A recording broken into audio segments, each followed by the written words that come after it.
It's not like they do with these fucking guys, is it? No, I don't worry about them like that. I worry about them like that.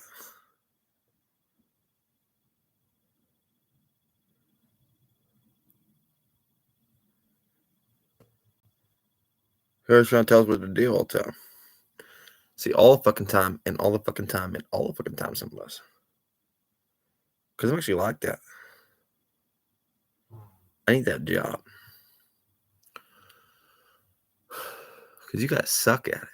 I'd be good at that shit. I don't got a ghost tooth in the way sometimes. You know what I mean?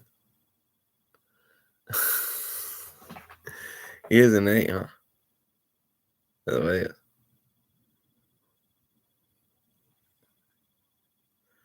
All right, Garfield, I'm coming. That's how I've been. So, I'm going to get better than that, right? Better than that? Almost not. That's about as good as I can get, guys. As long as nowadays, no, not quite, not even. But yeah, with him and Garfield right now. But what we want.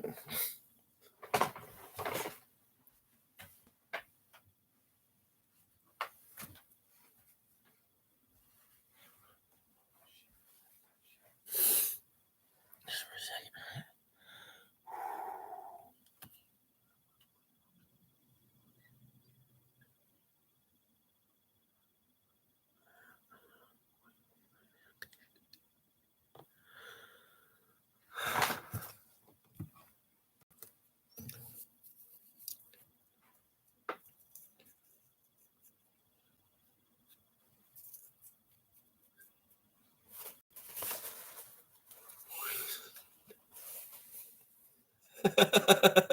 Yeah.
In the journals of Captain James Cook, a British naval captain and explorer who made 3 tenacious voyages in the later 1700s, There is a passage related to the obscure methods of weather prediction used by the native Tahitian people of the Polynesian islands, a people who could navigate several hundred leagues of water by day and night on certain single or double masted canoes.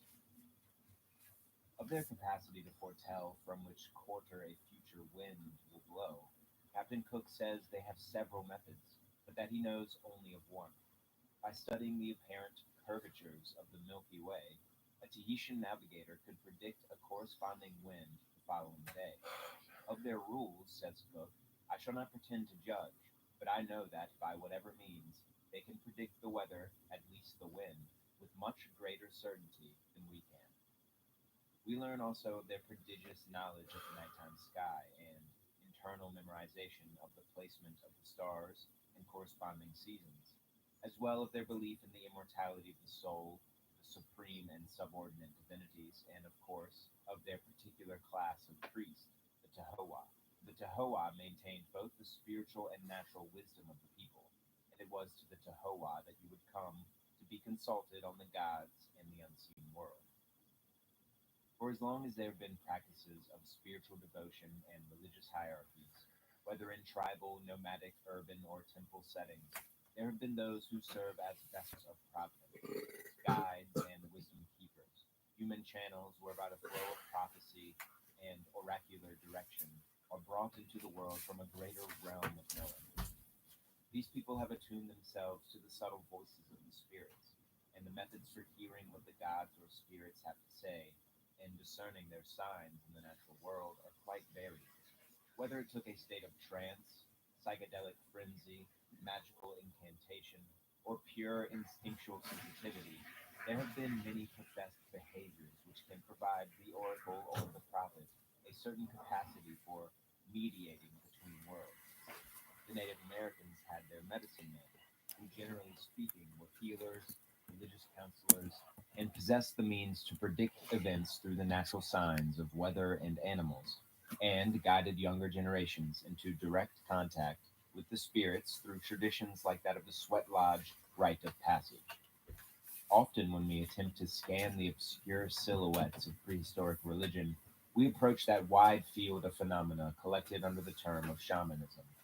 The word shaman, reduced to its simple definition, means one who knows, and shamans in their many capacities have included men, women, and children. Strictly, shamanism applies to the early religious cultures of northern Asia, but has come to be used to explain indigenous spiritual practices from Aboriginal Australia to Africa, the Arctic, and the Amazon. Shamanism is not easily separated from ritual ceremony, animism, and ecstasy, which in themselves were arguably ubiquitous among early spiritual cultures. In the ethnographic account of spiritual practices in Malaysia at the start of the 20th century, written by the English scholar and Orientalist R.O. Winstead, we learn, for instance, that, quote, the main tasks of the Siberian shaman are healing and divination. His familiar spirit or spirits possessing him, their medium, descend at a seance to cure the sick, avert evil, foretell the future, or answer inquiries. By autosuggestion, the shaman falls or pretends to fall into a trance and is possessed by spirits who speak through his mouth. All these are features of the Malay seance, which resembles very closely that of the Mongol shaman, even in details of ritual: the beating of a tambourine, wild singing, the rustle and voices of invisible spirits, the expulsion or sucking out of the spirit of disease, the medium on return to consciousness oblivious of what has passed, the offerings made to spirits. To approach a more informed view of divine to human communications, we must agree upon the established fact that all manner of divination and prophesying existed, and served legitimate functions in the local region, never mind what factuality we might ascribe to them. The practice of seeking knowledge of the future by unknown or supernatural means is known as divination. In the ancient world, there were no shortage of colorful and quite strange divinatory procedures. In the biblical texts, we find numerous examples of lot casting or kleromancy. Casting lots could mean anything from rolling die to shaking up bone fragments and letting them fall onto a parchment with different symbols painted over it. This practice could help make hard decisions and allowed some lot casters to believe that God had intervened in the result to inform the decision. Thus, rather than leaving it up to chance, there is biblical precedence, at least in Proverbs 16:33, to imply divine influence. The lot is cast into the lap, but its every decision is from the Lord. Acts 1:26 shows too that the 11 apostles casted lots to see who would replace Judas. There is also mentioning of lots in Matthew, Jonah, Numbers, Chronicles, and more. And important to note is chapter 14 of Paul's first letter to the Corinthians, where Paul writes of speaking in tongues and prophecies with an attempt to distinguish between the two and the value they each provide. This precedent would be important to later Christian leaders who discuss oracles favorably. Quote, seek love, but strive also after other spiritual gifts, especially prophecy. For he who speaks in tongues is talking with God, not with people, for no one understands him. He speaks mysteries in a state of inspiration. But when someone prophesies, he speaks to the people and gives them spiritual strength, encouragement, and comfort. Scholars have tried, at least since Cicero, to classify two types of divination. The first category is technical or inductive methods that involve systemization of signs and omens by observing physical objects, like ecdysplasy or reading the liver or other innards of animals, and astrology, lot casting, bird divination, oil divination, etc. And the second, intuitive or inspired or non inductive methods, such as dreams, visions, and prophecy. I include in the second category psychic divination and clairvoyance. We get the term divination from the Latin word divinare, to predict, and for ancient prophecies to be vindicated, it is not as if they should be made by fallible humans, but by the gods through humans. In Greek, the word prophetess means literally a person who speaks for someone else, thus, one who is possessed or inspired or in an ecstatic state, in the sense that ecstasis means stepping out of oneself. The philosopher and disciple of Socrates, Xenophon, explains how the state of sleep, which opens the door for dreams, is made available because we have freed ourselves from our usual limitations. Quote, it is in sleep that the soul really shows its divine nature. It is in sleep that it enjoys a kind of insight into the future. And this apparently happens because it is completely free in sleep. The book of Daniel makes clear the importance and yet the unreliability and caution around oneiromancy, or divination from dreams, which the Greek historian Plutarch called the oldest oracle. There is actually a fascinating book from the 2nd century AD written by Artemidorus titled The Art of Judging Dreams. Artemidorus here addresses the accusation of falsehood heaped onto many seers and augurs of the marketplace. But Artemidorus actually lives among these seers in various Greek cities and those in Italy and Asia Minor, and says he acquired every available book on the subject. Artemidorus divides dreams into the allegorical and theorematic. Quote, theorematic are those whose fulfillment resembles the vision they offer. A traveler dreamed that he has shipwrecked, and this is what happened. As soon as sleep left him, the ship was sucked down and wrecked, and he, with a few others, saved his life with difficulty. Another man dreamed that he was wounded by a man with whom he had agreed to go hunting the next day. As they left together, he was wounded on the shoulder, just as it had happened in the dream. Artemidorus goes on to give many examples of this kind, and it reminds me when I was with some friends in South Carolina for a solar eclipse. A patron of the channel and I parked my truck in Charleston and slept in it to avoid the hotels. I woke up out of a dream that I was being surrounded and getting into trouble for sleeping in the truck. And when I opened my eyes, there were people behind the truck setting up market tents, and one of them was approaching my window. Once I had a dream of someone I hadn't spoken to, let alone thought about, for 15 years, only to wake up to a message from them in a picture that was the same scene I saw in the dream. I also have friends who have shared dreams together, three women who independently verified the same shared dream, and another friend who recently dreamed of an old Victorian era hotel, which days later he was suddenly invited to take a tour of, even though he had not seen or heard of the exact building ever before. I include this to point out that just like there were practices to interpret dreams everywhere in the ancient world, dream phenomena are hardly relics of the past. Incidentally, in the account of Artemidorus, we learn that throughout Greco Roman cities in the 2nd century, one could readily find dream interpreters in the marketplace, seers behind booths or under awnings, and subject to a wide amount of public scorn, all of which are details we could apply to the modern fortune tellers. Now let's turn back the clock centuries prior to biblical David, when the Hittite Empire ruled most of Asia Minor from upper Mesopotamia to the northern Levant around the 14th century BC, and fell victim to a plague. Mursili II inherited the consequences of that plague, which also claimed the life of his father, the king. In a prayer addressed to the storm god Hati, Mursili II pleads that no more death come to those who offer bread and libations, saying, "If people have been dying because of some other reason, then let me either see it in a dream, or let it be established through an oracle, or let a man of God declare it, or according to what I instructed all the priests, they shall regularly sleep holy. O storm god of Hati, save my life. Let the gods, my lords, show me their divine power. Let someone see it in a dream. Let the reason for which people have been dying be discovered." Excavations of the ancient city of Mari, located on the western bank of the Euphrates, only a few miles from the modern Iraqi border, some 15,000 cuneiform tablets were found, in which we find more evidence for divination from dreams, predating 1760 BC, when the city was destroyed by Hammurabi, the king of Babylon. From this material, we find that the line of communication from the prophet or the dreamer to the king was not direct, but there were many go betweens, and dreams could contain many omens, including the apparent likelihood of invasion from hostile neighbors. As well, we find on tablets that prophetesses in the temple, such as the temple of Anunntum, would go into trance before proclaiming the words of the god. Trance, frenzy, mania, and ecstasy, therefore, are foundational characteristics of the ancient prophetic oracle, and are often preludes to the channeler getting into that state of being which transforms them into a mouthpiece of the gods.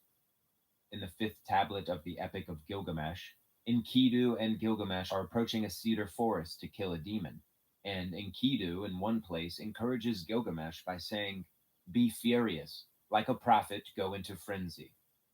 This frenzy could be the same mania ascribed to the most famous oracle in the Western world, the oracle at Apollo's temple at Delphi, on top of Mount Parnassus. She is the Pythia, the name for any of the Delphic prophetesses who were consulted by foreigners from all around the known world. About her, Heraclitus, the pre Socratic philosopher, says, "She is in trance, does not smile, speaks in inarticulate, harsh sounds, but she is in touch with the God." Now we can better understand why the early Christian church classified the three specific gifts of, quote, being filled with the Spirit: one, prophecy; two, speaking in tongues, which is called glossolalia; and three, the power of healing. The very real phenomena of glossolalia is seen when someone speaks a foreign language they never personally came in contact with. This can also include inarticulate sounds, ungrounded in any language at all, or the kind of madness associated with demonic possession. Iamblichus, the Neoplatonist and Theurgus, writing in the 3rd and 4th centuries, says in his work on the mysteries of Egypt that this phenomenon, therefore, is a kind of possession, and it happens in this way. There is another kind of divination, well known and very impressive. It has many components and is inspired by a god. It is the oracle. Iamblichus then goes on to describe three different accounts of well known oracles. For instance, the priests of Apollo at Clarus at Colophon in western Anatolia are said to drink water from a certain subterranean spring on prescribed nights, which gives them the oracular power. Now, Iamblichus goes further, saying, "And yet not the whole inspiration that the god offers comes from the water. The water only produces an aptitude and a purification of the luminous spirit in us through which we become capable of receiving the god. It was due to an oracle from Claros that, according to Pausanias, Alexander the Great re-established the city of Smyrna." Iamblichus then describes the prophetess at Delphi, the most famous place for oracles in the Greek world, from where the inscription Know thyself became so popular. The prophetess at Delphi is said to oracle through a thin, fire like spirit that rises from a crevice, which had been speculated and thus far disproven to have been a geochemical gas. She sits in the sanctuary on a bronze tripod, and a fiery intensity surrounds her, coming out of the crevice, filling her with divine radiance. Quote, as a result of both preliminaries, she becomes completely the possession of the god. The third oracles he describes are those of the Branchidae, or the Didyma near Miletus in western Anatolia. Here a prophetess bathes and fasts for 3 days before her stay in the inner sanctuary, wherein she dips or inhales vapors of a kind of water and wields a wand said to have originally been handed down by the god. Elsewhere, we learn how the oracle at Patras prayed, burned incense, and gazed into a mirror in a well to help induce the altered state. One of the enduring challenges in the Greco Roman world was, however, the interpretation of oracular pronouncements. One famous case is the oracular statement given to Croesus, the last king of Lydia, who ruled from 560 to 547 BC, the same Croesus who became known as one of the richest men who ever lived. Herodotus says Croesus was the first of the barbarians who had dealings with the Greeks, forcing some to pay tribute and entering alliances with others. Croesus famously tested out all the major oracles of the Greek world, apparently asking them all, what is Croesus, son of Aliatus, king of the Lydians, doing at this moment? According to Herodotus, only the Delphic oracle correctly answered that he was cooking a tortoise and a lamb in a bronze cauldron. Quote, I know the number of the grains of sand and the extent of the sea, and understand the mute and hear the voiceless. The smell has come to my senses of a strong shelled tortoise, boiling in a cauldron together with a lamb's flesh, under which is bronze and over which is bronze.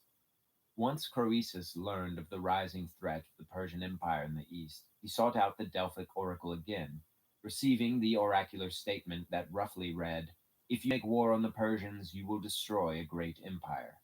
The statement seems simple enough, if only Croesus had interpreted that the empire in question was not the Persian Empire, but his own. As the tradition goes, the full meaning of the oracular statement was made clear when Lydia was subjugated by the Persians and Croesus was taken captive. The problem is, of course, if he had defeated the Persians, the statement would have been seen as predicting the future as well, without irony or ambiguity. And it is easy to suggest, but not to substantiate, that the Delphic oracle was simply playing into Croesus' hands due to the lavish gifts the king made to the sanctuary. But of course, there is less ambiguous oracular pronouncements and prophecies given by the Delphic oracle. Solon, the famous Athenian lawgiver living in the 6th century BC, credited the oracle for its support in capturing the island of Salamis, and later in his efforts to reform the laws of Athens. Diogenes Laertius, one of the biographers of Pythagoras, also includes a statement that would have us believe Pythagoras learned much of his own moral doctrines from the Delphic priestess.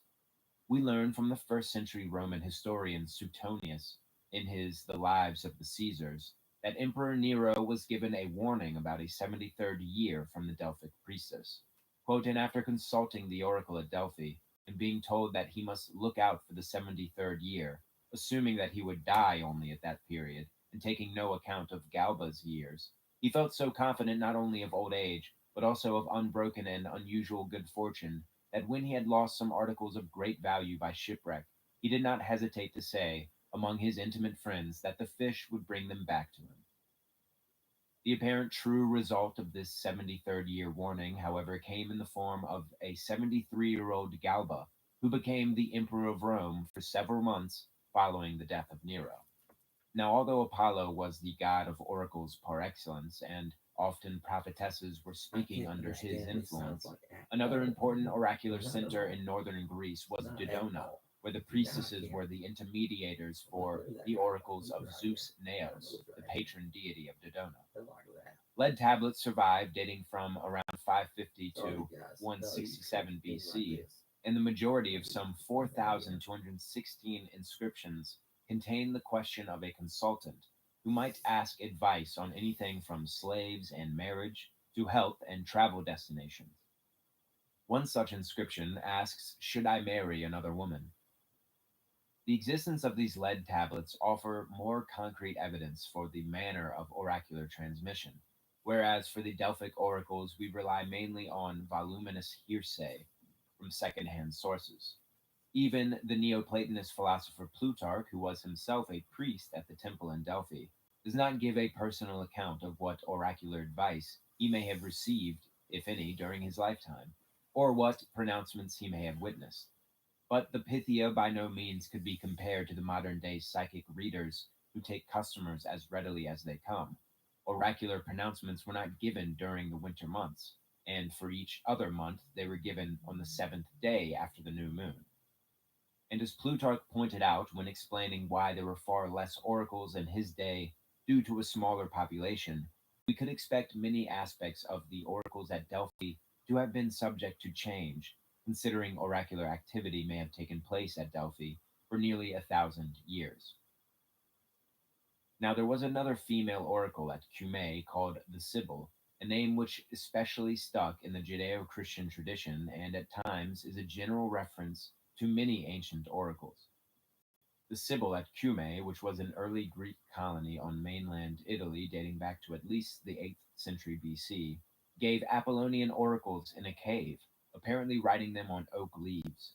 The Sibyl has been cemented in the Roman religious history, due also to her proximity to Rome and her treatment in the poems of Virgil, Ovid, and Lucan. There is a tale about certain Sibylline books that depict the legendary last king of Rome, Tarquinius, who declined to purchase 9 Sibylline books from the Cumaean Sibyl. When she destroyed 3 of them, he still declined, but after burning 3 more, he agreed to pay the same exorbitant price first offered for all 9 books.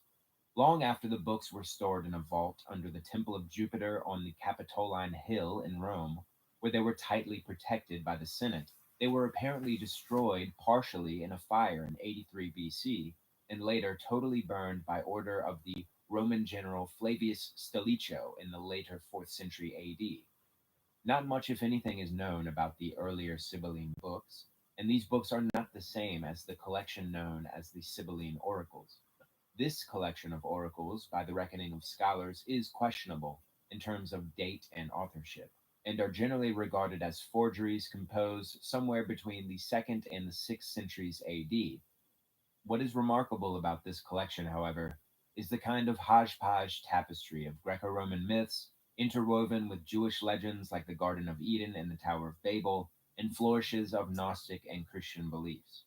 Heraclitus of Ephesus famously compared himself to the Sibyl, quote, who speaking with inspired mouth, without a smile, without ornament, and without perfume, penetrates through centuries by the power of the gods.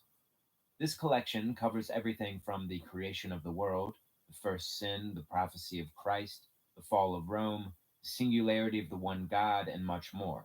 The first 5 lines read, "Beginning with the generation first of mortal men down to the very last, I'll prophesy each thing which has been, and what is now, and what shall yet befall the world through the impiety of men." Now, certain early Christian church fathers like Augustine, Justin Martyr, and Lactantius quoted from the so called Sibylline oracles.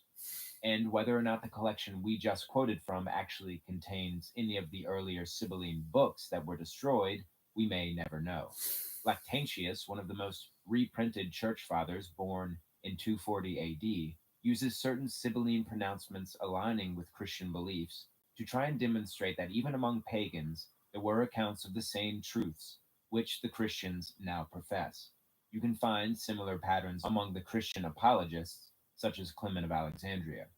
The apologists often mined numerous examples where the ancient philosophers occasionally struck truths, so long as those truths were in alignment with the developing Christian dogma. Of course, when they were not in alignment, one could expect fervent criticism. Lactantius wrote in his Divine Institutes, quote, Marcus Varro, than whom no man of greater learning ever lived, says that the Sibylline books were not the production of one Sibyl only, but that they were called by one name Sibylline, because all prophetesses were called by the ancient Sibyls, either from the name of one, the Delphian priestess, or from their proclaiming the counsels of the gods. Taking after Cicero's On the Nature of the Gods, where Cicero points out how many different versions of the same Greek gods there were, and how there was no shortage of disagreement about what the gods actually were, Lactantius also lists 10 different Sibyls, and agreeable to his Christian purposes, he writes, quote, "All these Sibyls then proclaim one God." Now, in these verses, which the ambassadors brought to Rome, are these testimonies respecting the one God. One God who is alone, most mighty, uncreated. But there is one only God of preeminent power, who made the heaven and sun and stars and moon and fruitful earth and waves of the water of the sea. Worship him who is alone the ruler of the world, who alone was and is from age to age. Lactantius concludes here saying, quote, "I would now follow up the testimonies of the others, were it not that these are sufficient. But since we are defending the cause of truth before those who err from the truth and serve false religions, what kind of proof ought we to bring forward against them, rather than to refute them by the testimonies of their own gods?" In a similar vein, a quote from the work Horatory Addresses to the Greeks, attributed to Justin Martyr, reads, "You may very easily learn the true religion, in some part at least, from the ancient Sibyl, who teaches you through her oracles by a certain powerful inspiration things which seem to be near to the teaching of the prophets." In conclusion, we should take heed of oracular divination and its many mysteries, much for the same reason Xenophon suggests. What is hidden from mortals we should try to find out from the gods by divination, for to him that is in their grace the gods grant a sign. Much like we should take caution with the same, as Cicero suggests in his treatise on divination.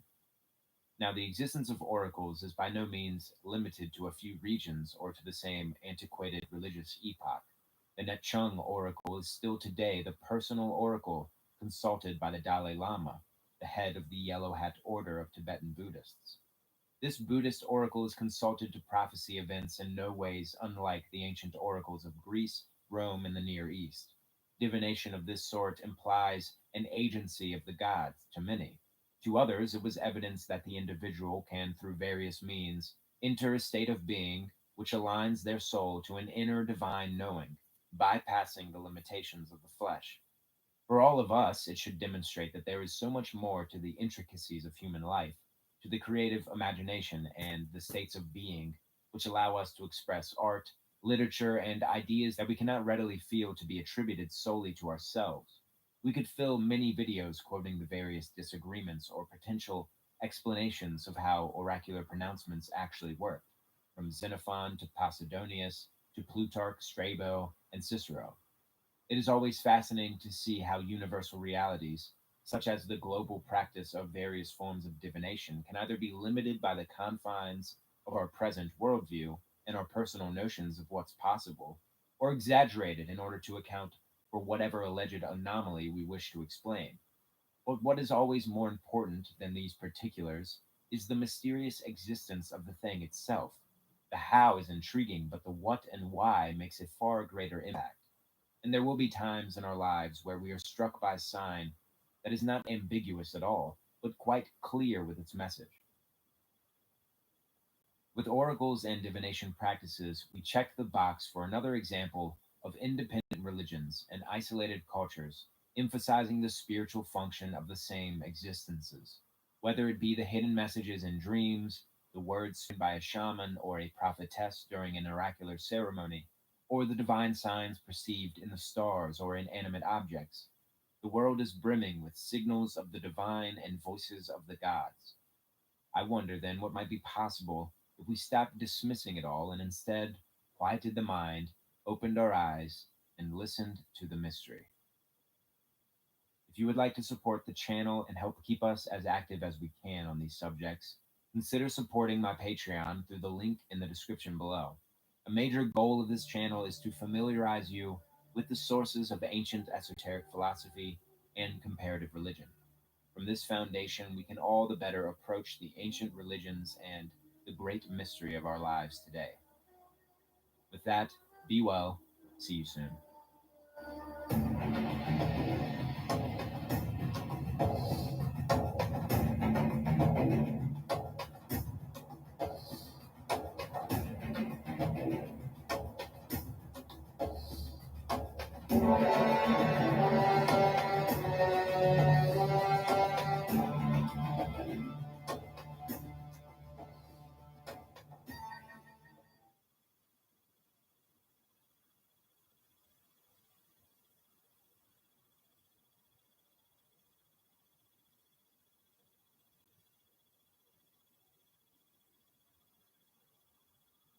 Similar to and connected with the Pythagoreans and Bacchics, for instance.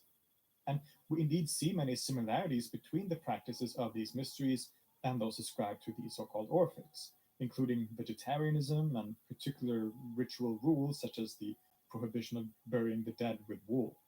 The ancient historian Herodotus connects the Orphics, Bacchics, and Pythagoreans by stating that they all somehow originate with the Egyptians.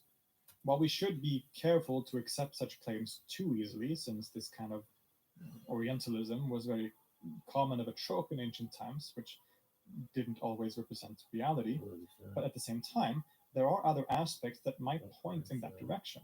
For example, the occupation of many of the mystery cults with the afterlife, including Orphic writings giving instructions on how to travel in the afterlife. This, of course, reminds us of very similar traditions in Egypt, such as the famous Book of the Dead or Book of Going Forth by Day. But Orphism, as such, as we said, is a pretty complicated topic because it's not clear at all if there was such a thing as a coherent group or tradition known as Orphism.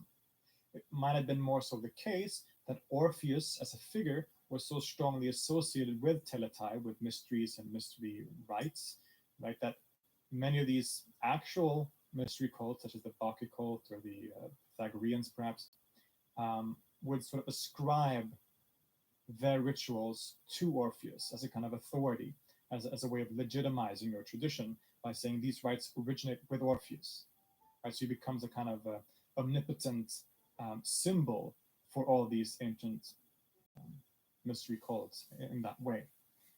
That could have been the case, and in that sense, there wouldn't be a group that were known as the Orphics, or a tradition as known as Orphism, but that this was a general, sort of more abstract idea that existed within these more concrete mystery groups or mystery initiations. But let's pretend that there was such a thing as the quote unquote Orphic mystery cult in ancient times. Their rituals may then have symbolically involved this descent into the underworld, what is known as catabasis. It was common in ancient Greece for seeking wisdom to, in a ritual way, enter into dark caves for extended periods. One would go down into a certain cave, might be met by a priest or ritual expert, and maybe consumed some sort of intoxicant or substance. Whatever the case, people would have intense experiences of altered states of consciousness in these caves, which would lead them to higher wisdom and knowledge. Perhaps this served as one such example of a ritual or practice associated with catabasis or descent, which is again particularly also associated with Orphism, as the initiatory descent into the cave of mysteries symbolically represents the descent into the underworld and the knowledge gained from this experience. In any case, these phenomena tell us a few important things. It is significant that all three of the mystery cults we have described so far all involved catabasis, the descent into the underworld as a motif. Orpheus is said to have done so, Dionysus is associated with such a journey, and even Persephone, in the famous mythical account, is abducted by Hades into the underworld before being retrieved by her mother, which also serves as the mythical basis for the Eleusinian mysteries. They all also concern, to one degree or another, giving the initiate a pleasant afterlife. So when we look at the mystery cults, one of the most recurring themes across these mysteries is always this seeking of a pleasant afterlife, that we can do things in this life, we can become initiated in this life, which will lead us to a better afterlife for our soul. And again, people like Herodotus connects these groups to the Egyptians, and the Egyptians had very elaborate ideas about the afterlife. So it isn't impossible that stuff comes from some sort of Egyptian source. But whatever the case, this is one of those very much recurring themes in all these mystery cults. This was not something that many of you know about the ideas of the afterlife in ancient Hellenic world. You went to Hades, everyone basically went to the same place, just like in the Hebrew Bible, everyone goes to Sheol. Um, In ancient Greece, everyone goes to Hades. But the mystery cult seems to have another idea that we can sort of affect our afterlife. The afterlife can be more or less pleasant, and that things we do in this life, in this case, particularly becoming initiated into these mysteries, that will affect our afterlife. And if you want to, many people have, of course, connected this to later ideas in the Abrahamic religions, for instance, in Christianity, about heaven and hell and sort of judgment after death. While many might perhaps connect this idea to Zoroastrianism, which also has a similar idea about our actions in this life affecting the way we experience the afterlife, there might also be a source in these ideas, in these mysteries, like in quote unquote Orphism. Right? And many people have speculated that we can find certain precursors to things like Christianity in these mysteries. That is speculation, but it's interesting to consider for sure. This might be another one of the sources for many of those ideas that become so prominent in later centuries. While these mystery cults are usually considered distinct traditions or groups, some have speculated they may represent different aspects of a wider quote unquote mystery religion in ancient Greece. We're not going to solve that issue today, but this certainly helps us understand that such practices and ideas, which many of us would deem to be pretty mystical, were a very prominent feature of the culture and religion in the ancient Hellenic world. But we can also look at some of the more intellectual features of ancient Greece, because these quote unquote mystical aspects include some of those famous philosophers associated with sober rationalism. Parmenides, often considered the first metaphysician, or at least the first philosopher to deal with ontology in history, wrote the famous philosophical poem called On Nature, where he expounds his shocking idea that everything is in fact one. Everything is simply being. Being is one and cannot undergo any change. And how did he reach this monistic conclusion on the nature of reality? Well, he was a philosopher, so through philosophizing, right? Well, that depends on how broadly we define philosophizing. Indeed, in the opening to his work, he tells us that he was thrust into an experience where he traveled. And where did he travel? To the underworld. Thus, we see here another allusion to catabasis. He travels through this underworld in a chariot led by mares, escorted by the quote unquote daughters of the sun as they leave the house of night for the light, passing through the yawning abyss before being greeted by an unnamed goddess who imparts on him the secrets of reality.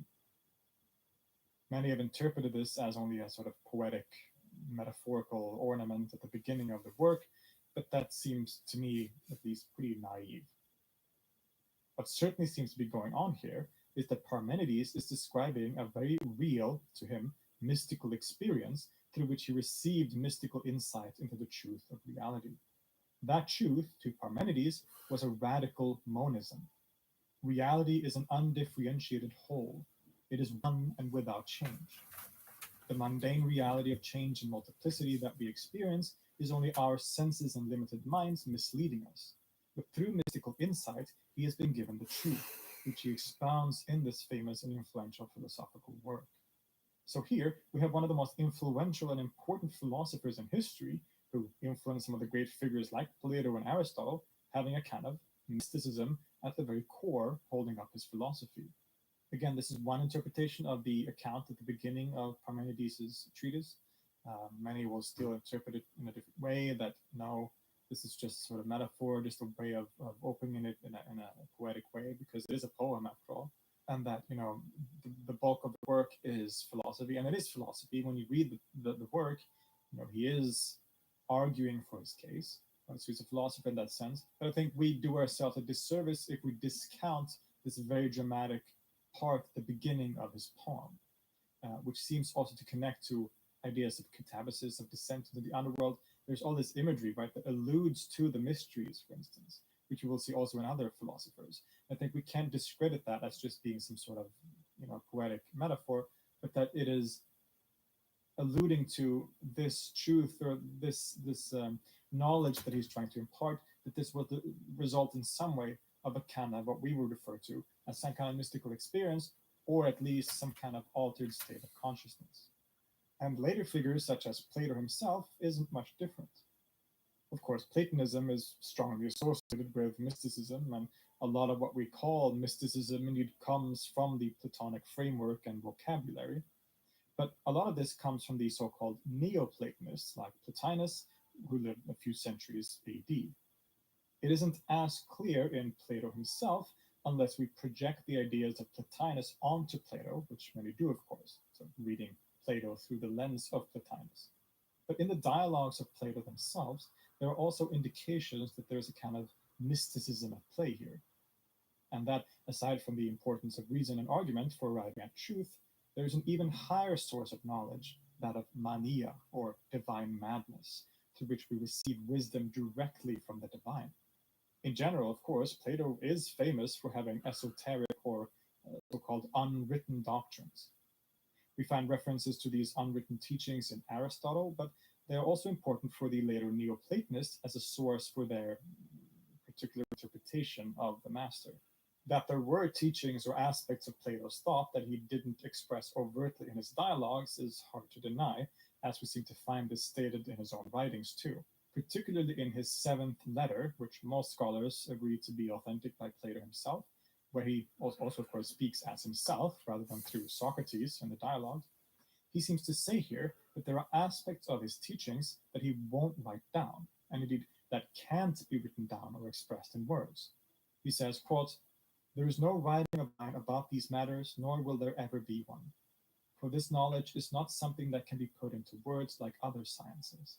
But after long continued intercourse between teacher and pupil, in joint pursuit of the subject, suddenly like a light flashing forth when a fire is kindled, it is born in the soul and straightway nourishes itself." He seems to allude here to some kind of illumination, which, quote, "flashes forth," which is pretty mystical language. But the details of what this entails, he doesn't say, of course, since the whole point of the quote is to say that he won't do precisely that. But I think we can possibly see some hints or pointers toward this idea in the dialogues themselves. Here, of course, it is usually Socrates that is the main character through which Plato is speaking.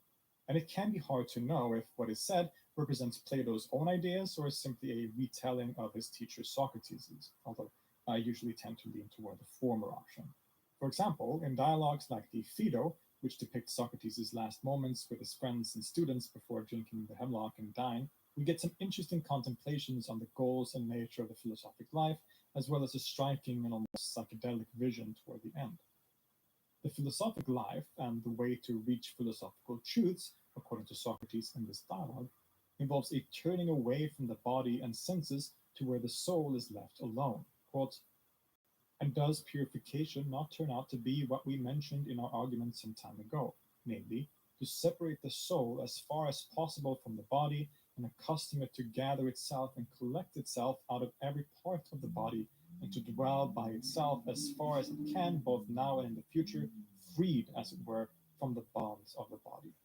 The path that Socrates and Plato is describing here seems to be a kind of ascetic and spiritual discipline where the soul can ascend to higher realities and perhaps, to interpolate into the text a little bit, to unite with divine realities, in this case, the forms and the form of the forms. You may think this is stretching things a bit, and it might be, but this theme of mystical illumination and revelation as a highest form of wisdom becomes perhaps most clear in the Phaedrus and the Symposium, two dialogues that both discuss the nature of love, or eros. In the Symposium, Alcibiades very tellingly compares the philosophic wisdom that Socrates has initiated the rest of the company with to the baccheia or mania, the divine madness associated with the ecstatic rites and altered states of consciousness that we mentioned earlier, particularly in relation to the Bacchic cult of Dionysus. He says, quote, "Well, something much more painful than a snake has bitten me in my most sensitive part.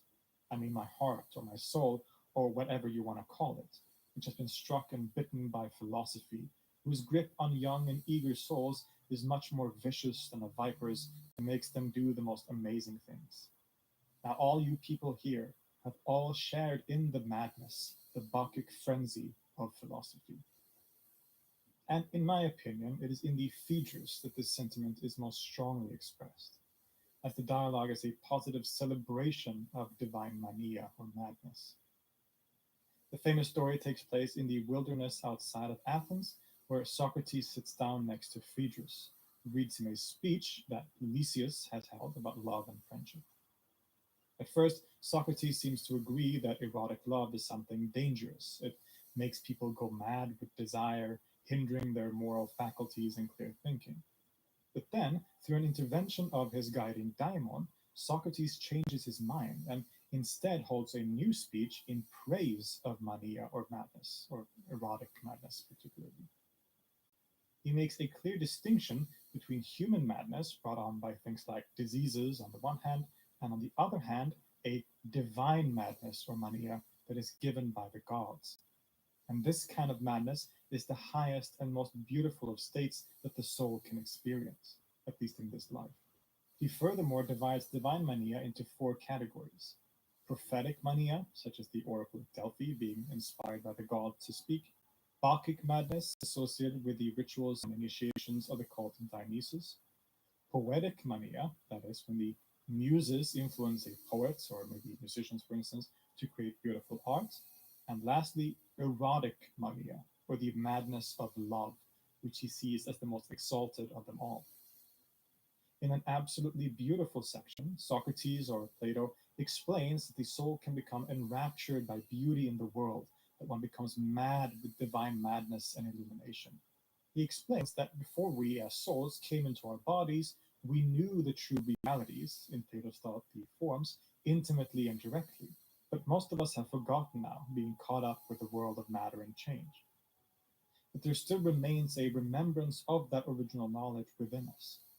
And when a person that has trained himself, probably through asceticism and contemplations that was talked about in the Phaedo, he can look at beauty in the physical world, such as a beautiful young boy in this case, or perhaps a sunset or a tree, and through seeing that beauty is reminded of the true, real beauty of the divine. When this happens, Socrates says, the wings of the soul begin to grow back and we become mad with that contemplation. We receive divine mania, which orients our soul to leave this world and experience or contemplate the true realities on high. He says, quote, "For just this reason it is fair that only a philosopher's mind grows wings, since its memory always keeps it as close as possible to those realities by being close to which the gods are divine. A man who uses reminders of these things correctly is always at the highest, most perfect level of initiation, and he is the only one who is perfect as perfect can be. He stands outside human concerns and draws close to the divine. Ordinary people think he is disturbed and rebuke him for this, unaware that he is possessed by a god." Notice here that he uses the language of initiation, once again pointing to the mystical rituals of the mystery cults. When the philosopher enters this state, other people see him as mad, but this madness is a divine madness, a divinely inspired alteration of consciousness where true wisdom is achieved. He later says, quote, "But beauty was radiant to see at that time when the souls, along with the glorious chorus, saw the blessed and spectacular vision and were ushered into the mystery that we may rightly call the most blessed of all. And we who celebrated it were wholly perfect and free from all the troubles that awaited us in time to come. And we gazed in rapture at sacred revealed objects that were perfect and simple and unshakable and blissful. That was the ultimate vision, and we saw it in pure light because we were pure ourselves, not buried in this thing we are carrying around now, which we call a body, locked in it like an oyster in its shell. Clearly, this is not your regular logical deduction or rational epistemology that we associate with the philosophers. Rather, it seems here that Plato, or Socrates, is talking about some kind of mystical experience or altered state of consciousness, madness or mania, not reason deduction using logic. The ultimate knowledge is a pure knowledge of recollection, where we, through contemplative practice, and thus then being possessed by the divine madness, escape from the body and our soul can recollect the true realities that it knew before incarnation. and even become, maybe, once again united to those pure divine realities, thus receiving knowledge directly through a kind of revelation or illumination. This is perhaps what Plato referred to earlier as that which is, quote, like a light flashing forth when a fire is kindled, being born in the soul. E.R. Dodds wrote in his classic work that Eros had a special importance in Plato's thought as being the one mode of experience which brings together the two natures of man, the divine self and the tethered beast. For Eros is frankly rooted in what man shares with the animals, the physiological impulse of sex, yet Eros also supplies the dynamic impulse which drives the soul forward in its quest for a satisfaction transcending earthly experience. With that said, this doesn't mean that reason doesn't have a place. Of course it does, as Plato was very clear about. But I think we can see here that he recognizes multiple sources of wisdom or knowledge that can be balanced. Yulia Ustinova writes, this revelation, interpreted as a recollection of the ideal forms seen by the philosopher's soul in the past life, is to be checked by reason, and reason alone cannot lead to the transcendental reality. Therefore, both the philosopher's mania and reason are necessary preconditions for his perception of truth. On top of this, there are stories of Socrates behaving in peculiar ways. In several accounts, Socrates seems to become completely frozen in place for long periods of time. On one occasion, for a whole day and night, occupied with some quote unquote problem. While this is, of course, a certain level of speculation, this certainly sounds like a kind of altered state of consciousness, a mystical experience that he would become enraptured in from time to time. A good example to show that this mania or bakea didn't have to be the frenzied, crazy behavior that was most associated with the term, but could also be a kind of inner contemplation or rapture. Finally, in the famous dialogue The Republic, Plato seems to argue that knowledge of the true reality or realities comes from a kinship with them on part of the soul and through becoming united with that divine reality, so to say. Quote, then, won't it be reasonable for us to plead in his defense that it is the nature of the real lover of learning to struggle toward what is, not to remain with any of the many things that are believed to be?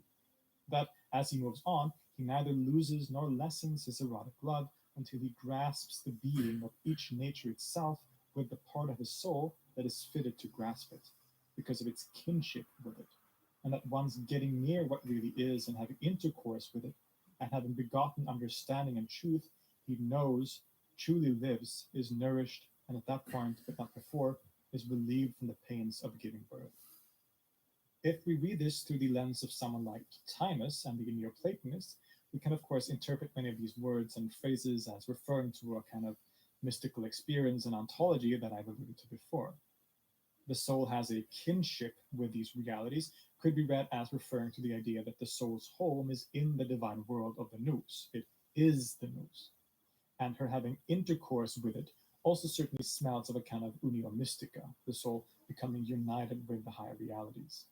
Again, this is reading it through a Neoplatonic lens, and it isn't at all clear if this is what Plato himself means, but statements like the ones we have quoted seems to suggest to many, at least, that Plato was familiar with some kind of unio mystica or mystical union, which could be what he refers to in the letter as those things which cannot be put into words, but which he found the closest or best way of expressing through the language of erotic love and madness. This is, of course, very interesting as it reminds us of many other mystical traditions that similarly used erotic language of love, longing, and sometimes even sex to express the ineffable experience of longing for and uniting with the divine, from the Sufis to Christian mystics and Shaivites in India. But like I said, not everyone agrees that we can find these mystical themes in Plato and Socrates, and this discussion has involved certain levels of, you could say, educated speculation on my part and on part of the scholars that I've used as source. But I think it's at least definitely worth considering seriously, since so many parts of the dialogue seems to point to this idea that the highest wisdom is somehow achieved through divine madness, what's known as mania. It's a kind of revelation that is then checked by reason. And so these two aspects of epistemology work together in the true philosopher, both divine mania and reason and logical deduction. From these examples, I hope I've shown that the image of the ancient Hellenic world as a purely rational culture devoid of any quote unquote mystical content is simply false. In fact, once we start to look a little deeper, we find a whole plethora of such practices and ideas. From the practices of the religious cults that were so popular to the mainstream population, all the way to the writings and ideas of those famous philosophers that we all know and love, were usually portrayed as paradigms of rationalism and science. But as we've seen, there is a whole other side to their lives and works that make many modern enthusiasts uncomfortable, which is impossible to ignore once you start seeing it.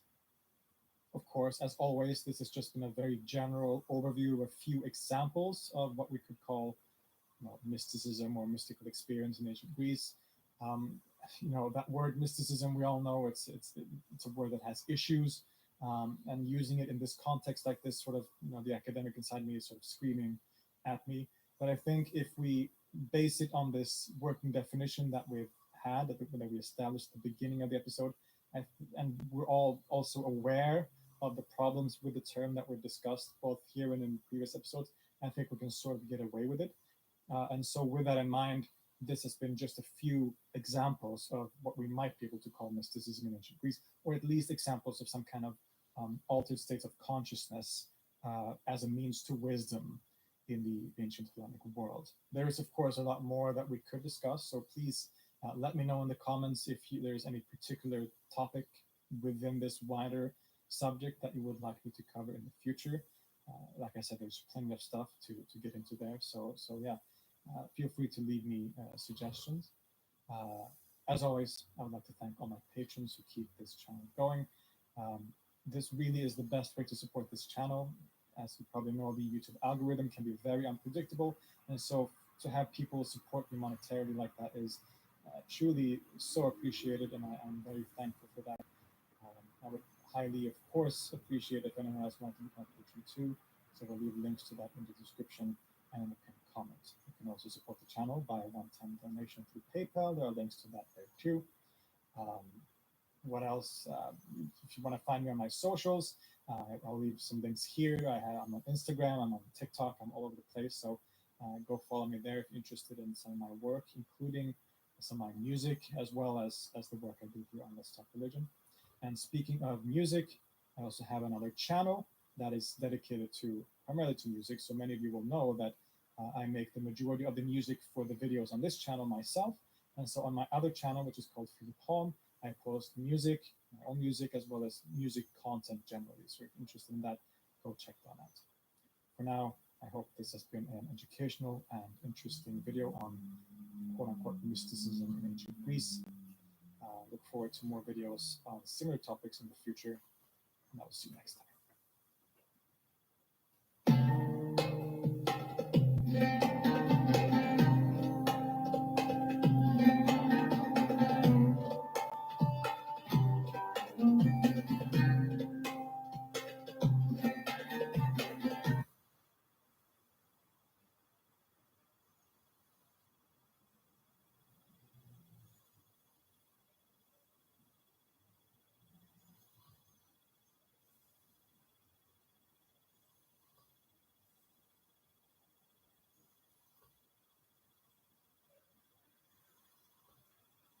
Among the beautiful pageantry of Christmas are images indelibly impressed upon the symbolic landscape of the season. The silence of the manger scene, the Holy Family pressed in close, the infant Jesus laying among the straw in a humble trough. Overhead, a huge starry light shines, heralding the birth of the Messiah, and around the divine infant and his family are curiously dressed foreigners offering precious and exotic gifts. The manger scene, from the masters of Western art and music to the diorama style displays just down the street from my house at the local cathedral, is a staple of Christian religious mythology and faith. But central to that symbolism is a bit of mystery. Well, a few mysteries if we're going to be honest. But just who are those strange pilgrims, the Magi?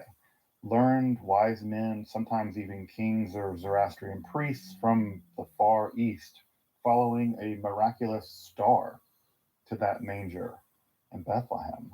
Let's dive into the myth and the history of the Magi, the very root of our word magic, and the star that led them to the Christian Messiah. If you're interested in magic, Hermetic philosophy, alchemy, the occult, or the history of the academic study of esotericism, I'd hope you'd subscribe here to Esoterica and check out my other content and topics in the academic study of Western esotericism. Also, if you want to support my work of providing accessible, scholarly, and free content on topics like this here on YouTube for free, I'd hope you consider supporting my work over at my Patreon with a one-time donation, with the super thanks option you can find just below the video, or by picking up some of the merch from our channel's store. But now let's turn to those mysterious, wise kings of the East, the Magi, and their stellar guide in history, theology, and legend. I'm Dr. Justin Sledge, and welcome to Esoterica, where we explore the arcane in history, philosophy, and religion.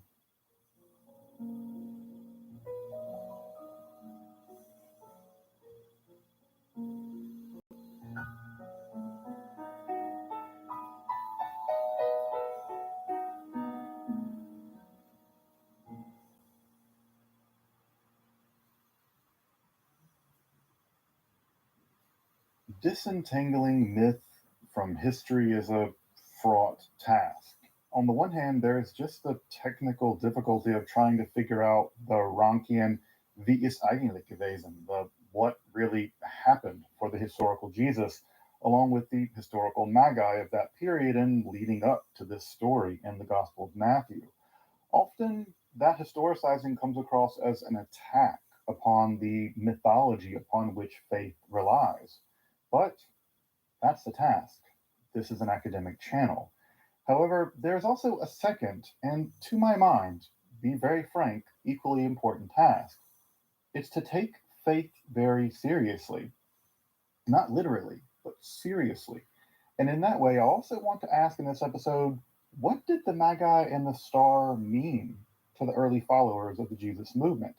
And to answer that, I want to take a look at the very brief, shockingly brief passage actually in the Gospel of Matthew where the Magi appear. The only place really they appear in the Gospels, but also in a bit to say a good bit more about how the Magi and their star feature in those very first early years, those first centuries of Christian mythology. So let's turn to the Gospel, the historical Magi, and the richly symbolic early Christian mythology built up around them and the star they followed. The Gospels of both Matthew and Luke record birth narratives about Jesus, but only the Matthew account details the Magi star narrative. There we read in chapter 2, following the translation here given by Van den Eyck in his wonderful magisterial book on the Magi that I'll recommend at the end of the episode. After Jesus was born in Bethlehem of Judea in the days of Herod the king, behold, Magi from the east came to Jerusalem, saying, where is the one who has been born King of the Judeans? For we saw his star at its rising, and we have come to honor him. King Herod panicked when he heard this, and all of Jerusalem panicked with him. He gathered together his chief priests and the scribes of his people and asked them, where is the anointed one to be born? And they said to him, in Bethlehem of Judea, for thus it has been written by the prophet, and you, O Bethlehem, in the land of Judah, are by no means least among the leaders of Judah. For from you will come a leader who will guide my people, Israel. Then Herod summoned the Magi in secret, and he interrogated them regarding the time of the star's appearing. And as he sent them to Bethlehem, he said, go and investigate carefully concerning the child, and as soon as you find him, report back to me, so that I may too go and honor him. They heard the king, and then they set out, and behold, the star that they saw at its rising went on ahead of them, until it came and it stopped over where the child was. When they saw the star, they celebrated with a joy that was exceedingly great. They entered the house and saw the child with Mary, his mother, and falling down, they honored him. They opened their chests and offered him gifts: gold, incense, and myrrh. Having been warned in a dream not to return to Herod, they returned to their own land by another route. And at this point, the Magi exit stage left, and they do not reappear in the entire biography of Jesus. The Holy Family taking off to Egypt directly following this narrative to avoid the wrath of the bloodthirsty Herod. Of course, there is a ton to unpack here. The first is what actually isn't said in this narrative. Note that the Magi are never referred to here as wise men or kings. That's a later development of the myth that we'll circle back to here in just a little bit. Also, note that their panic inducing first stop is in Jerusalem in their visitation with King Herod. I would argue that this interlude, this first interlude in Jerusalem, is actually the most important part of the narrative, but it often just gets sort of lost in the more manger centric depictions of the story. The point of these 12 verses isn't so much, I think, to laud the infant Jesus, but to pit the false king, Herod, the despised Idumean and Roman puppet, with the true messianic king, as detailed by Jewish prophecy and natural portent, in the form of that star, recognized even by non Jews in the story. And again, more on the star in a moment. It really becomes a character in its own right as the mythology around it develops. But I think the point here is for the author to establish the legitimate messianic king over and against his earthly rival, King Herod. Lastly, the Magi visit a house, not a manger. They go to a house and not a manger. The manger is more of a Gospel of Luke thing, but these narratives get mushed together. Harmonized. Yeah, they get harmonized. And while there are three gifts offered, the number of the Magi isn't. Traditionally, we see that there are three of them, each with one gift, but as we'll see in this developing mythology, the number of the Magi and even the number of their gifts will alter and expand as the mythology develops. So, are these birth accounts in the Gospels Rankian vias eigentlich gewesen? Is that how it really happened? Most scholars of historical Jesus, along with myself, are pretty profoundly skeptical of the historicality of these birth narratives. Both accounts are very carefully crafted, though in very different ways, to situate the conception and birth of Jesus within the context of messianic prophetic expectations of that time, especially being born of Davidic lineage and very specifically being born in Bethlehem. Neither of which I think were probably true of the historical Jesus. The gospel writers kind of fudged this in several important ways, including tracing Jesus' lineage through Joseph, which doesn't really work if you want a virgin birth out of all this, nor does tracing the lineage through his mother for that matter. Your Jewishness comes through your mother, but not so much your lineage in Jewish thinking at that time. Further, most of the scholars of the historical Jesus, and again myself, suspect that he was probably born where most of his life took place, up in the Galilee and probably not in Judea. Regardless, the nature and location of the birth of Jesus is probably just lost to history. But what remains is the symbolic power of those narratives that early Christians chose to craft and develop.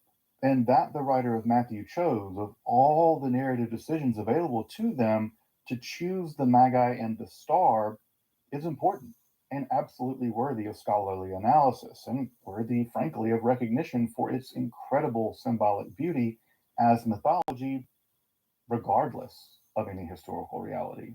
So let's start with the star before turning to the Magi and both history and myth. To grasp the importance of that star, we have to strip away our conception of the night sky and try to adopt one of the time in which this gospel is being written. At that time, there were two kinds of stars. There were fixed stars and wandering stars. There were no planets or extraterrestrial worlds as we know them these days. For most learned people of the time, the position of these stars either communicated the divine will through sign, semeion, or they directly determined the future through efficient causation trickling down through the cosmos. In both cases, the stars were the highest visible objects before the realm of the gods if they just weren't, well, gods themselves, and their paths and locations through the sky were anything other than meaningless. And admittedly, while Judaism has had a very complex, fraught relationship with astrology, it's clear that many Jews did accept the importance of astrology at that time and prior. The little bit later Beit Alpha Synagogue actually displays an amazing zodiac mosaic on its floor. Though two specific stars are probably worth mentioning in this context of the Matthew Gospel. The first is the messianic nature of the star mentioned at Numbers 24:17, where it read, "What I see for them is not yet. What I behold will not be soon. A star rises from Jacob, a scepter comes forth from Israel. It smashes the brow of Moab, the foundation of the children of Seth." This verse was and would become loaded down to this very day with messianic prophetic value. So much so that even 100 years after the execution of Jesus, the messianic claimant Shimon of Kozibah would become known to history as Shimon bar Kokhba, Shimon, son of the star, in reference to that very verse, though most of the rabbis at the time derided him as Shimon bar Kozibah, son of a lie, punning on where he was from, Kozibah with Kokhba star and Kozibah liar, warning Rabbi Akiva that grass would grow in his cheeks and the son of David will not have come. Of course, grass did not grow in the cheeks of Akiva because the Romans flayed him alive and then burned him as his stellar Messiah perished at the Battle of Beitar near Bethlehem, interestingly enough, and prompted a truly apocalyptic Roman genocide in the region. Messiah, the game where everyone loses. Regardless, the star prophecy is, I think, pretty clearly a motivation here in the gospel narrative. But another star is also probably very much alive in the imagination of the writer and the readers of this text at that time. In the months following the assassination of Julius Caesar in 44 BCE, a comet appeared in the skies over Rome, a hairy star, as Suetonius has it, which was actually so bright it could even be seen in the late afternoon, and it was taken by many people, common people and elites, as a sign that Caesar had been deified, that deification of Caesar had taken place, a concept readily embraced by his nephew Octavian. After all, divine uncle, august nephew. The symbol of the Julian star became central to the state cult around Caesar, appearing on temples and even coinage all the way into the 2nd century of the Common Era.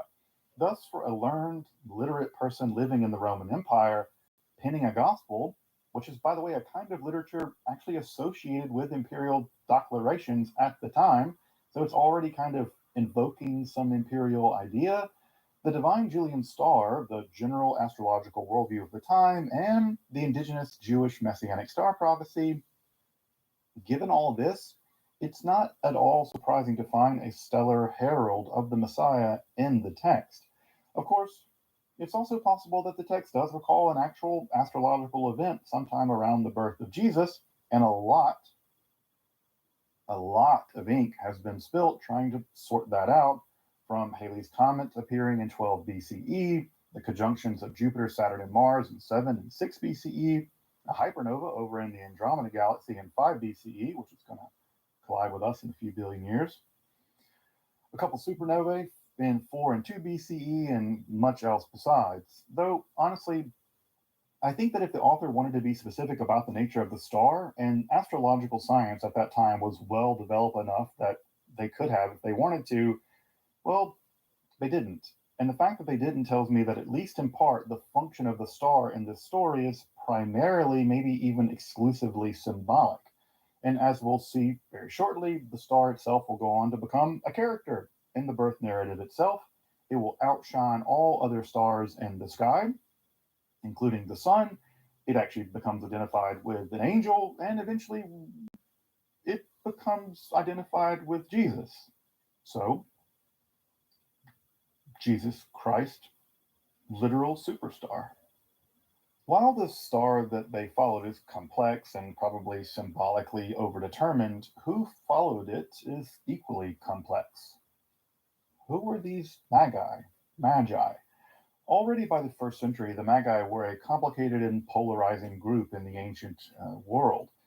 Exotic Easterners associated with, at times, the hated Persians, but universally recognized as experts in magic, arcane religious rituals, but more than anything, with the science of the time of astrology.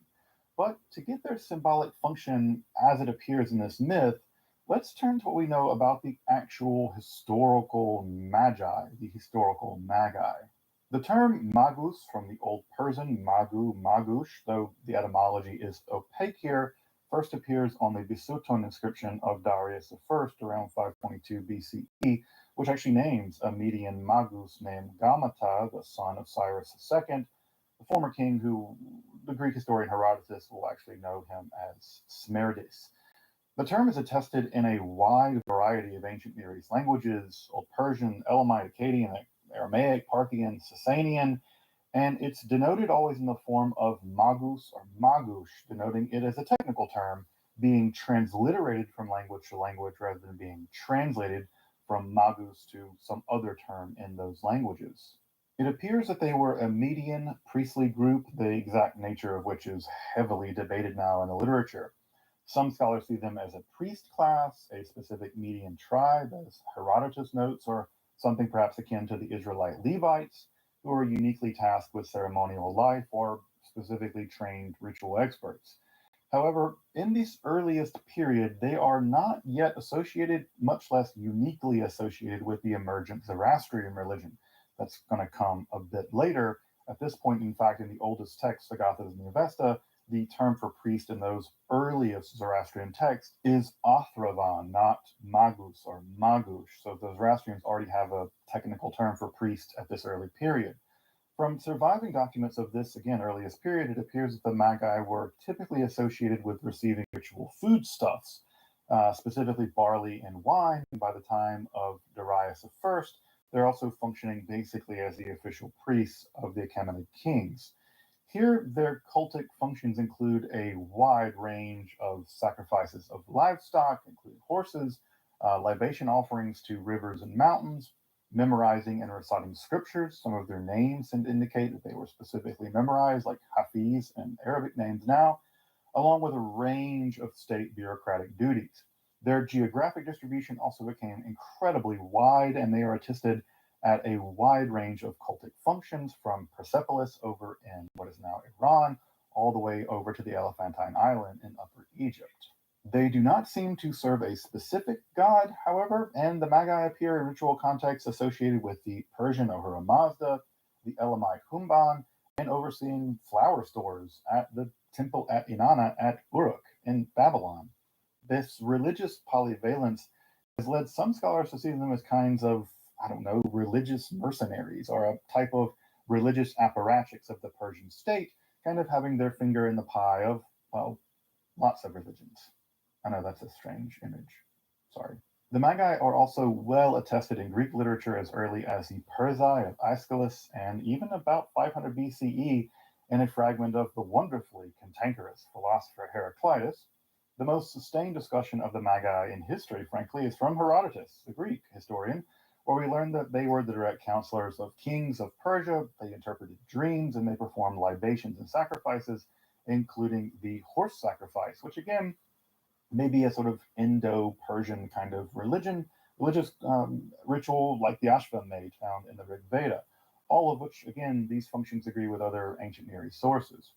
Other sources, like Marcellinus, confirms the role of the practice of what appears to be sky burial, that is, the dead being picked clean by vultures upon death.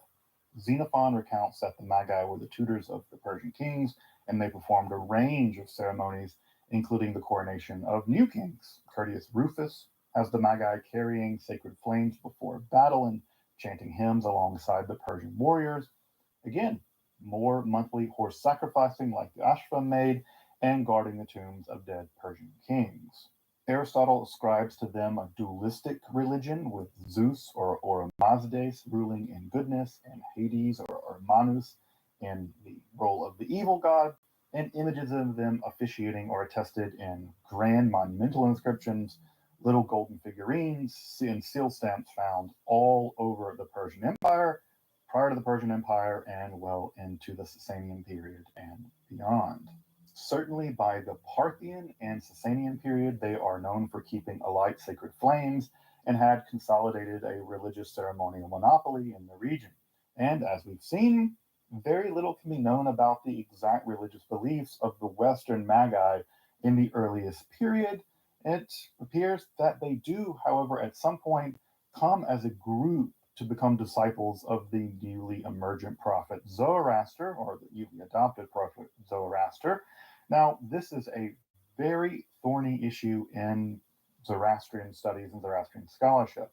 Some scholars regard the Magi as having always been Zoroastrians. Others even make them out to be anti-Zoroastrians at first, acolytes of the indigenous but heavily syncretized Median Mazda worship.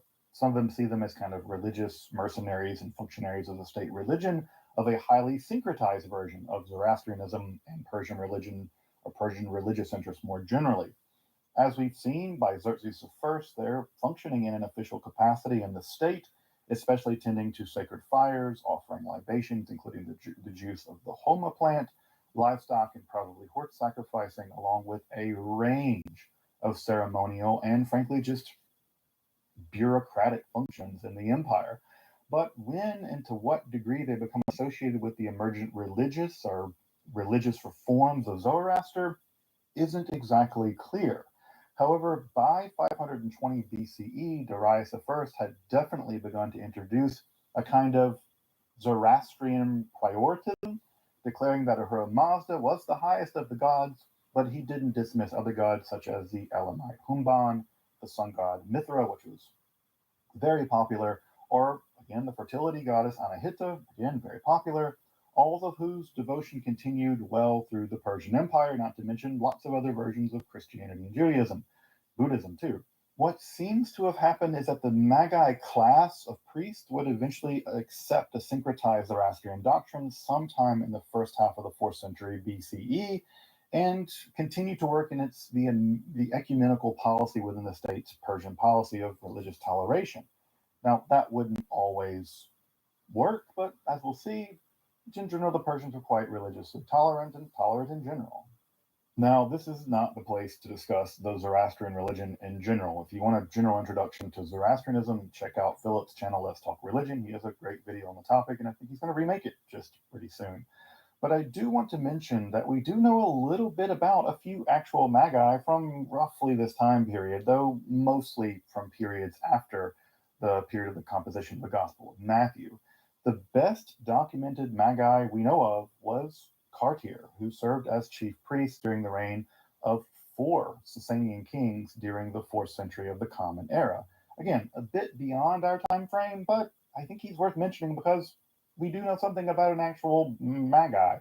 And he's known from at least 4 inscriptions and a handful of narratives. He was perhaps a eunuch. He's always depicted as beardless, and Cartier would emerge under the tolerant rule of Shapur I and become Mobed or high priest during the reign of Hormizd I, who died shortly thereafter. However, with the rise of Bahram I, the Zoroastrians led by Cartier seem to have asserted Zoroastrian hegemony and curtailed the more tolerant position of Shapur I, which was centuries old. This shift would eventually lead to the imprisoning of the prophet Mani of the dualist religion Manichaeanism and his eventual execution, perhaps at the bequest of Cartier himself. He definitely appears as the bad guy in the surviving Manichaean accounts of the events. Further, he seems that at this moment, he executed a kind of, inquisition in the area controlled by the Persians, which sought to suppress the various religions active in that region. Cartier brags about suppressing Buddhism, Christianity, Judaism, and various other kinds of dualist religions. Again, in a royal inscription, he brags about this, though frankly, it's not even clear that it was ever carried out. He might be lying. The Babylonian Talmud was being composed at exactly this time, and it really never mentions any sort of state Sasanian religious repression. So, who knows if this really happened? However, the policy of religious toleration would be reinstituted by Narsa, and Cartier, aside from the inscriptions and his frank infamy in Manichaean religious texts, would all fade into relative historical oblivion after this point. While it's not exactly the most flattering account of a magus, we don't see Cartier bragging about, I don't know, all the cool esoteric astrological knowledge he has. It's a bit narcissistic and inquisitorial. It's still one of the best preserved accounts we have of a magi from classical antiquity. And as much as the term applies to Sasanian Persia, of course, Zoroastrianism would continue to produce magi's, really ingenious scholars in the history of Zoroastrianism, including the composers of incredible religious texts like the Din Card, there around the 10th or 9th century of the Common Era. However, by the turn of the Common Era, getting back to our time near the composition of the Gospel of Matthew, the image of the Magi were basically settled into the minds of those living in the Eastern Mediterranean as an elite group of exotic Eastern wise men heavily associated with magic, dualism, and especially astrology. Again, it was also during this period that the Magi probably now became fused with state Zoroastrianism and again became strongly associated with the occult sciences, especially astrology, which had been both indigenously developed in Persia but also imported in a big way from India.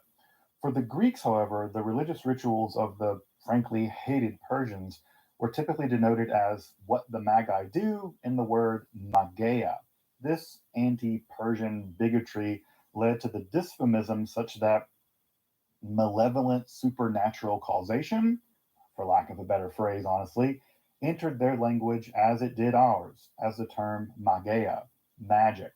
Yet the Greeks had to admit the reality of the Persian genius held secret by the Magi, and this conception of the Eastern Magi with esoteric knowledge of the stars and the occult was absolutely current during the time of the composition of the Gospel of Matthew. And it survives down to us in terms like magic and magus as someone who's a wielder of supernatural power. Thus, again, the question to me is how are the Magi functioning in this story? The Gospel of Matthew, for all of its alleged Jewishness, is actually very much concerned with its contention with the wider Jewish community of the time of its composition. And I suspect the Magi are functioning very much in that context. Specifically, I think it's meant to be very much ironic that non Jewish magi are literally able to read the signs in the sky of some kingly portent, which the Jews, especially Herod, the king of the Jews, is just thrown into a panic about his usurpation. Further, that the star eventually takes the Magi to the true king of the Jews is also functioning as a literary bookend to the execution of Jesus, whose very implement of execution would actually bear the sign mockingly proclaiming him King of the Jews. Thus, the Magi inaugurate at the very beginning of Jesus' life a non Jewish recognition of his messianic, even divine nature as a legitimate king of the Jews. But, and I think this is very important, but also as a universal messianic king over Gentiles as well, vouchsafed by the universally recognized wisdom of the Magi. Of course, those 12 verses in the Gospel of Matthew would be by no means the last appearance of the Magi in Christian mythology or even in the New Testament. They appear as bad Magi later in the book of Acts. In fact, if you've ever seen a nativity scene, you've probably seen elements of the Magi narrative that developed in the centuries after, after the composition of the Gospel of Matthew. For instance, their representation as wise men or kings, for instance. That's nowhere to be found in the Gospel of Matthew. Specifically, there are two tracks here by which the Magi narrative is expanded in early Christian history and mythology. The first vector has their role in the nature of the star they followed greatly expanded in infancy gospels and lives of Mary biographies in what is now called the apocryphal literature of that time. And the second vector is the theological meaning of the Magi and their star in the patristic literature, what it means theologically. Let's take a brief tour of each.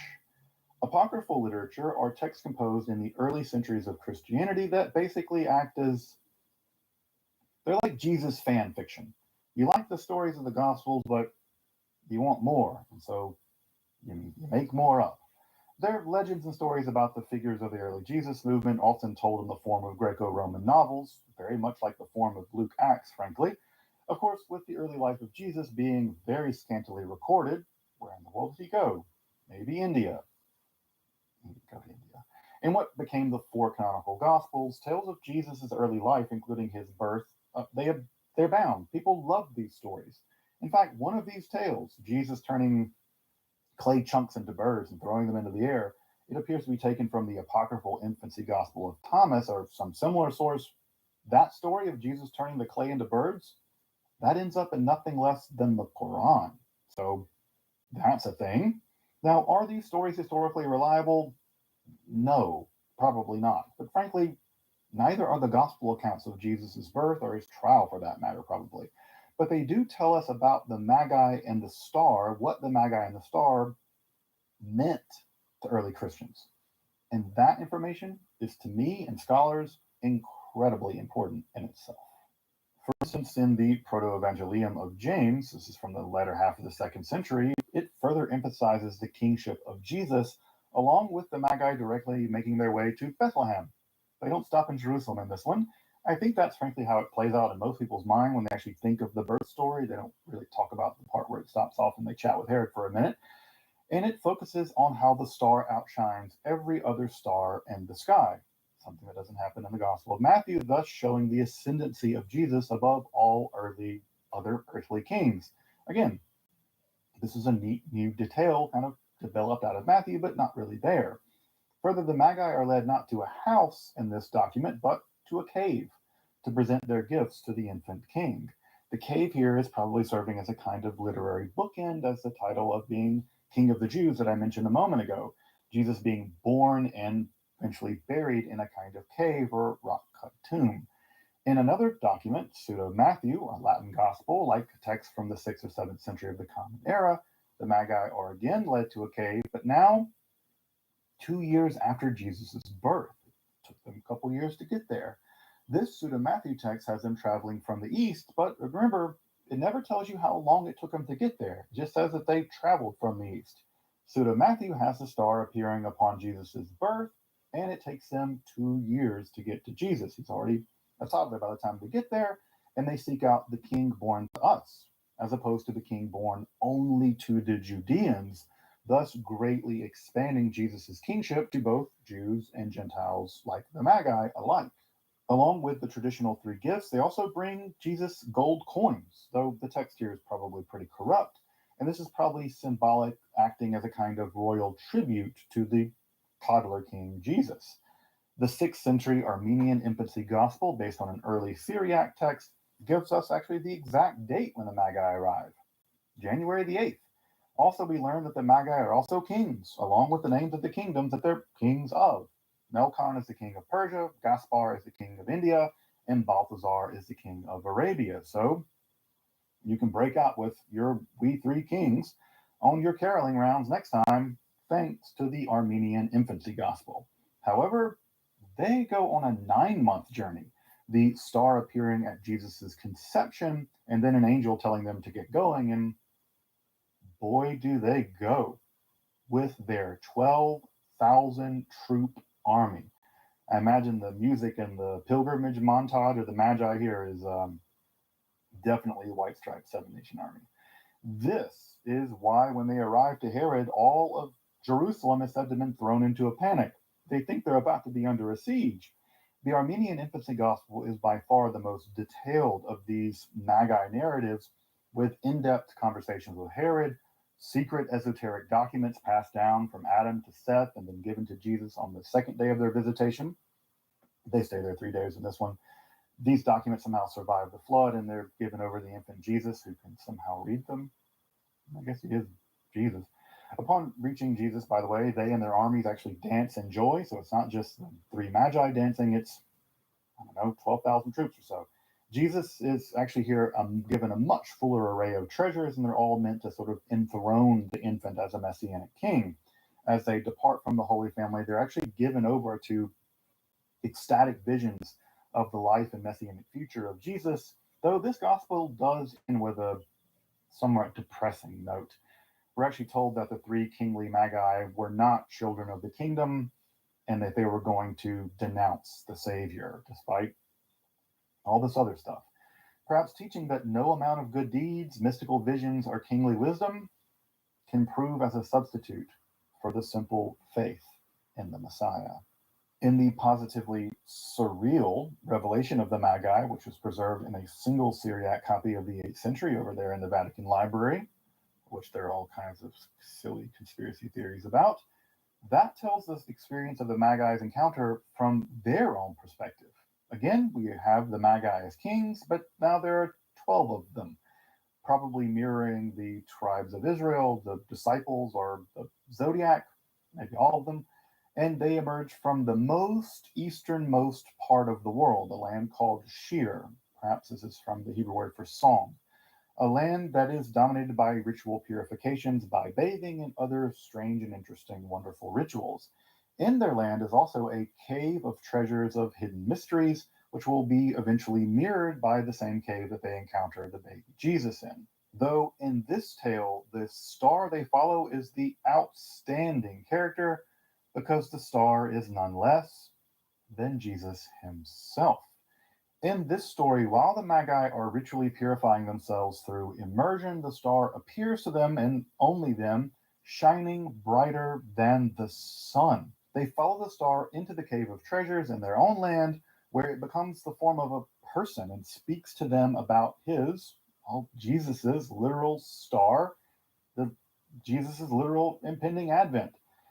Gazing upon the star, they're given ecstatic visions of the life of Jesus and his messianic redemptions of the world, and we're even told that this star hovered above the tree of life in the Garden of Eden. So it's really the beginning to the end of everything. The star leads and literally clears the path for them on their journey west. It flattens mountains, it drives away snakes, it allows them to pass over rivers effortlessly. It also multiplies food for them along the way, all invoking images of Mosaic and Jesus like miracles as they make their way west over to the cave at Bethlehem. They meet Herod, now demoted as a mere governor of the region. Take that, Herod. And they request to see the, quote, Messiah, life giver, who gives himself to death for the sake of the whole world. Herod proves useless, and they follow the star again, which is now descends down and is flanked by two angels into the cave where the Jesus is. The Jesus. They remove their crowns, they place them below the feet of Jesus, who speaks to them. He's talking to them as like a 2-year-old, I suppose, and tells them of the impending darkness on the day of his crucifixion as a sign to come, and he commissions them to go back to their land, to the land of Shir, to spread the gospel among their people, with the star again appearing, again leading them back to their distant homelands. Again, these are positively lovely tales. Well, with the exception of that kind of sad one, where we know that they're going to apostatize. But they all serve to me the exact same purpose in some sense, to exalt the Magi so as to exalt the kingly messianic status of Jesus. That, and just to fill out the otherwise terse narrative of the Gospel of Matthew. And as I pointed out a minute ago, if you've heard carols or seen nativity scenes or nativity dioramas, you've probably heard elements of these tales already. They've made their way into Christian Christmas legends, regardless of their historical or doctrinal validity. So take that historical and doctrinal validity. I'll leave a link in the description to a great collection of Christian Apocrypha if you want to check out some of these or many of the other wonderful forms of Jesus fan fiction from that time. So have fun with all that stuff. I love that apocryphal stuff.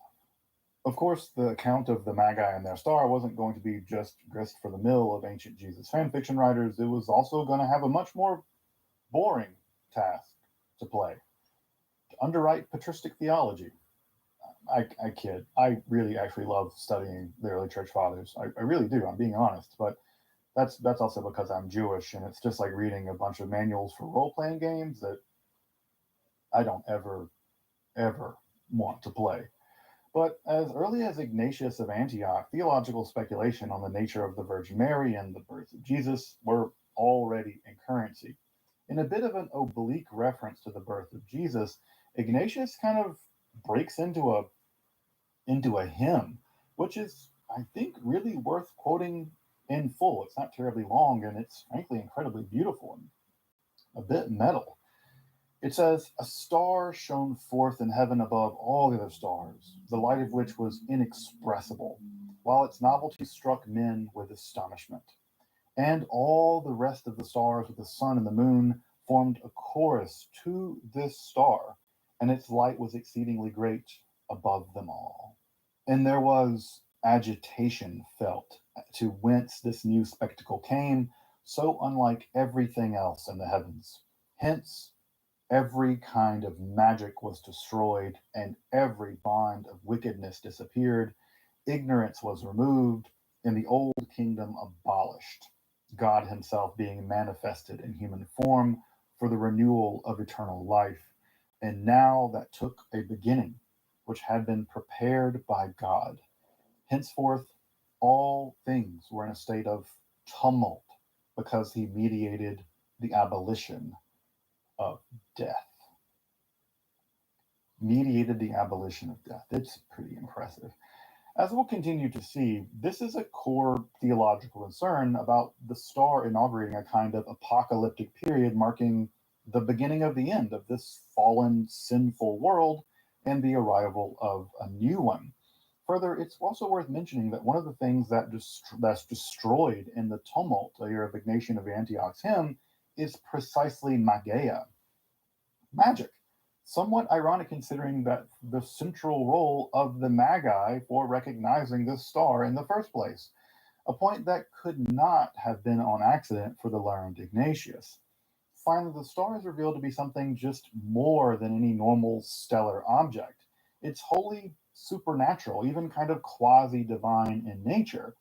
This is going to matter immensely because if the star heralded, or worse, dictated the coming of the Messiah, then astrological influence would prove decisive in God's divine plan, something absolutely anathema to early Christian theologians, but grist for the mill of early pagans who deeply dislike Christianity, like Celsus. And it's precisely to those two later points, the diminution of the Magi and the non astral and non astrological nature of the star, that subsequent theologians like Justin Martyr take up and write about at length. For Justin Martyr, not me, I'm still here for a while. The star is actually part and parcel of a messianic prophecy, specifically initiating a kind of ironic reversal in Israelite history altogether. Carefully knitting together verses from the prophets, Justin understands the Magi and their star as Eastern Assyrian kings returning to visit the king of Israel with gifts, thus reversing the historical destruction of the 10 tribes that constituted Israel there in the north, the so-called 10 lost tribes in 722 BCE. Thus, Israel is restored, and the Messianic king is crowned by the very Easterners that destroyed the 10 northern tribes with the treasures of the Magi. So, Mario coin sound. Further, Justin has little respect for the Magi. This is a theme we'll see over and over again by these theologians. They don't really like the Magi. They're just part of a prophetic mechanism. And according to Justin, they were even under demonic control until the visitation by the infant Jesus, who redeemed them. For Justin Martyr, the wisdom of the Magi, or the prophecies of the Jews for that matter, they're just worthless without the knowledge that is redeemed through the salvific power of Christ. Otherwise, their wisdom is just folly. Thus, the wise men from the East, they're not wise at all. That is, until their conversion experience honoring the infant Jesus. Further, Justin and the hymns of Ephraim the Syrian both reject the star of the Magi is truly a star at all, and thus it is not the object of astrological speculation, much less astrological influence on the birth and life of Jesus. Rather, the star is an announcer and guardian of the birth of Jesus. It's much more akin to an angel, especially in Ephraim, than a stellar object. Again, with the backwards, dark, and blind Magi finding redemption in their encounter with Jesus by symbolically crowning and enthroning the messianic infant, again, reversing the traditional harms the nations had done to Israel.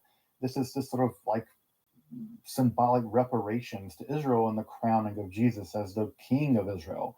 Interesting, the star here acts as a guardian of the infant Jesus from the murderous King Herod, only to preserve him from the murderous Pilate. Though, again, rather than as an infant needing astral angelic protection, the adult Jesus will willingly go to his fate for the redemption of all sinful people. John Chrysostom, on the other hand, the most important, I would say, theologian for the East, whose liturgy is still used in the Eastern Church, also argues that the star of the Magi isn't a typical star if it's a star at all. Its movements are erratic, as if it's driven by some divine intelligence. And he even goes so far as to insist that at the time it could even outshine the sun, one of those elements we saw already in some of the apocryphal birth stories. Further, Chrysostom follows the more apocryphal tradition, as we've seen, that the star appeared well before the birth of Jesus, so that the appearance of the star with Jesus would actually teach them that they're not visiting any kind of normal, regular earthly king. This need for the education of the Magi is another slight on the idea that the Magi are wise men. They're not for these church fathers. Rather, Chrysostom actually calls them barbarian Persians in need of salvation that, frankly, only Jesus can offer. Interestingly enough, and I think this is clever, he has the barbarians teaching the Jews that a king had been born, as witnessed by this star, but it's the blind and stupid Jews who teach the Persians that the king is indeed the king of the whole world, the messianic king of kings. Thus, again, all of this is really to showcase the theological commitment to supersessionism of the theologians of this period, and now kind of, that Christianity had come to educate so-called pagan wisdom, it was not really wise at all, and to complete and overcome Jewish legalism and Jewish blindness to their own prophecy. The Jewish priests and scribes and the Magi, the Persian Magi of the Gospel of Matthew, are being played against one another in some sense, though with the Magi giving over their treasures as a sign of them relinquishing their paganism for service with Christ, while the Jewish Herod and his priests and scribes go on a bloodthirsty rampage. So the seeds of anti-Semitism, that's cheery. The 7th century Maximus Confessor also makes it abundantly clear that the star wasn't a star at all. Again, the anti-astrology polemic here is pretty strong, but it was an angel. He's very clear, Maximus is very clear that it was an angel sent as a power from above that completely abolished the deception of astrology and annihilated the darkness of such ignorance. So he really takes it to astrology. Again, Maximus has the Magi as being virtually demonically possessed, and in fact, they're possessed by demons of the air, and they're only redeemed by their visitation with the infant Christ, with the transfer of their gifts, simultaneously ridding themselves of their pagan ways and depossessing themselves, but also crowning and enthroning the infant as the Pantocrator, the world king.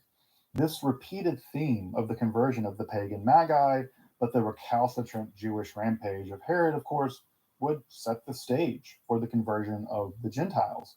It's a huge idea inaugurated by Paul that the Magi, in some sense, are the first converted Gentiles, but also the trope of the stubborn Jews unwilling to see, much less accept Jesus as the Messiah, a trope that's absolutely harmed no one at all in history ever.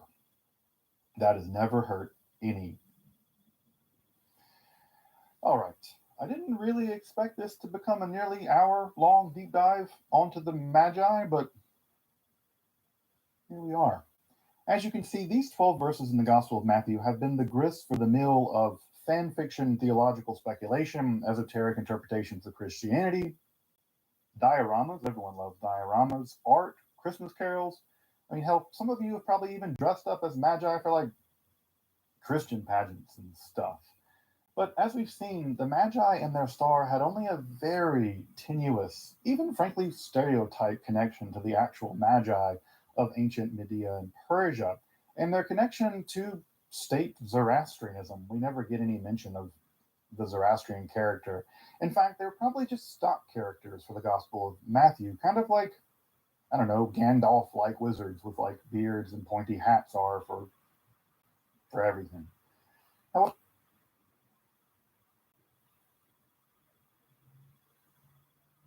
writers of the Christian Apocrypha, along with early Christian theologians, had a absolutely positive field day with these mysterious visitors from the East and their equally mysterious star.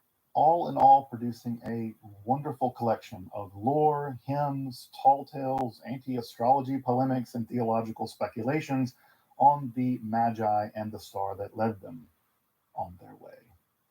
Vanden Eichel's recent book on the Magi was indispensable for putting this episode together, and it is well worth you picking up if you're interested in these characters and their star. It's honestly the best kind of writing. It's accessible, it's scholarly, and it's poignant. Just a great book. If you ever want a real deep dive on topics in Zoroastrianism, like the Magi or the Denkard or any other topics, the best resource, in my opinion, is the massive 2-volume collection of articles on those topics as part of the Encyclopedia Iranica, edited by Mahnaz Mozami. It can be a little tough to find, but if you do find it, it's only like $70 for 2 massive volumes, and it is the single best academic resource I've found on topics in Zoroastrian studies. I'll come back to Zoroastrianism at some point in the future, but it's a great collection. It can, however, be a bit technical and specialized, but again, an amazing resource. Though the entire Encyclopedia Iranica and its articles are fantastic, and you can find it all online for free. I'll put a link in the description. But really, I want everyone to have a wonderful Christmas if you observe. I hope that no one gets any cold, and may we all find our shining star to guide us on the paths of wisdom, joy, and peace to all. Until next time, I'm Dr. Justin Sledge, and thank you for watching Esoterica, where we explore the arcane in history, philosophy, and religion.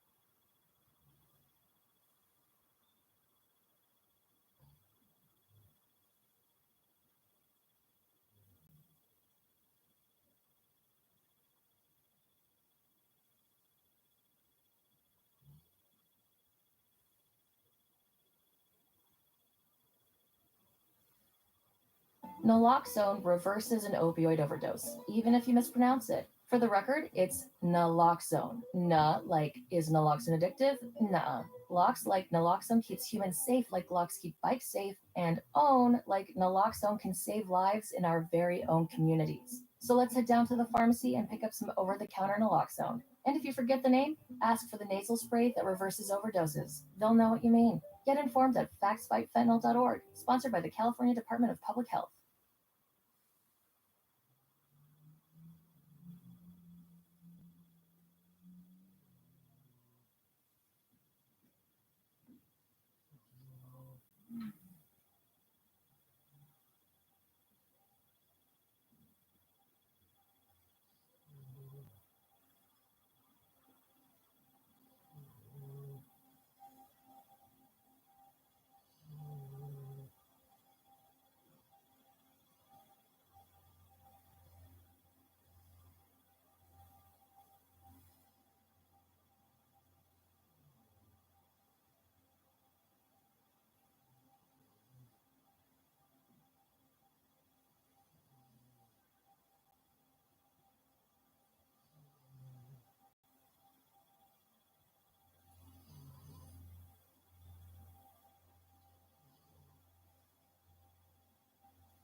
treasury of natural perfection. The third theme, spontaneity.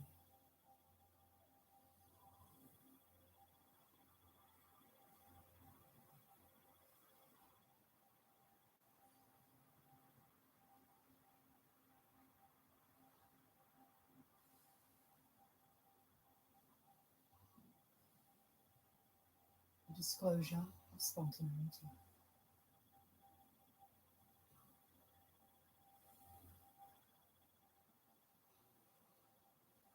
Timeless spontaneity,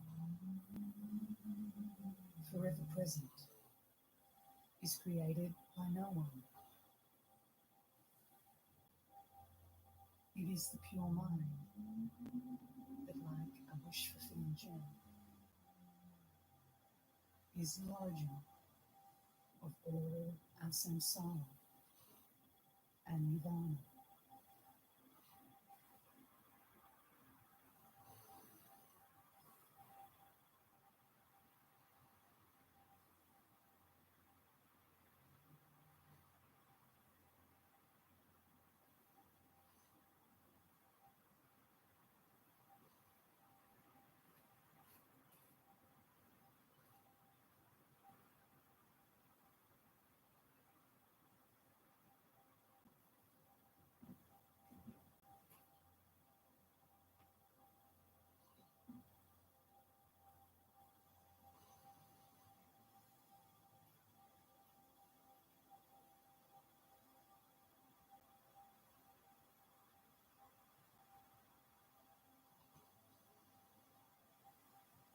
Just as all environments and beings float in space,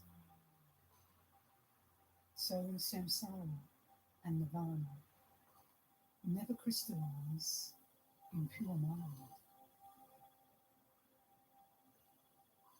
Just as a variety of dreams occur in sleep, so the six realms and the triple world manifest in mind. All events at their arising within the scope of gnosis are the cosmic gestalt of empty spontaneity.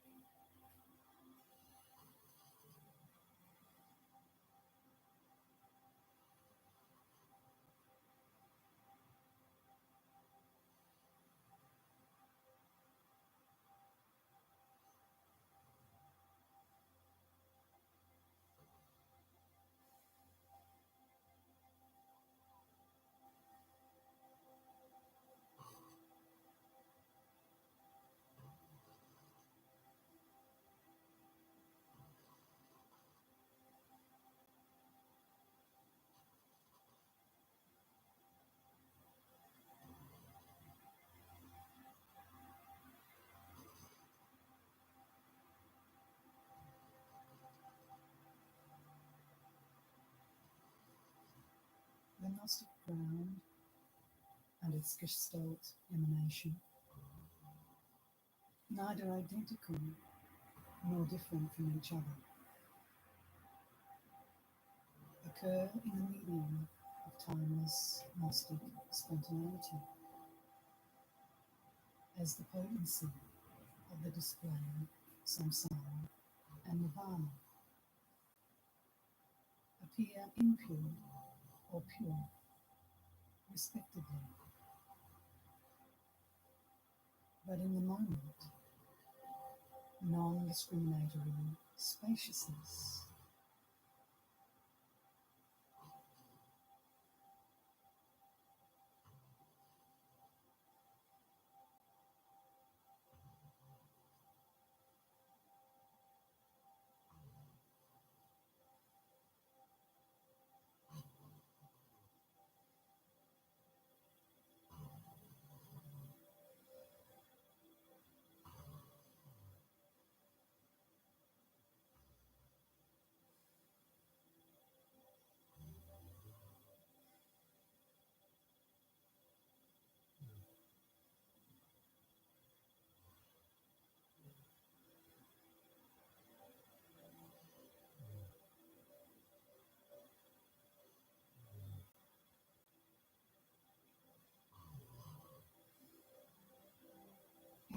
repeated diffraction of a crystal spectrum. The 5 coloured lights are separately distinguished, yet the potency of the one crystal prism is undiscriminating. Basic intrinsic gnosis diffracts like the crystal.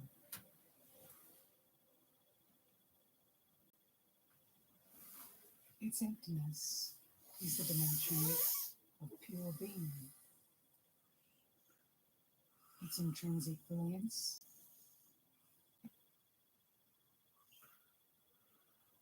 Why do online providers of GLP-1 medications like semaglutide make things so confusing? One price for membership, another for medication. Hey, you need labs? Yep, that'll be extra.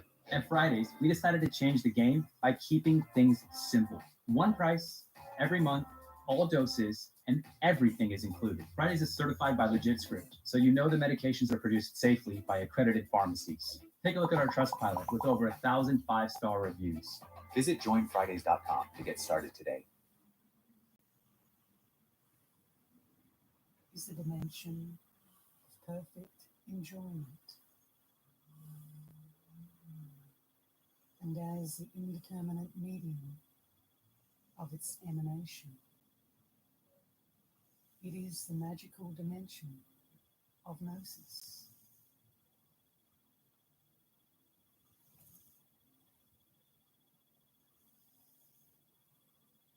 These are the Gnostic dimensions of spontaneity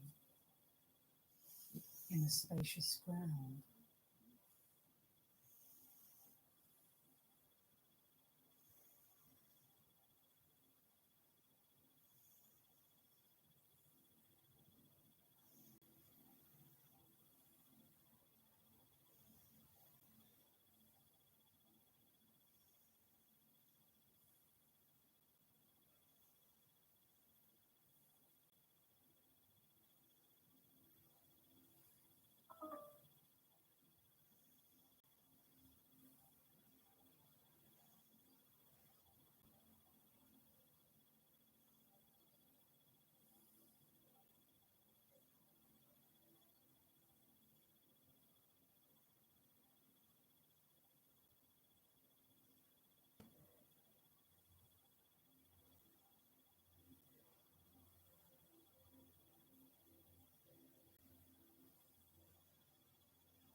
Even while Gestalt imagery arises in that ground, whether as the Master's pure three-dimensional display or as impure experience of samsaric worlds and life forms, as empty essence, clarity, and unimaginable diversity. It is the play of pure being, enjoyment, and magical being. All display is the Gestalt imagery of the potency of the three dimensions, which is nothing but spontaneous Gnostic envisionment.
clear understanding of these fine distinctions,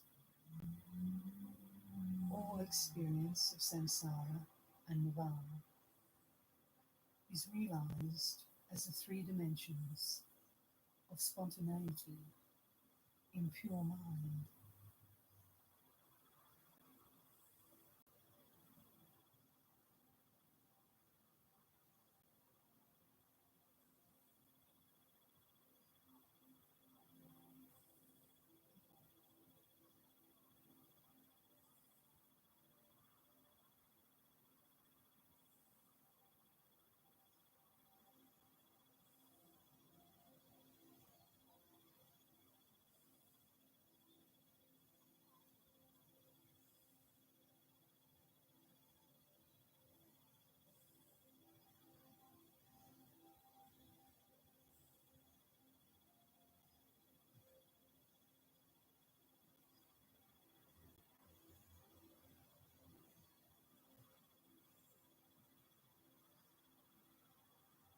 The pure being and pristine awareness of Buddha. The creatures of the three realms, physical, energetic, and mental complexes, and the karmic emotional tangle of the inner and outer worlds. There is nothing but pure mind.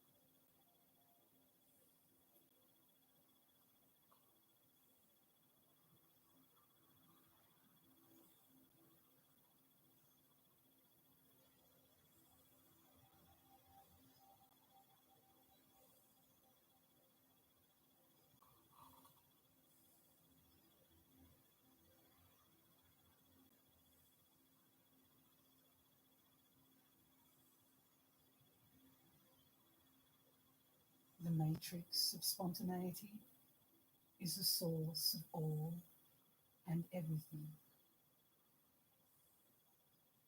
Insofar as all external and internal, animate and inanimate forms occur as unpatterned Buddha body,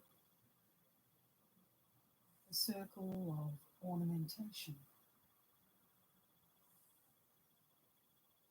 And insofar as all frequencies and volumes and qualities of sound occur as unpatterned Buddha speech,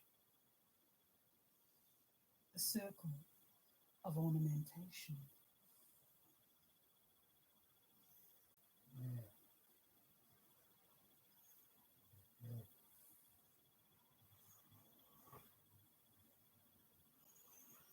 And insofar as all unrealized mind and realized pristine awareness occur as unpatterned Buddha mind, a circle of ornamentation.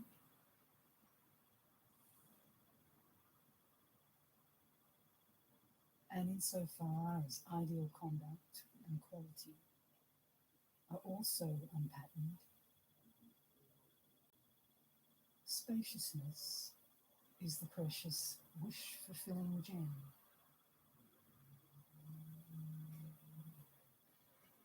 And because it is unsought, everything arising by itself, it is called the spontaneous creativity of self-sprung awareness.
multifarious events in their ground of spontaneity, a pure mind,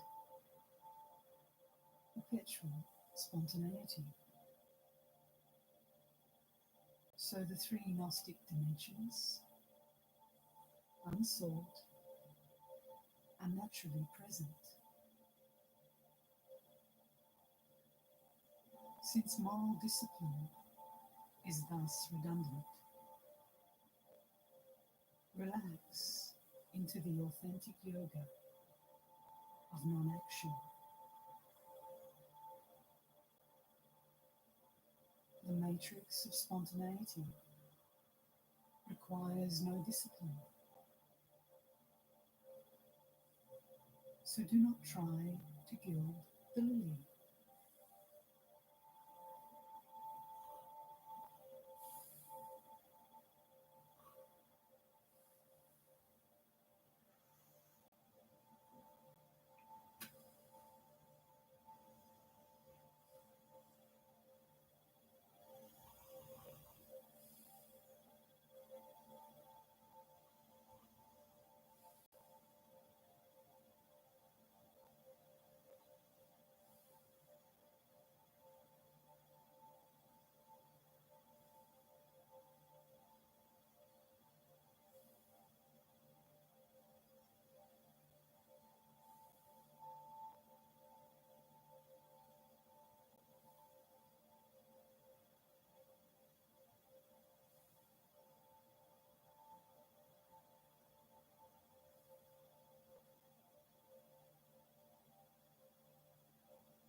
The total presence of Buddha, past, presence, and future, is achieved spontaneously in natural, pure pleasure. So, eschewing low-level, graduated causal techniques, watch the non-active sky-like nature of mind.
Uncontrived, timeless, magical super spontaneity,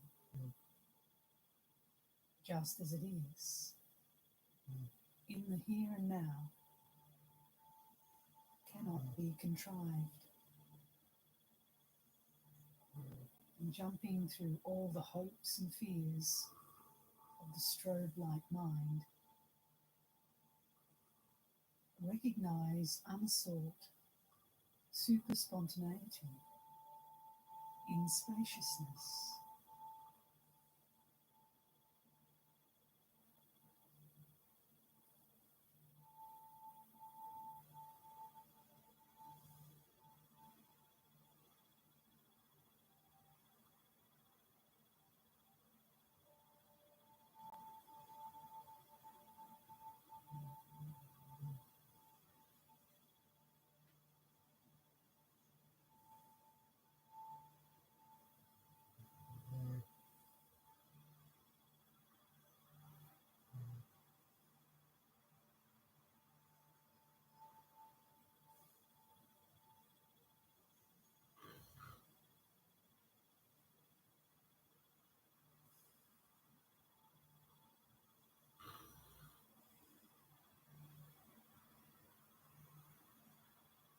every experience, whatever it may be,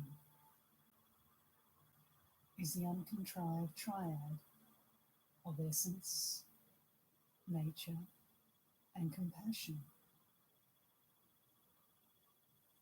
The display of pure being, enjoyment, and magical emanation.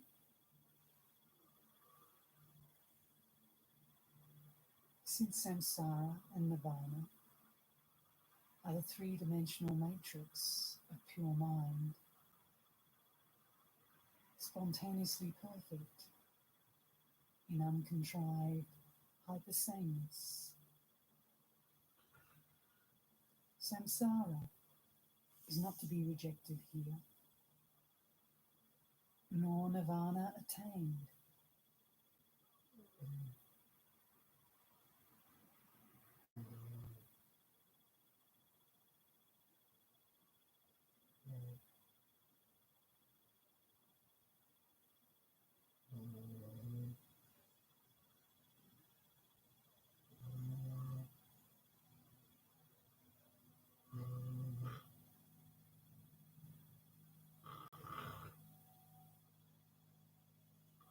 All evaluations silenced,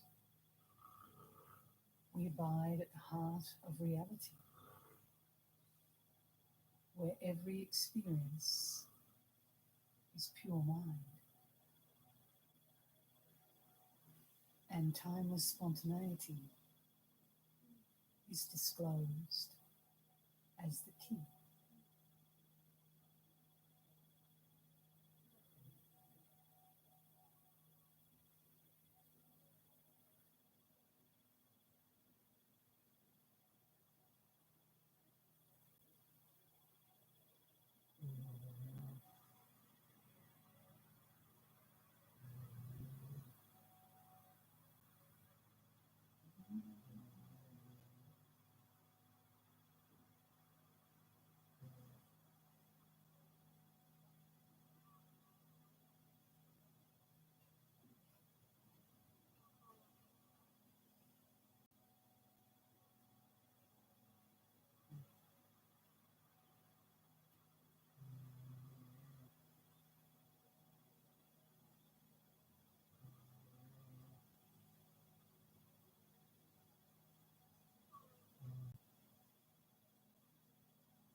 The assimilation of all experience to spontaneity.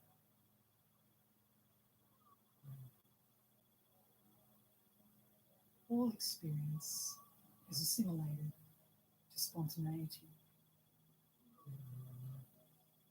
The five elements, matter and energy, all appearance, arise to demonstrate timeless, unthought spontaneity. Self and other deconstructed as pure intrinsic clarity. The elements are assimilated autonomously as ordinary man.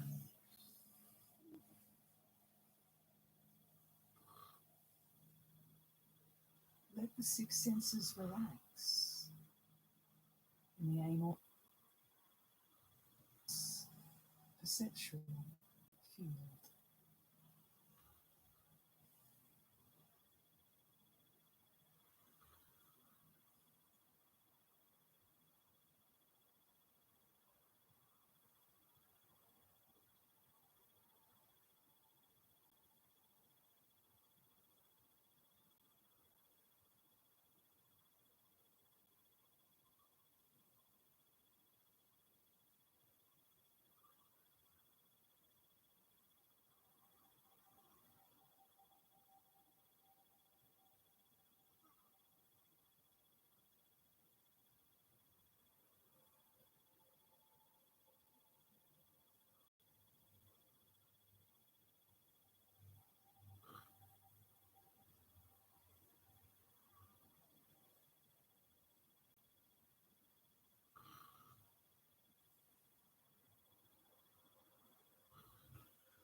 Gnosis, the universal source, is luminous spontaneity and unmodified by the five senses, by projection or concentration. The empty gnosis of pure being is spontaneously perfect contemplation.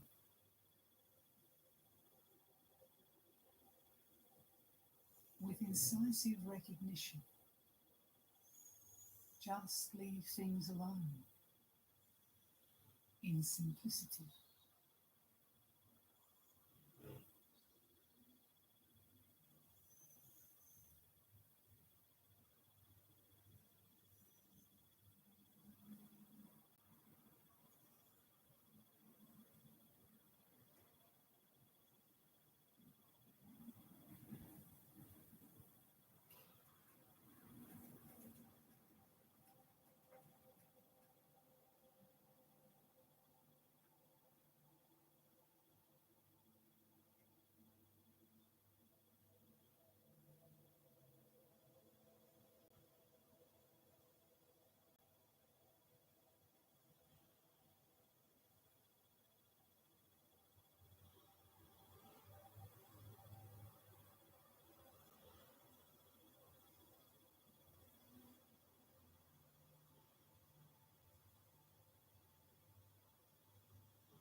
In the fertile, unconfined supermatrix of intrinsic gnosis,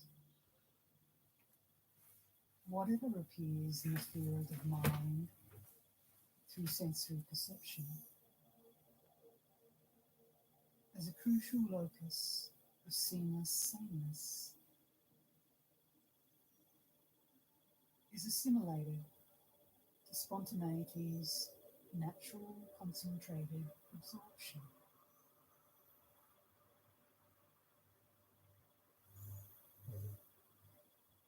Always, incessantly, like a great river's flow, uncultivated, spontaneously arising awareness, uninterrupted. All things, in essence, self-sprung from the primordial matrix, reach fulfillment in Samantabhadra's contemplation.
All experience is grounded in pure mind,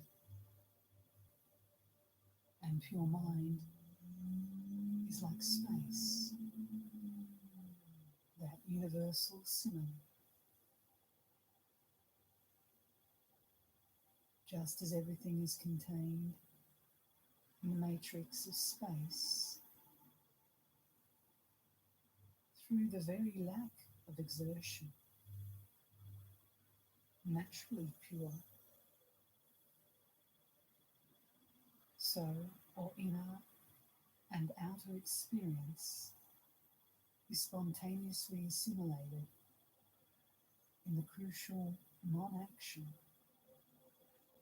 that supersedes all intention and ideation, and with the vital zero attachment to whatever appears.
Timeless, unborn, and unceasing,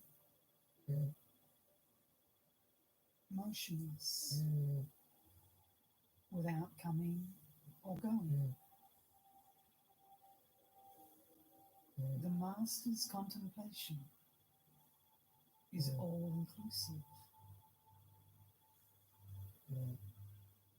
So spontaneity is a pure, unwavering samadhi. And all events are assimilated to non-action.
The bind of spontaneity.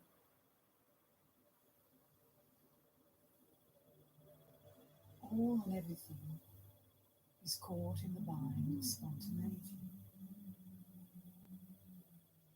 All inner and outer worlds are spontaneously imaged. The whole of samsara and nirvana is a spontaneous display,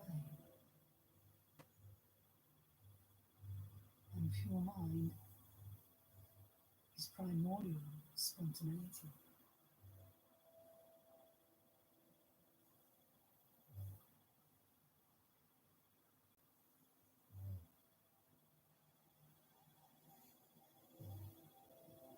There is nothing other than spontaneous perfection.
Since the nature of mind is timeless spontaneity,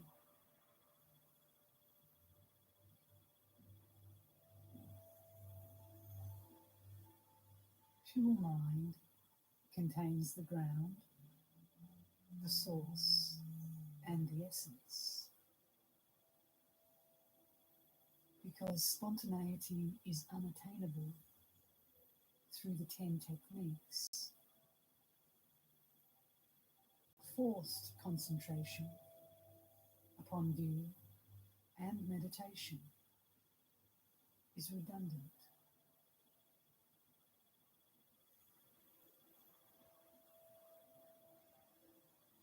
Extraneous support, like goal-oriented technique,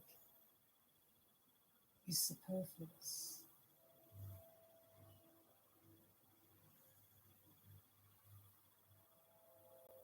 And egoistic ambition and apprehension is dispensable.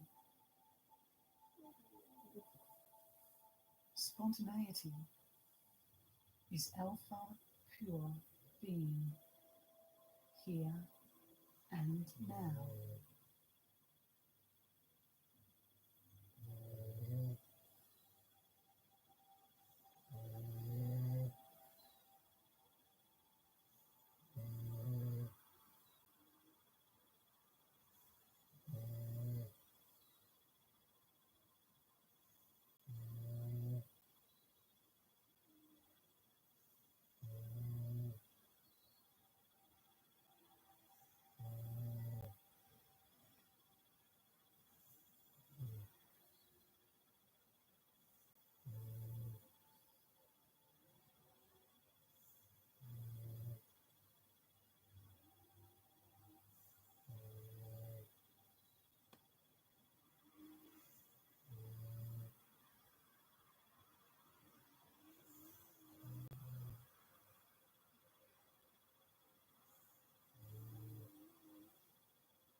In the unchanging sky of the matrix of mind's nature, in the matrix of the 3 Gnostic dimensions, samsara and nirvana indeed occur adventitiously,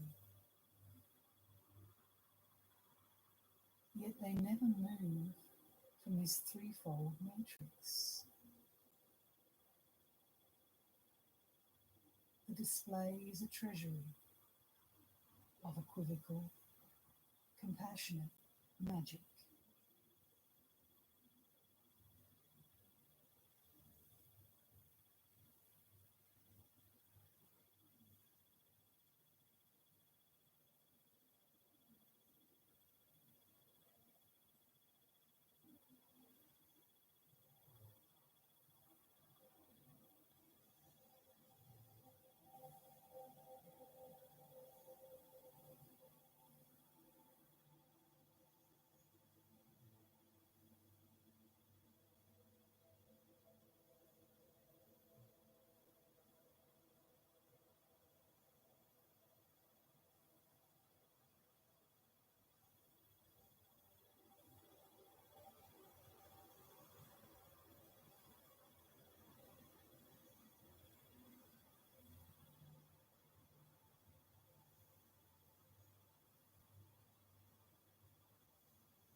Since all and everything at once is Samantabhadra's spontaneity, samsara and nirvana are overwhelmed by their own spaciousness.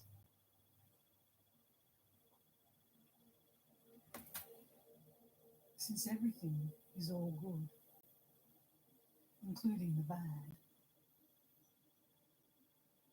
all is spontaneous perfection. The spaciousness of the Vajra essence. and all experience is held in its ineluctable mind.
Resolution in spontaneity.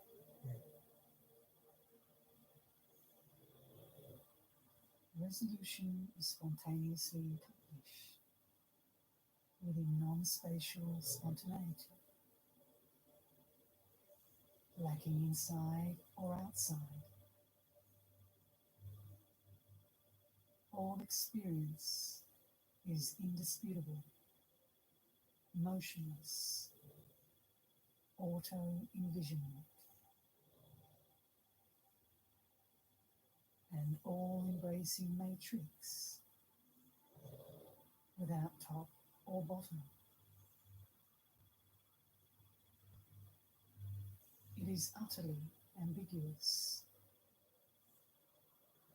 nowhere restricted, beyond indication, inconceivable and ineffable.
Since experience is alpha pure in essence, and spontaneity is its very nature, free from the four extremes: existence, non-existence, eternity, and annihilation. It is non-dual, pure mind.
alpha purity, in essence, is nowhere attainable. Its sky-like nature, primordially pure. Spontaneity, in essence, can be contrived by no one. Its emanation, never crystallizing. It can appear as anything. The source of all samsara and nirvana. It is without past or future, beginning or end.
Unborn spontaneity is the indeterminate ultimate ground. Its timeless emanation is inexorable.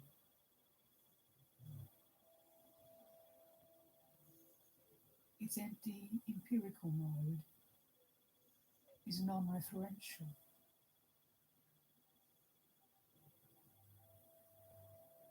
Its intangible mode of release is uninterrupted.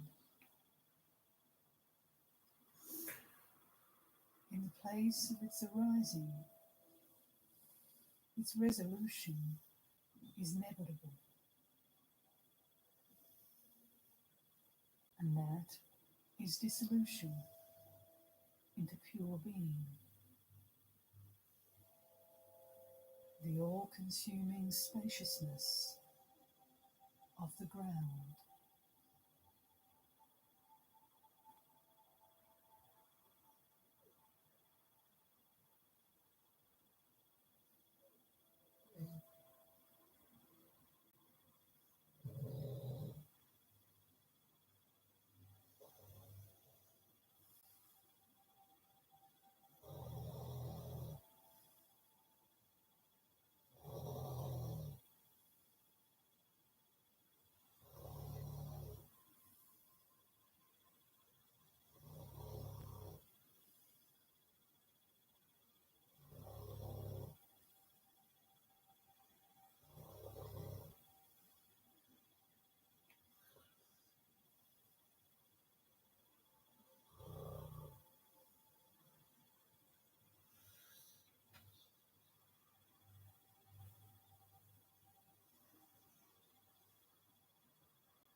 Like clouds evaporating into the sky from which they emerge,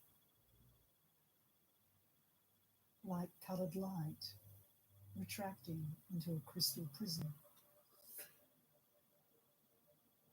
The archetypal imagery of samsara and nirvana that arises in the ground of spontaneity recoils into the alpha purity of the essential ground.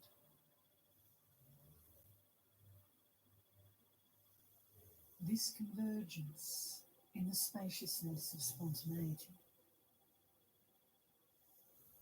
this is the ultimate super resolution of all experience. All structure deconstructed, naturally dissolving into spaciousness.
In the here and now,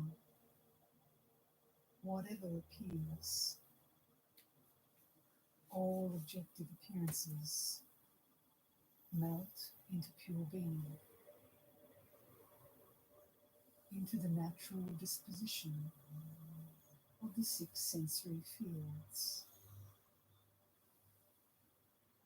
Thereby, outside and inside are instant by instant resolved in the interfusing spaciousness of spontaneity.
Similar to resolution in manifest Buddhahood, as total presence of the ambiguous gestalt of samsara and nirvana, when the flicker of inner-outer imaging naturally settles in the matrix of clarity, in an unthought, unstructured, natural state, immediate resolution in the crystal clarity of brilliant emptiness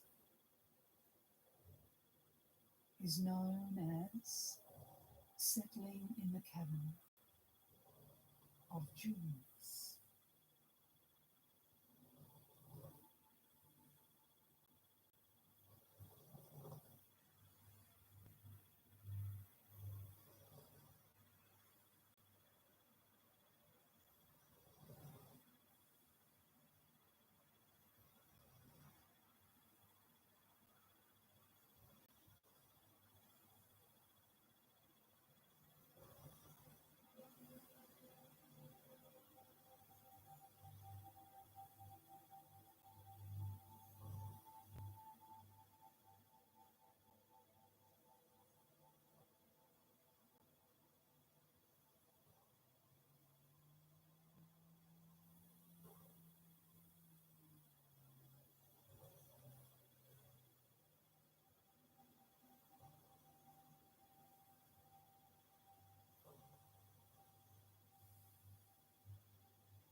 Resolution in natural spaciousness occurs in the moment.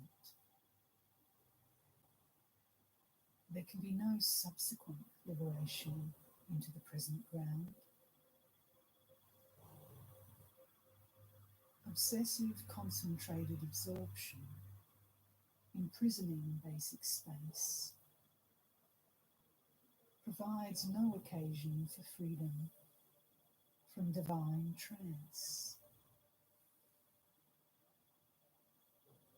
Cherish, therefore, every instant of resolving intrinsic samadhi in the interior spaciousness of the here and now.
Each and every experience resolved in the spontaneity of gnosis. Spontaneity resolved in the natural state of original hyperpurity.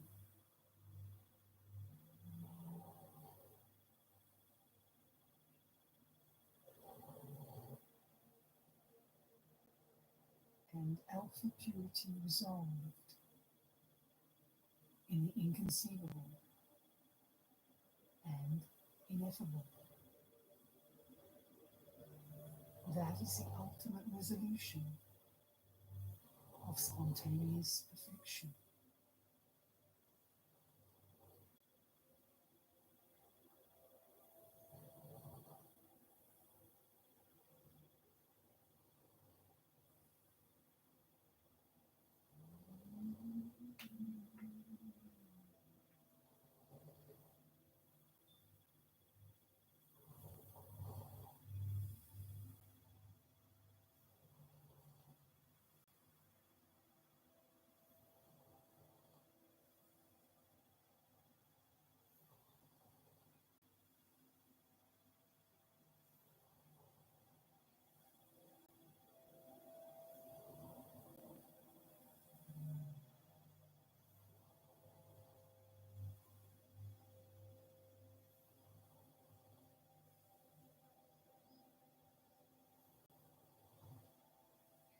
The third theme of the treasury of natural perfection, showing conclusively that all experience is timeless spontaneity, is concluded.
The treasury of natural perfection. The fourth theme, unity.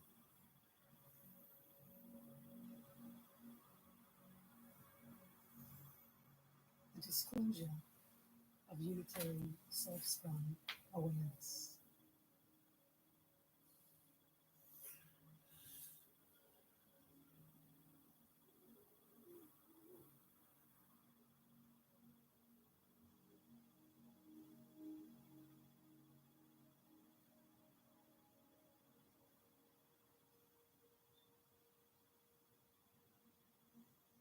And now let me tell you about unity. Gnosis alone, the experiential ground,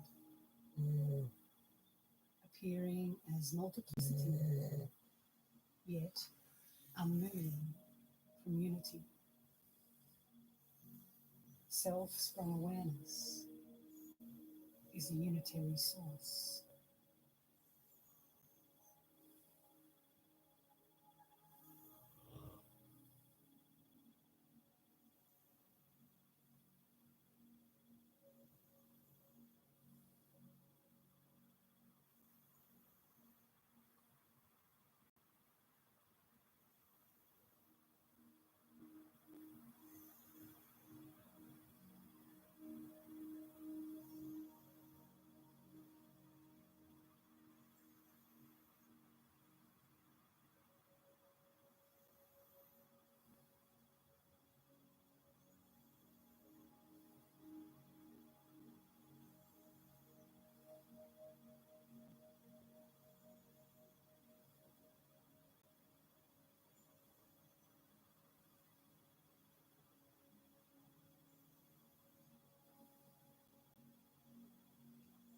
In the one cat's eye gem, under different conditions, distinct images of fire or water appear. Just so, in the one source, intrinsic gnosis, illusions of both samsara and nirvana appear. One of recognition, the other of ignorance, both based in a single, non-dual, pure mind.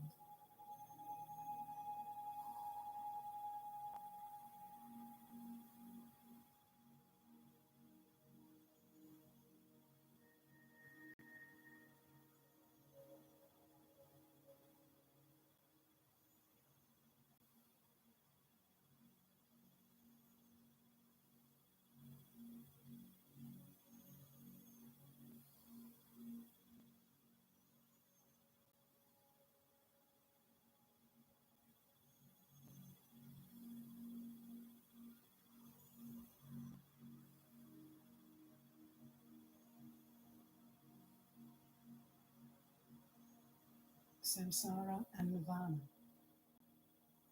all Gnostic vision, as it appears, is one in its empty face, like dream, enchantment, reflection of the moon in water,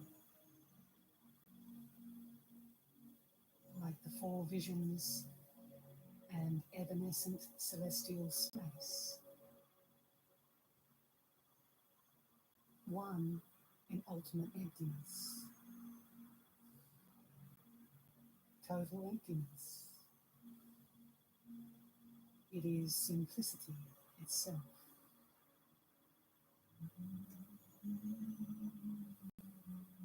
Since everything is a single field, pure from the beginning, there is no duality. Everything contained in a single seed that is zero-dimensional, pure being, whole.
The five elements manifested in pure mind,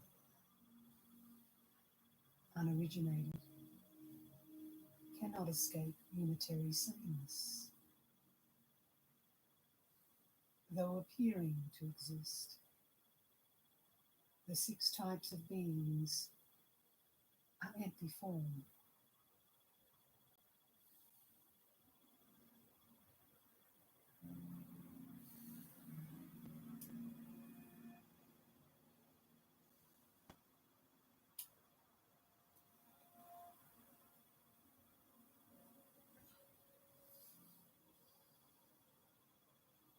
They are archetypal images, unstirring from the Gnostic scope. Though pleasure and pain are surely felt, they do not move from essential total presence. Soul, self-sprung awareness. Know all experience as the one spaciousness, as emptiness, the same unborn reality of pure mind.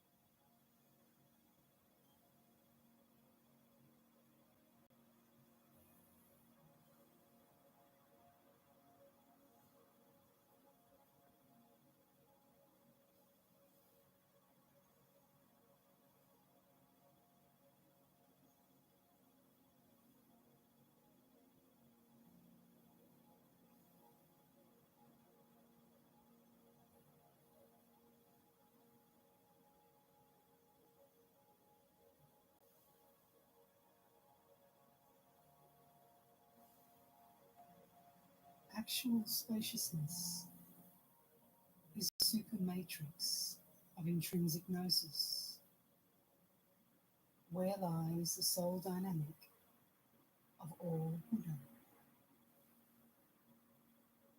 Multiplicity, unimaged, without any fragmented structure. It is the unshakable palace of total presence. It is nothing but self-sprung awareness.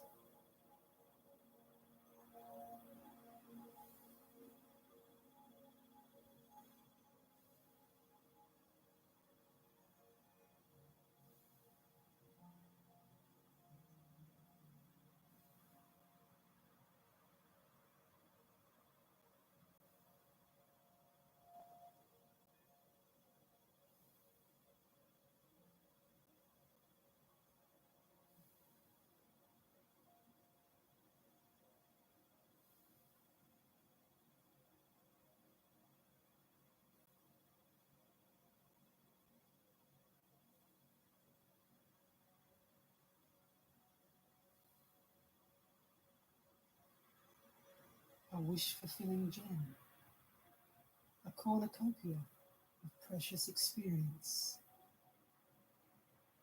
The three Gnostic dimensions of spontaneity are the Buddha fields.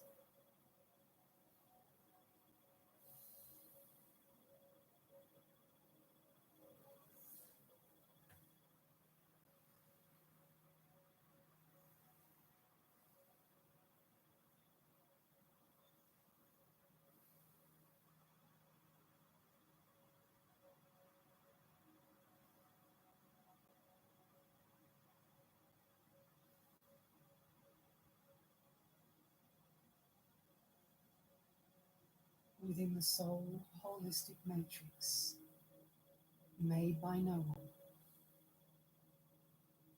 the entire gamut of multifarious experience is projected. Yet, Causality reverted.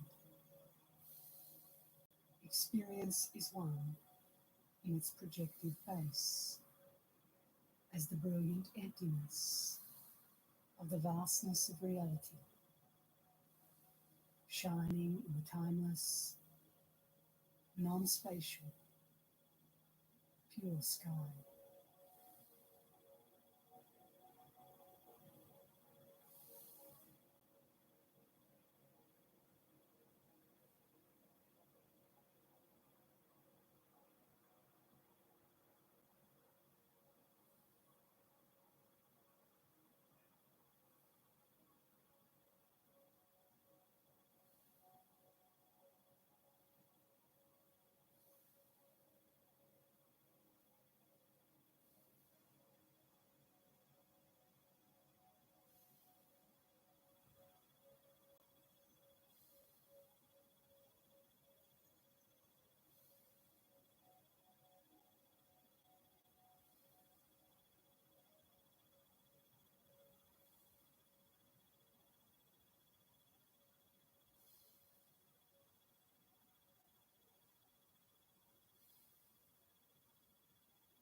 All of samsara and nirvana is created spontaneously, but basic gnosis itself, uncreated by anyone, like the sky, lies beyond endeavor, in accord with that simile. Unitary spaciousness, the vast super matrix, stills the concretizing exigencies of multiplicity.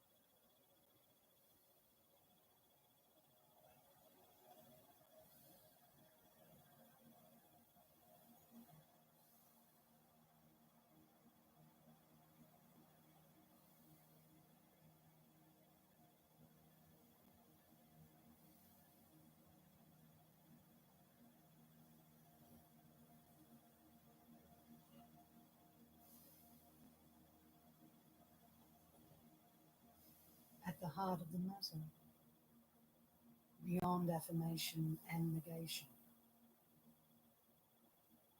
the display of indeterminate events, whatever they may be, are the matrix of the ineffable nature of mind that lies beyond all conventional words and expression.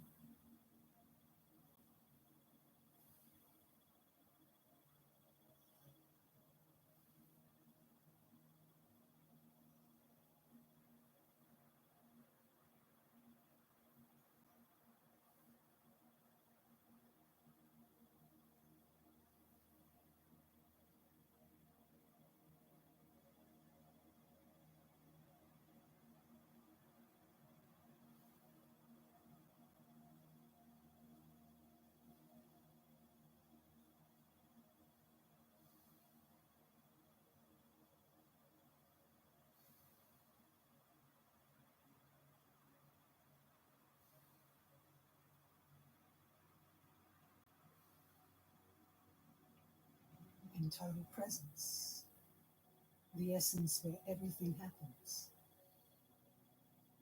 there is no duality, yet an incalculable multiplicity. Buddhas and sentient beings, matter and energy, are resplendent,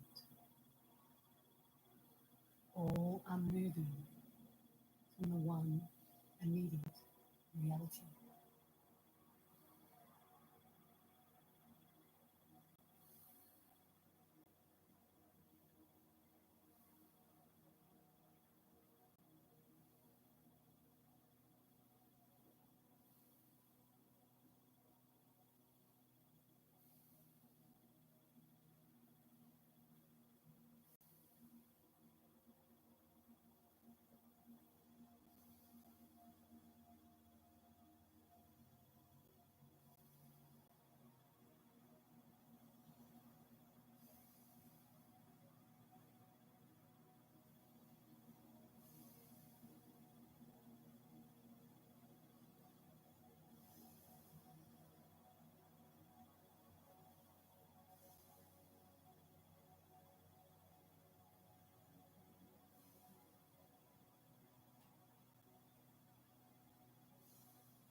Interconnected in unity.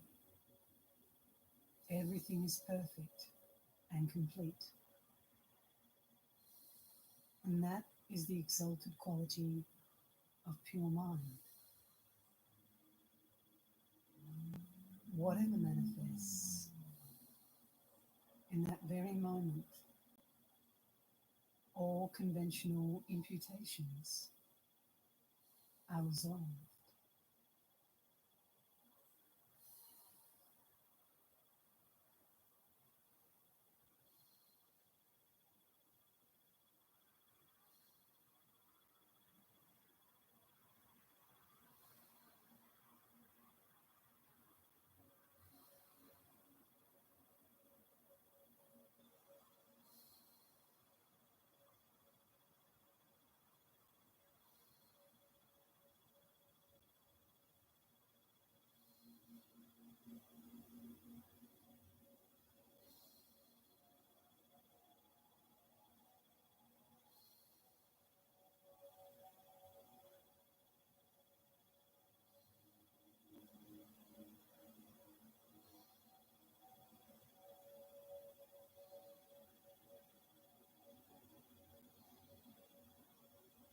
As luminous expression of the empty, non-dual nature of mind,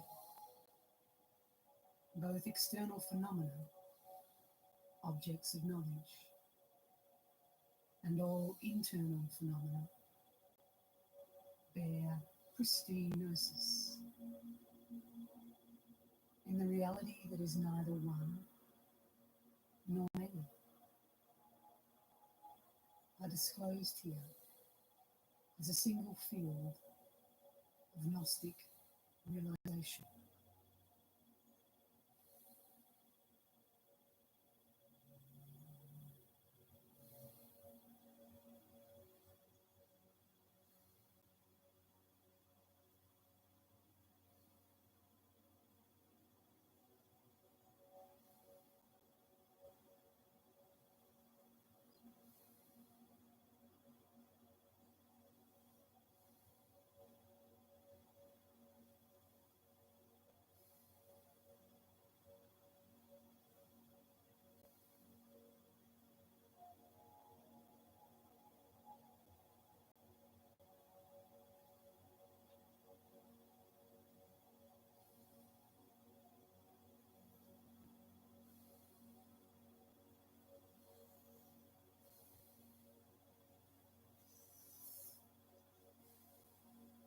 Assimilation of all experience to the singularity of self-sprung awareness.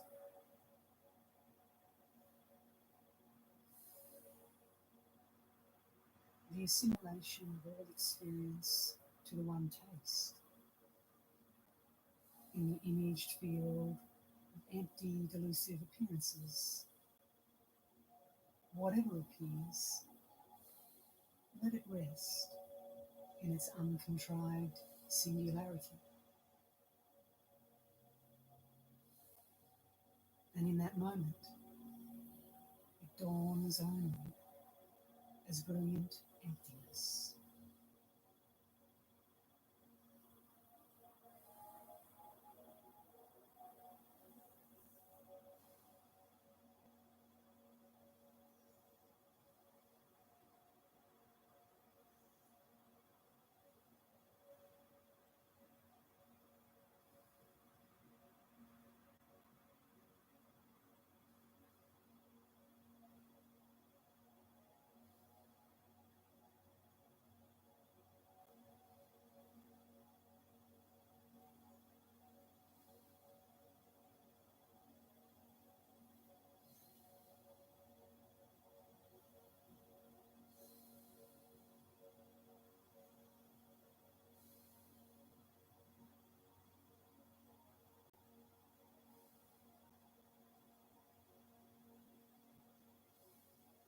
In the empty scope of myriad self-dissolving thoughts and visions,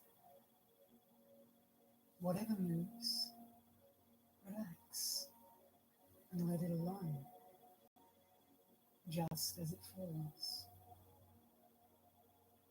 And contemplation of reality arises within the movement. In the moment when mind and objective field are seamless sameness, relax into its aimless, traceless, natural purity.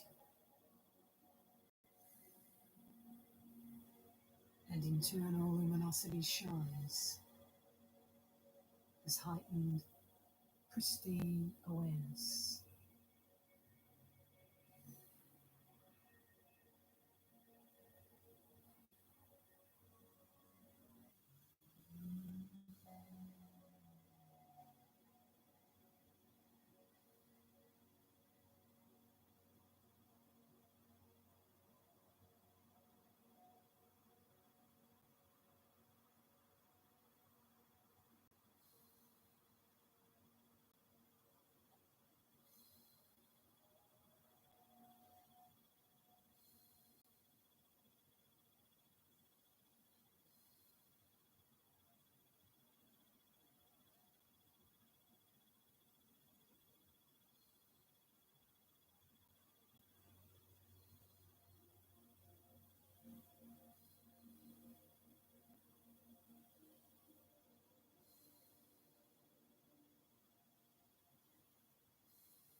When those three key functions are assimilated to a single essence,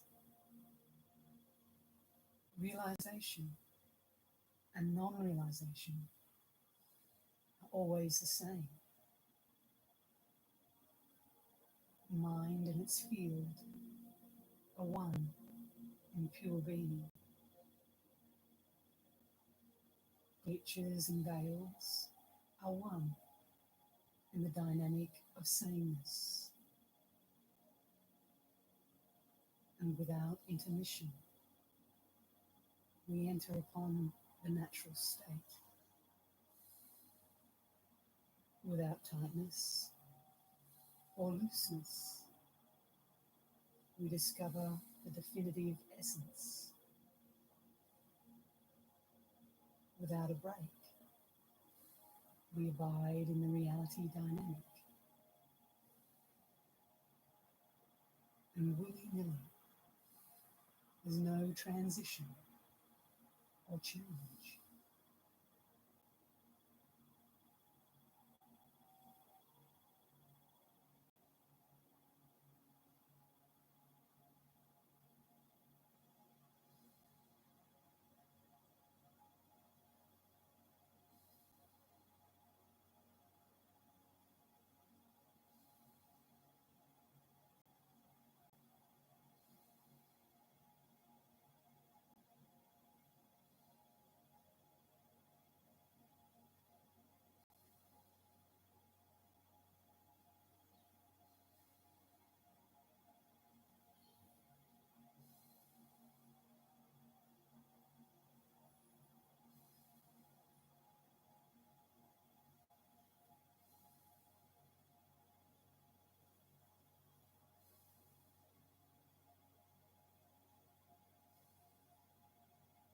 vast, spacious.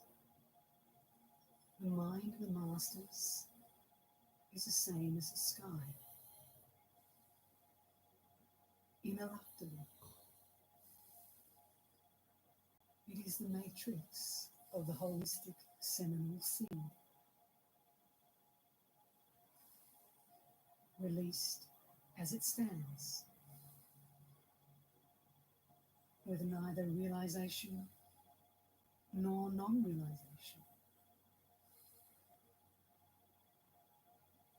Experience consummate, no mind. It is open to infinity.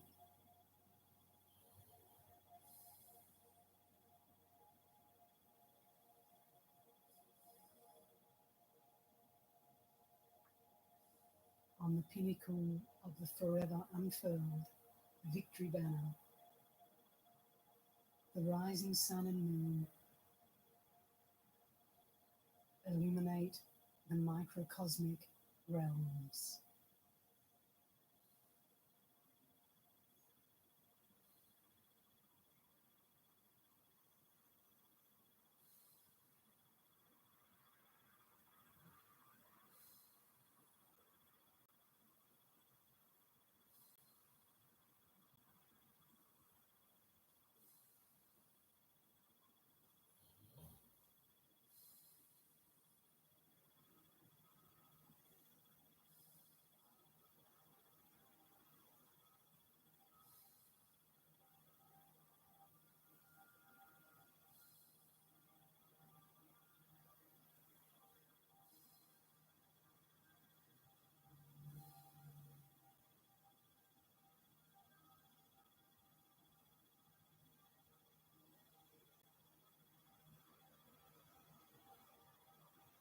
The bind of unity,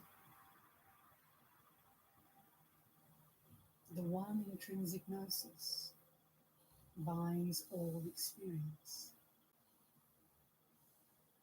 environments and life forms, infinite and unconfined, whether of samsara or nirvana,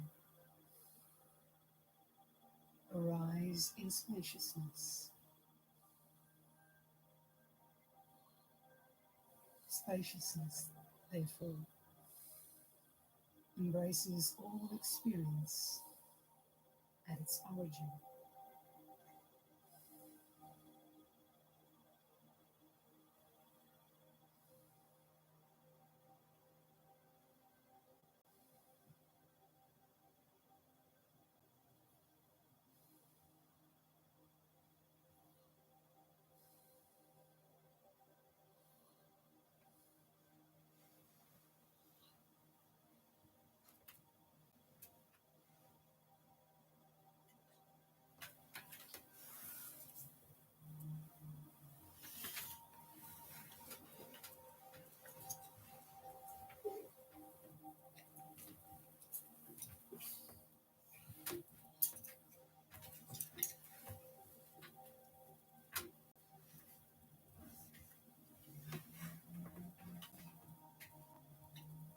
Whatever multifarious appearance arises in the moment,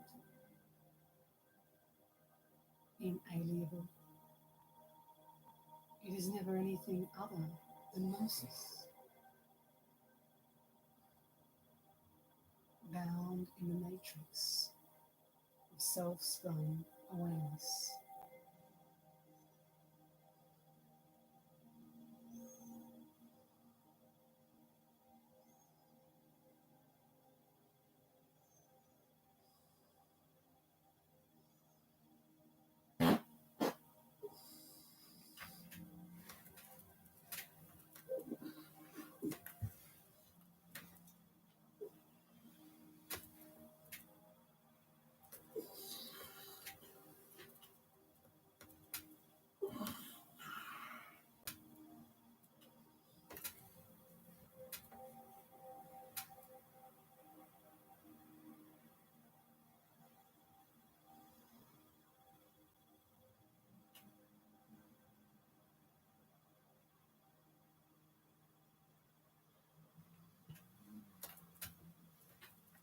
even in simultaneous inception and release,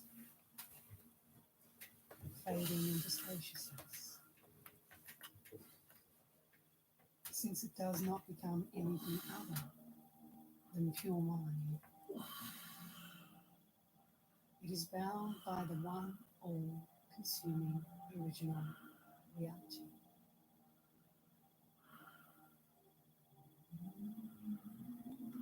Thus, all events are bound by unitary gnosis and indeterminate gnosis.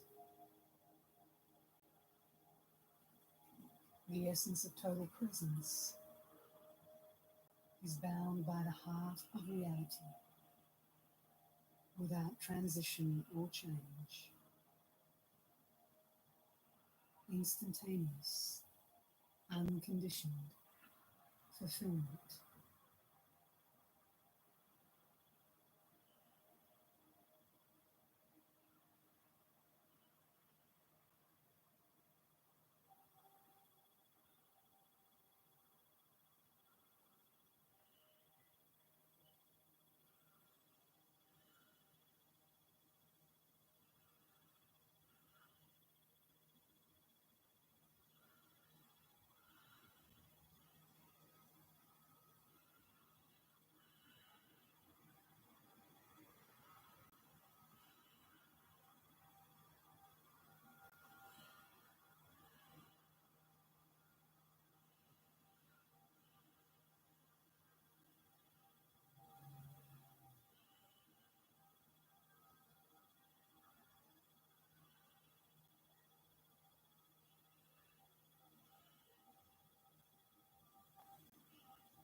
Resolution of all experience in self-spun awareness.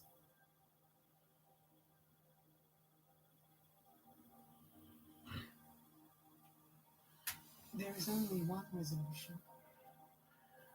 self-spun awareness itself, which is spaciousness, without beginning or end. Everything is complete. All structure dissolved. All experience abiding in the heart of reality.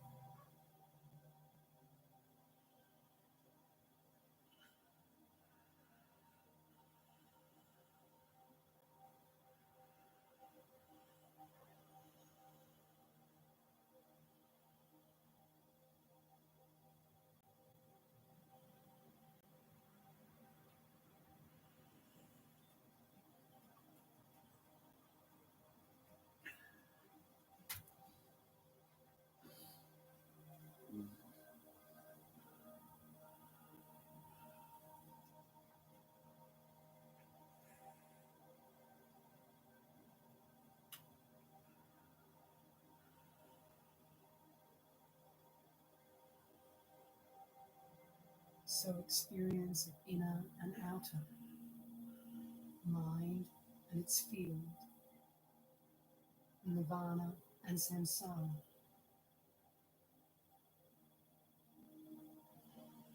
free of constructs differentiating the gross and the subtle, is resolved in a sky-like, utterly empty field of reality.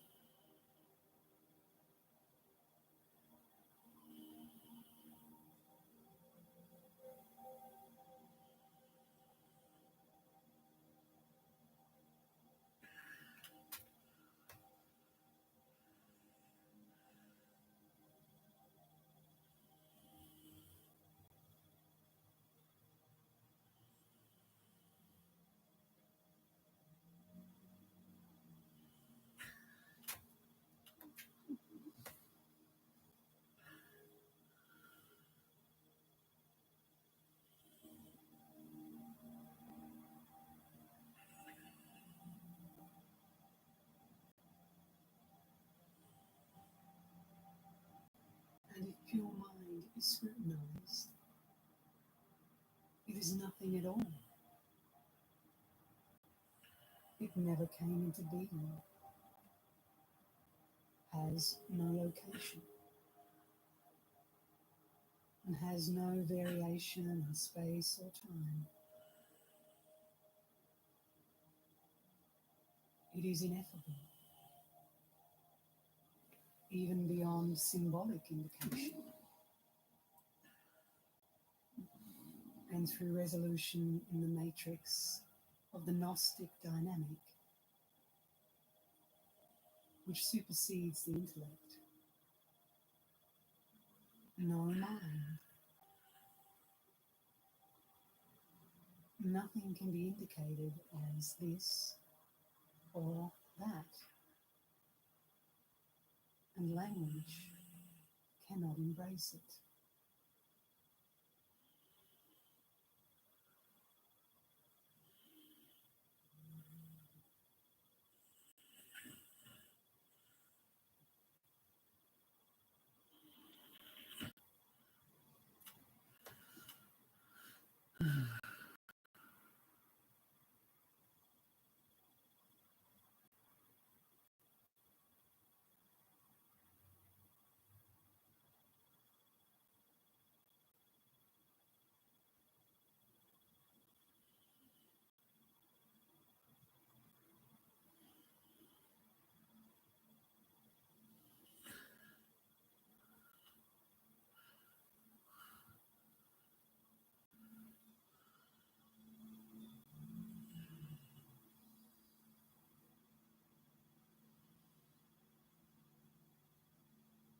In the supermatrix, unstructured, nameless,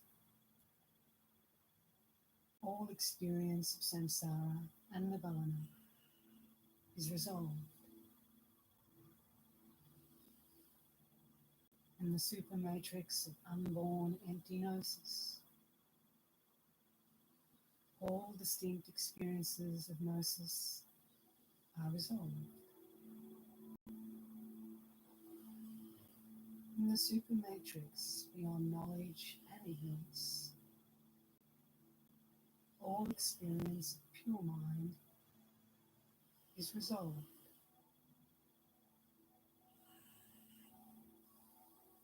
In the supermatrix where there is no transition or change, all experience, utterly empty, completely empty, is resolved.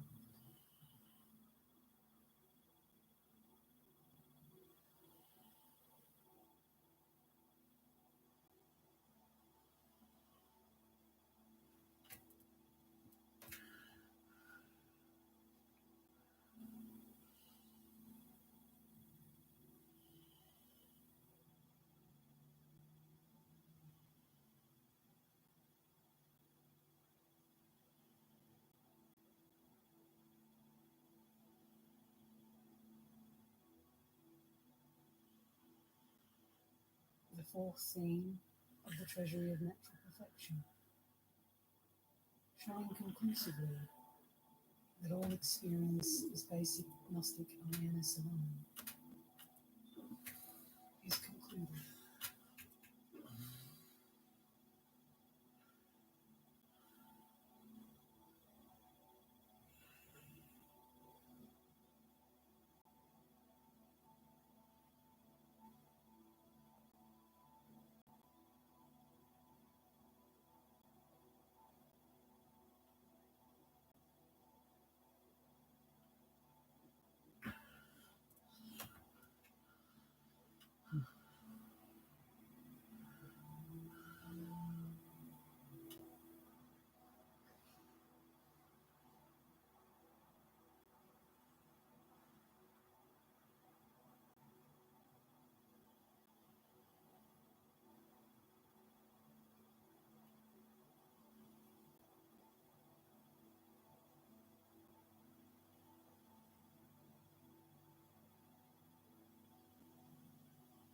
The fifth theme advice to recipients.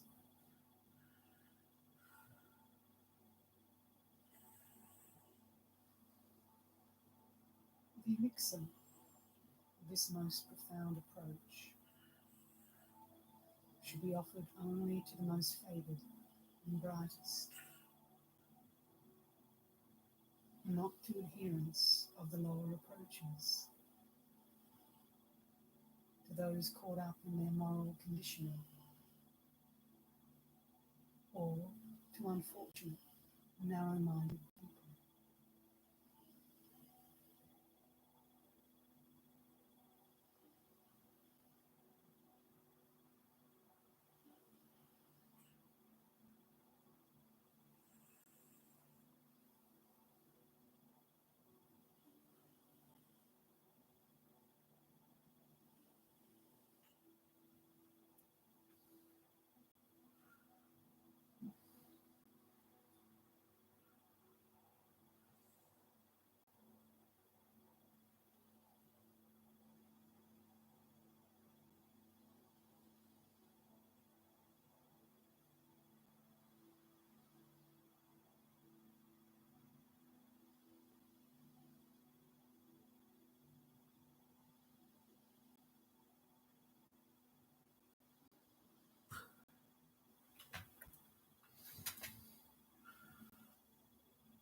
It should be concealed from those who revile the teacher, who are hostile to their brothers and sisters,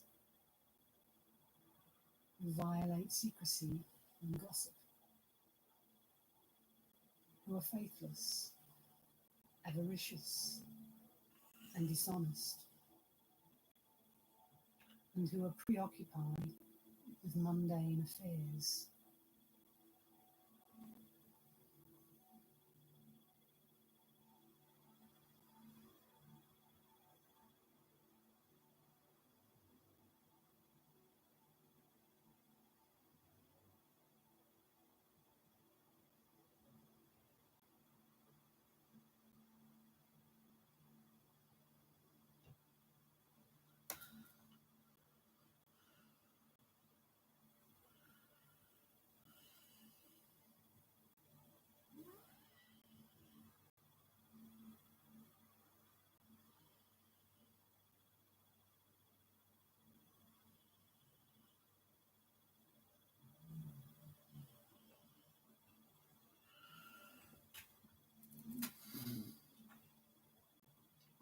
Only the brightest and best receive the great perfection. And those who respect the teacher and possess deep insight, who are open-hearted, even-minded, and most generous, who have little critical thought and little concern for it, who do not care about this life, but aim for supreme awareness, who have faith and perseverance and can maintain secrecy.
The student pleases the master with gifts, and having previously made their commitment, they request the teaching with deference. And granted the transmission,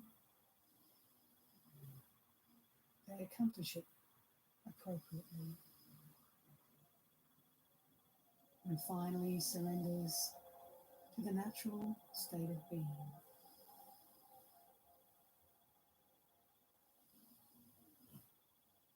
The master is learned with high qualities. The teacher, knowing their students, gives the keys appropriately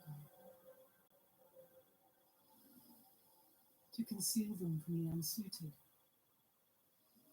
They should affix the seals of ban and entrustment.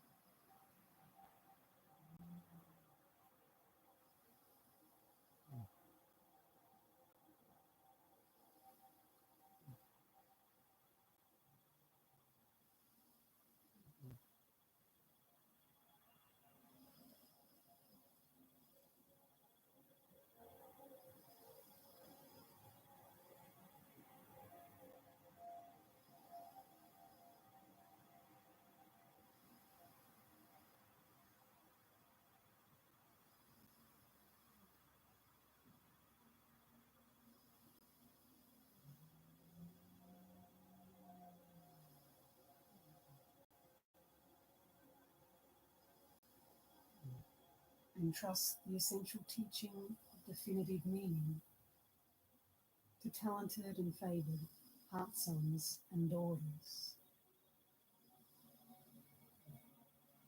They, in return, should keep this eternal truth in their hearts without dissemination. If secrecy is violated, retribution will follow, and ensuing criticism will diminish the heart teaching. So cherish the mystery of the quiet and easy mind,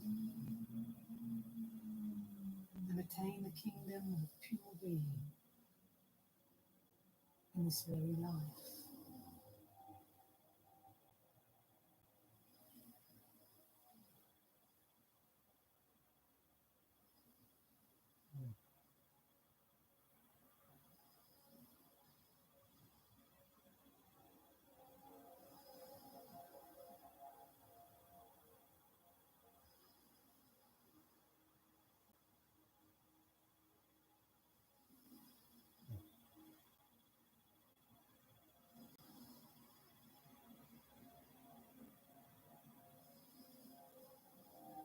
The fifth theme of the treasury of natural perfection, showing conclusively to whom the teaching should be entrusted,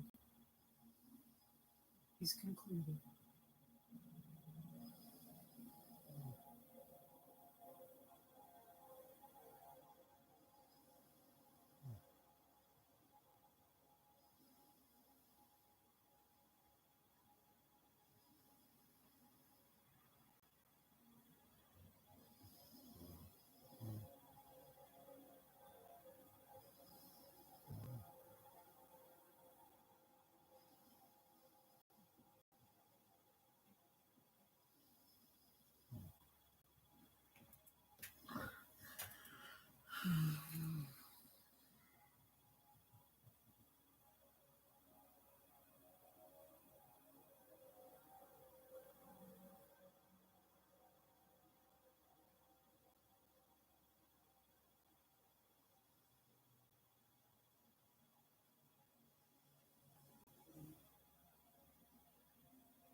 The meaning of natural perfection, the ultimate secret, is no longer hidden. Its message here fully revealed. May all migrant beings of the triple world, without effort, find their intrinsic freedom in original spaciousness.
Shattering the encasing shell of conventional views, gliding high on the apex approach, the space of the great Garuda King. May the message of Ati Yoga, exalted above all, spread everywhere as an eternal victory banner.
The 3 series and the 9 matrices contained within the 4 themes. Its definitive meaning structured in 16 sections.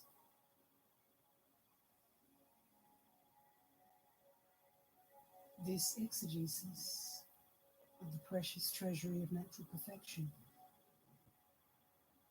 was carefully composed by the good Longchen Rabjin.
May the definitive meaning of the five themes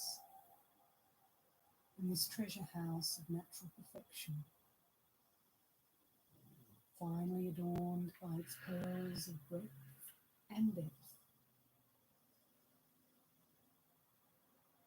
elegant in its structure of finely tuned meaning, bring joy to hosts of the fortunate.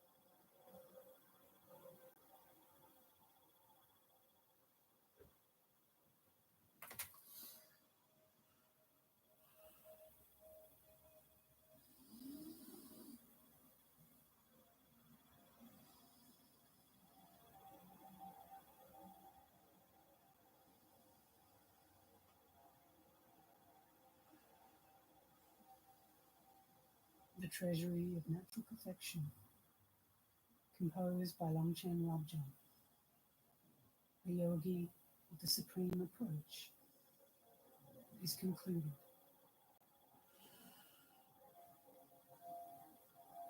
Good fortune, good fortune, good fortune.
The three methods of resting relate to essence, nature, and responsiveness by Longchen Rabjan.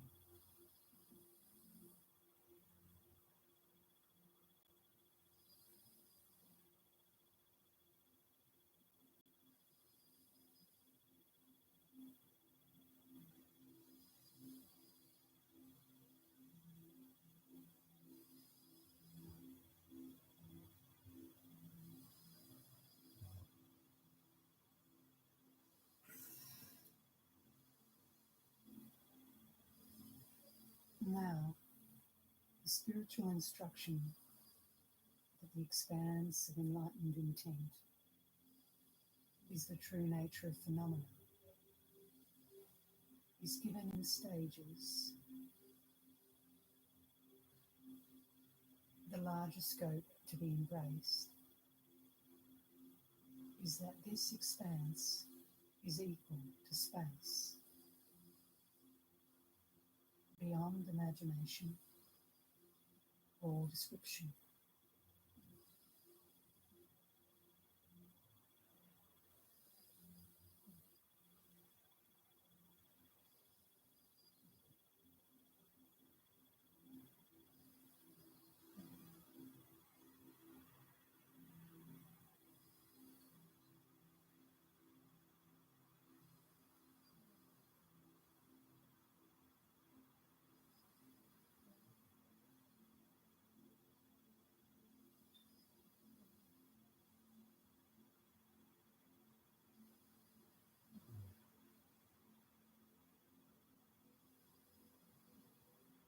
within the very state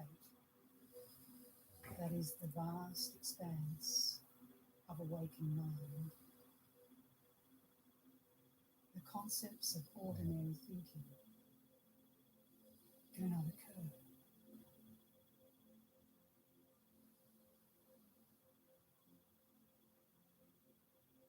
If the characteristics of ordinary consciousness do not stir in the mind, that itself is enlightened intent.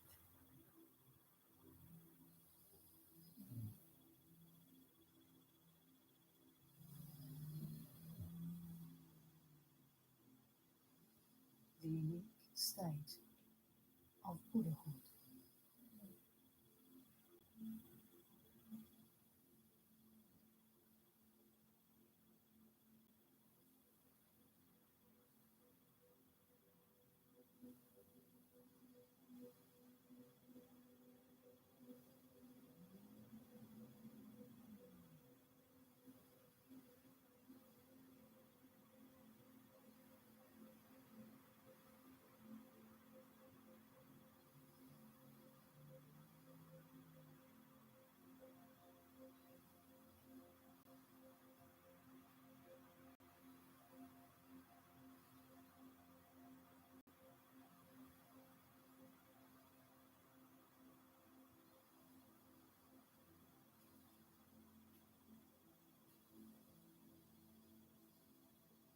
Among the three aspects of awakened mind, essence, nature, and responsiveness, let us first define the context of the essence.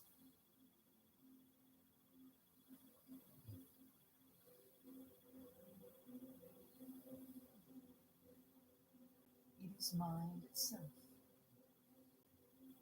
resting in a state of infinite evenness within basic space that involves no recollection or thinking,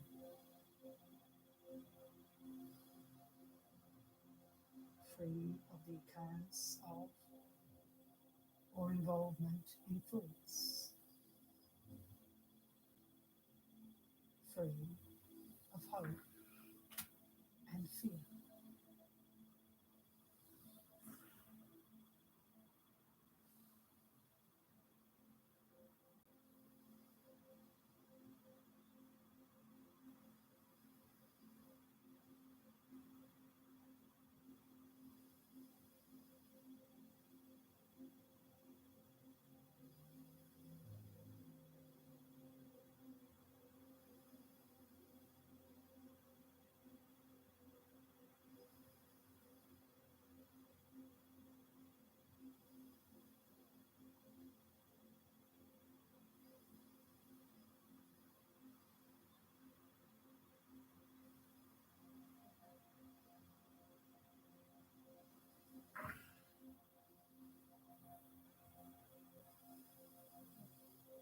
The great Garuda states, on the level of resting without meditating, self-knowing awareness is free of labels and ordinary consciousness,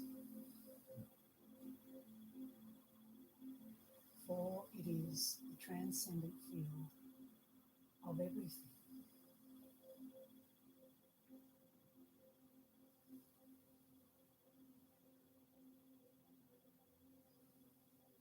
What involves constructs is, in fact, the natural state itself. What need is there to contrive it?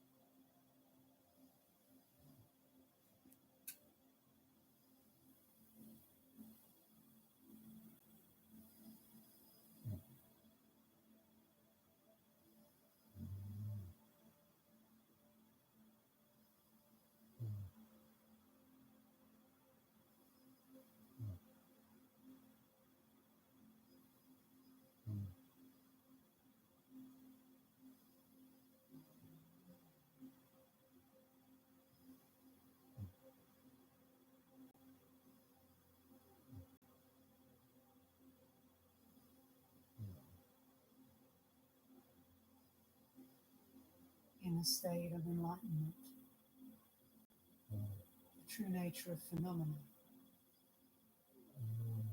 which involves no acceptance or rejection. One abides like space. So body and mind cannot be contrived.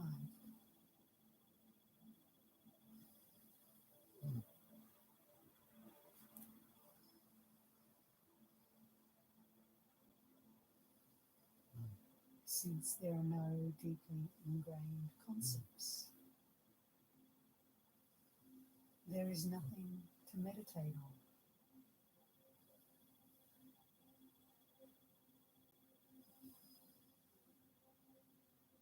In utter peace, like space, free of all sullying factors, there is no involvement with sense objects. Only enlightened intent, free of entangling frameworks.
The implication to be embraced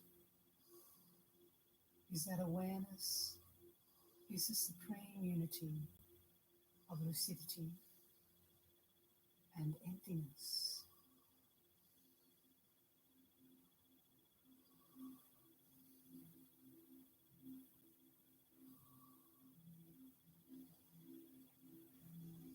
The nature of enlightenment is similar to the spacious vault of the sky.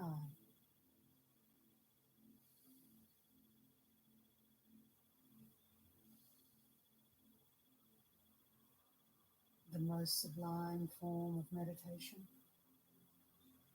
involves no recollection or thinking. One's nature is unwavering and uncontrived.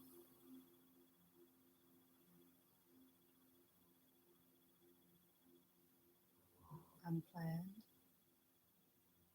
and completely free of the formation of ideas. The true nature of phenomena, the naturally settled state,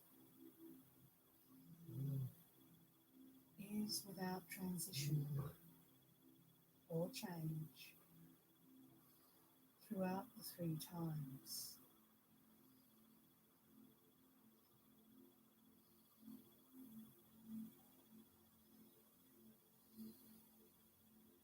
The most sublime form of meditation involves no stirring or proliferation of all-consuming thoughts.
The nature of awareness is utter lucidity,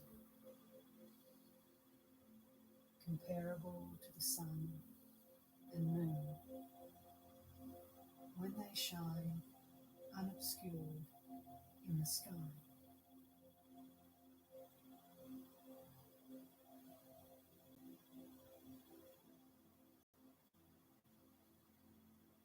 Without the proliferation and resolution of thoughts.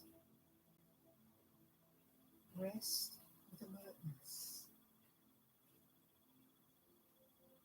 In that state of natural lucidity,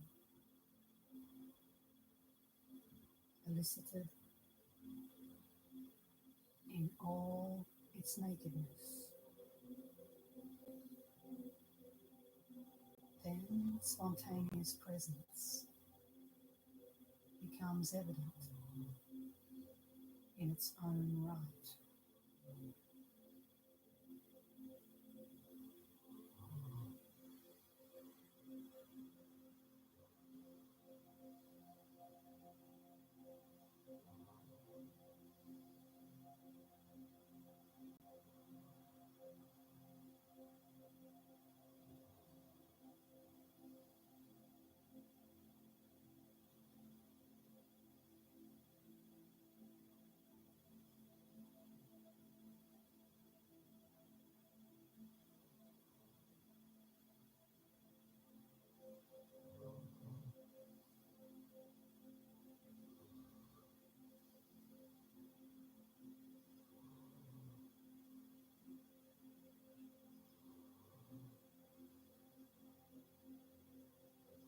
The great Garuda states, the key point is that timeless awareness, experienced in a relaxed and uncontrived way, is not cultivated in meditation.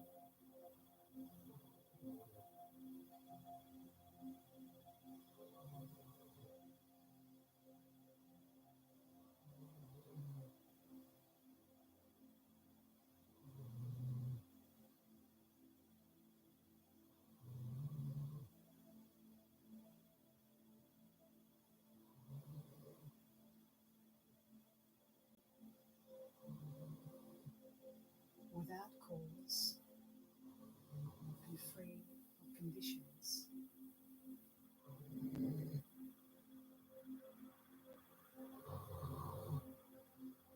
Awareness's own manifestations are unobscured.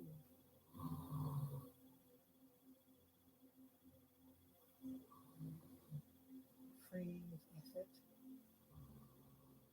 unique,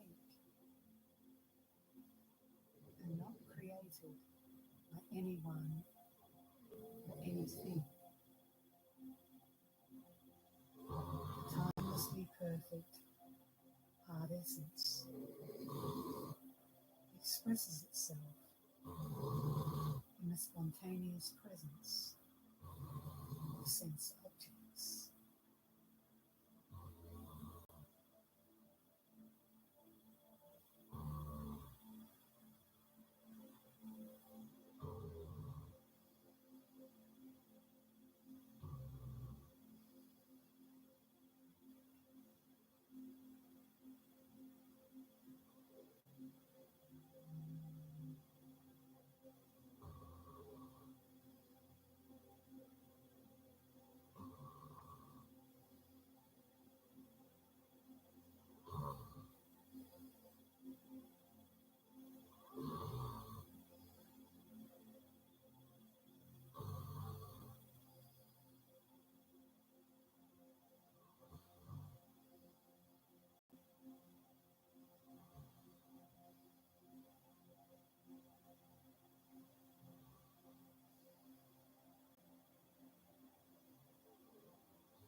this regard, because concepts are in direct contradiction to this innately limpid state and are endless, so that there is no respite from them.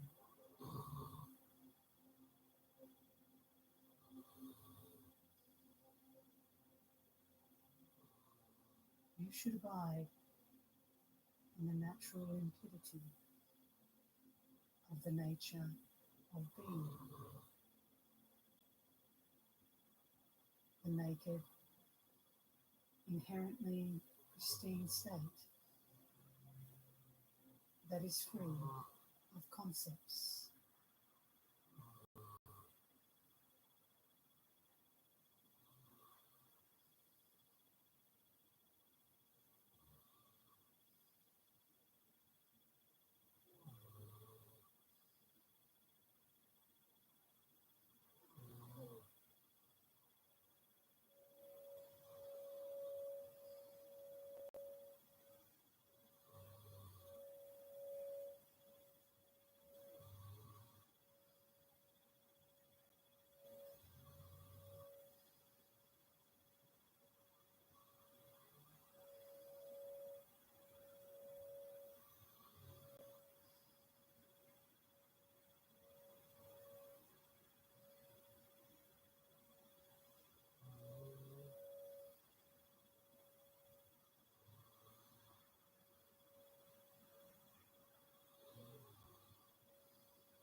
The all-creating monarch states.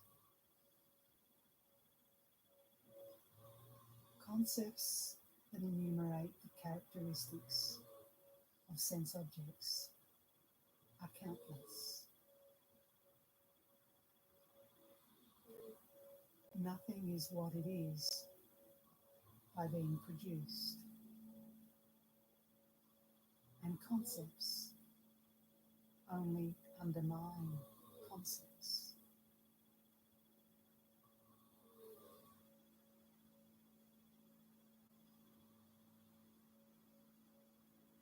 The spiritually undeveloped are deceived.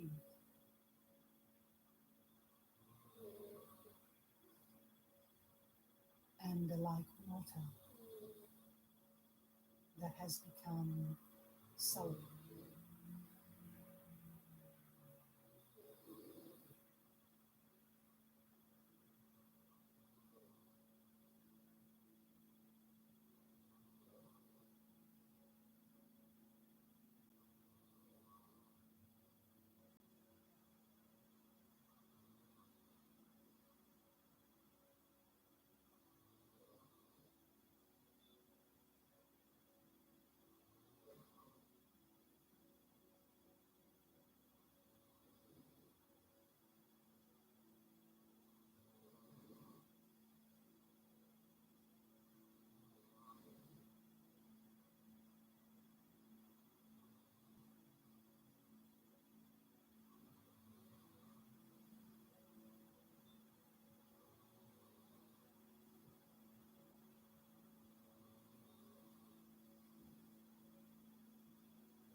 The indivisibility of things arising and simultaneously being freed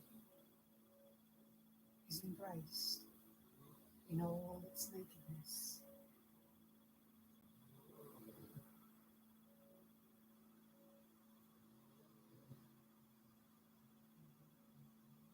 Any abiding in suchness is a sacred state of mind, the unique state of Buddhahood, free of all characterization.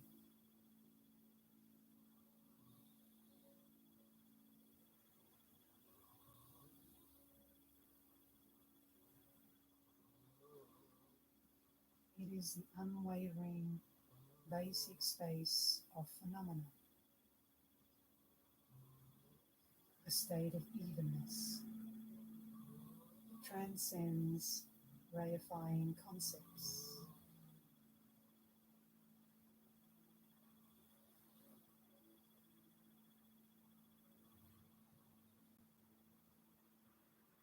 This is the expanse of the enlightened intent of the victorious ones.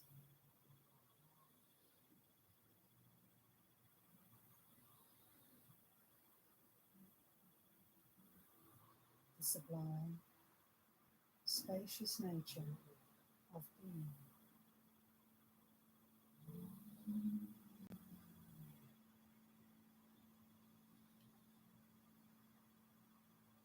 When the bonds of physical and mental contrivance are abandoned, there is unfeigned relaxation.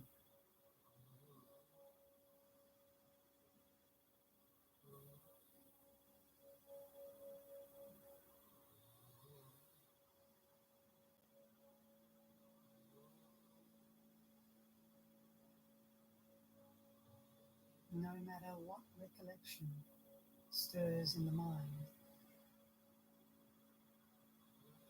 if you do not waver from the context of the true nature of phenomena, that of resting in the ground of being, everything is a spacious expanse of the enlightened intent of Samantha Gautam.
Although thoughts arise continuously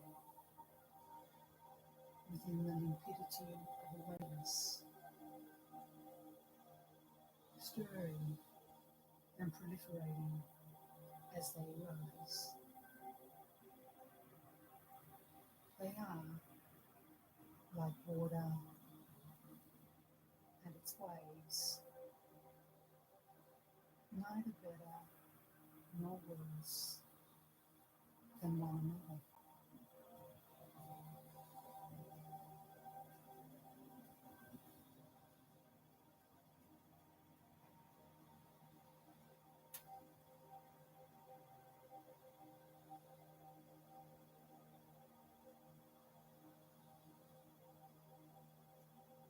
So when you let them go, having identified unobstructed awareness as a supreme state of equalness,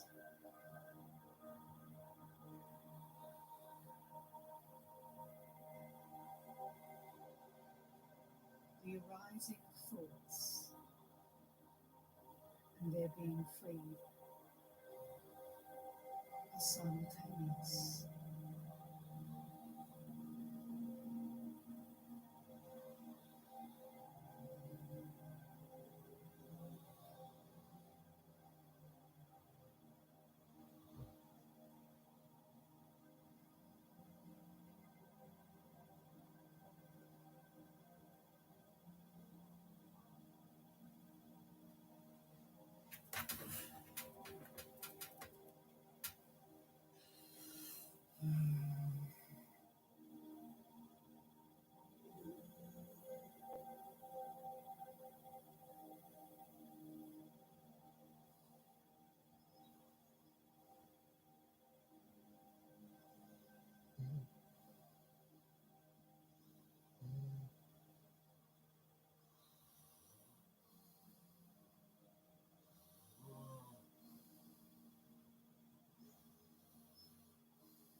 By recognizing the hidden weakness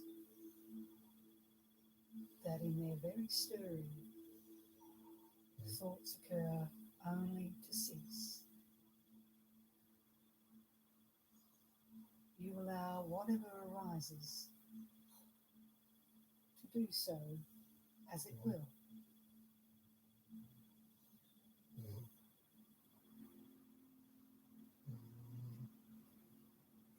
This is a very crucial point.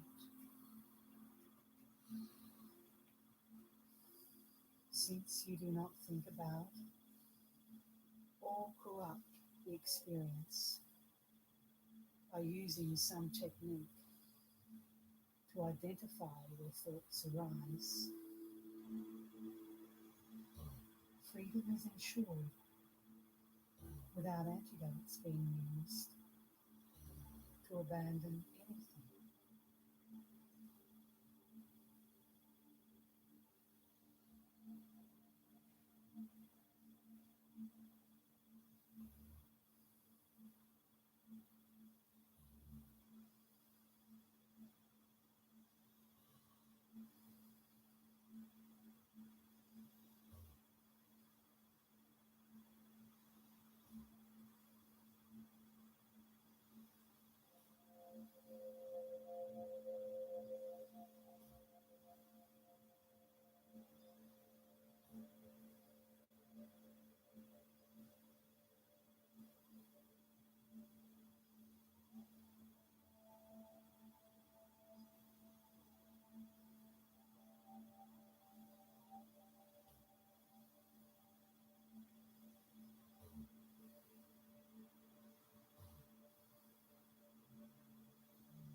The great Garuda states,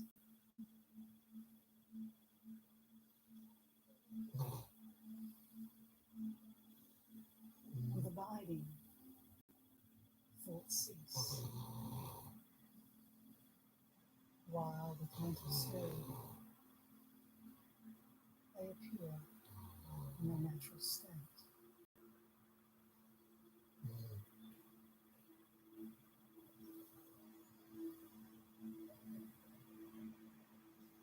perception of ineffability. There is no renunciation.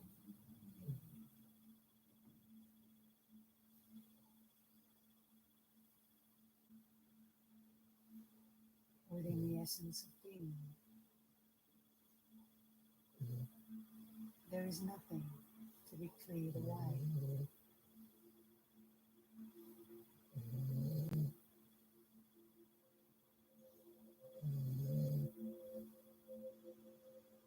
One abides in this state, which is not some level.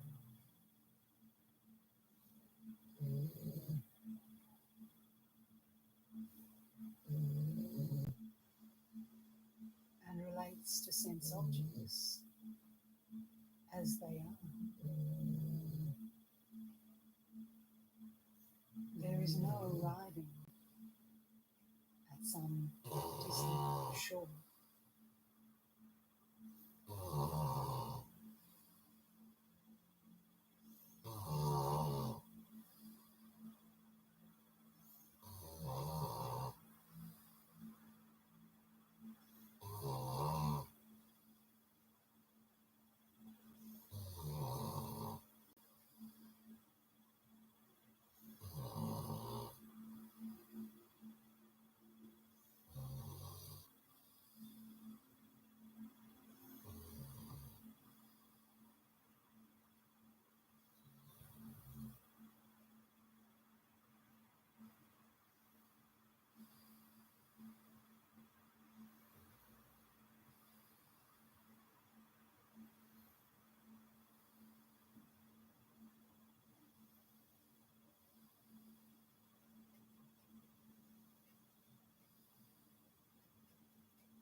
And the all-creating monarch states,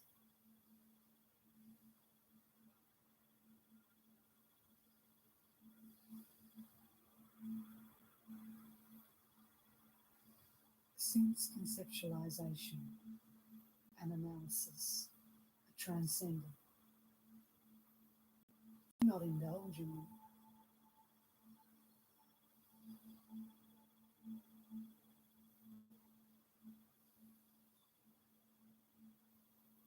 Do not meddle with the uncontrived state, just as it is.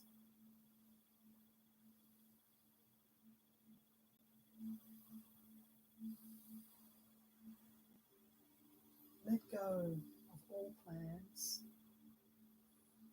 and do not think about the true nature of anything that manifests.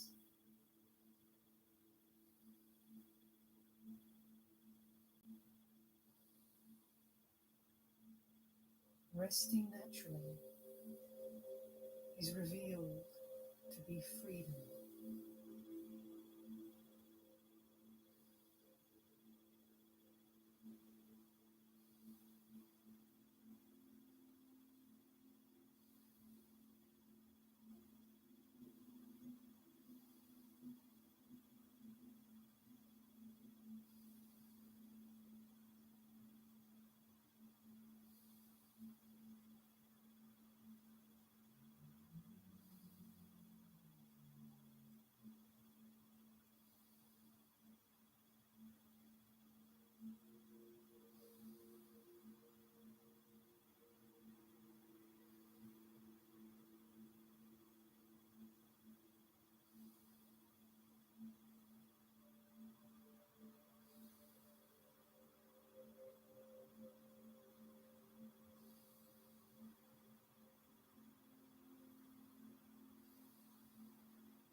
At this point, you might ask,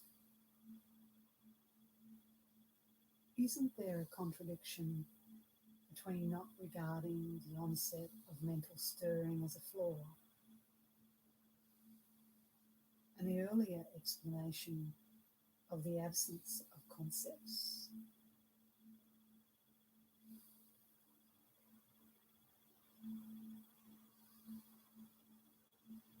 How very amazing. Since you speak of such a difference, you still don't understand.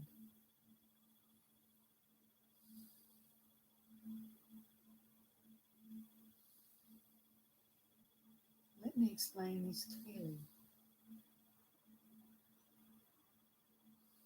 When thoughts stir and proliferate, having arisen due to the dynamic energy of responsiveness,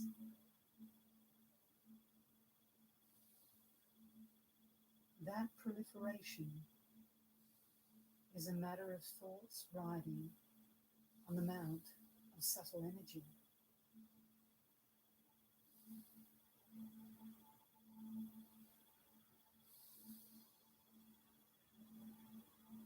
So you rest imperturbably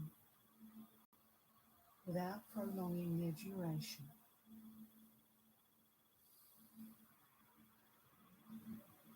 Or looking at their essence.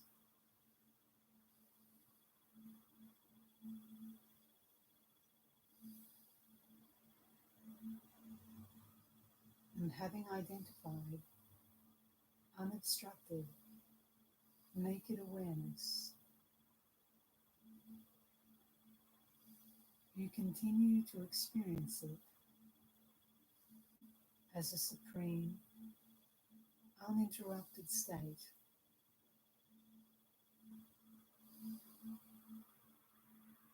of pristine lucidity in all its simplicity.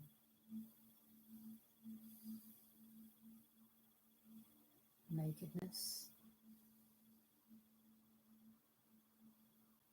and purity.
Hey,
girl.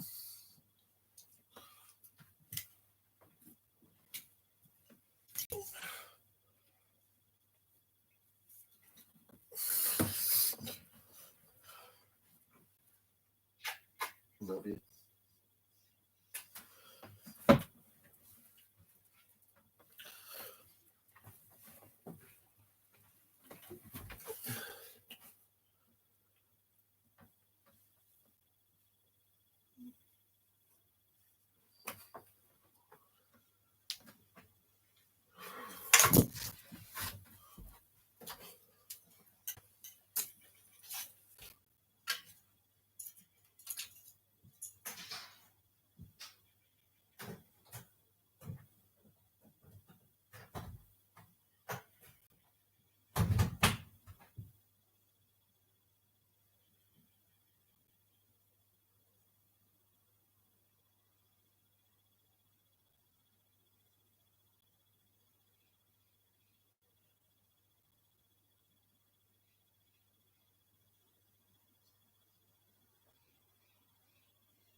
U.S. General for parts, roll cabs, carts, accessories, tool organizers, and part trays.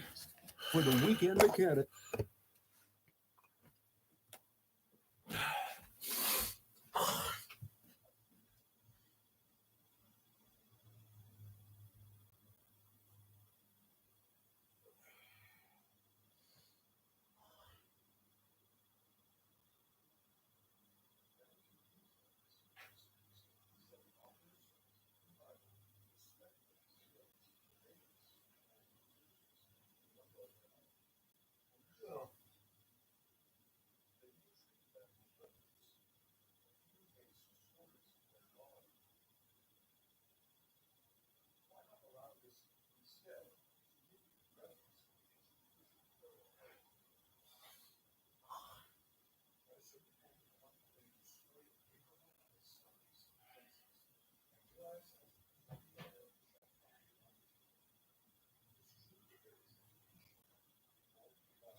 Yeah.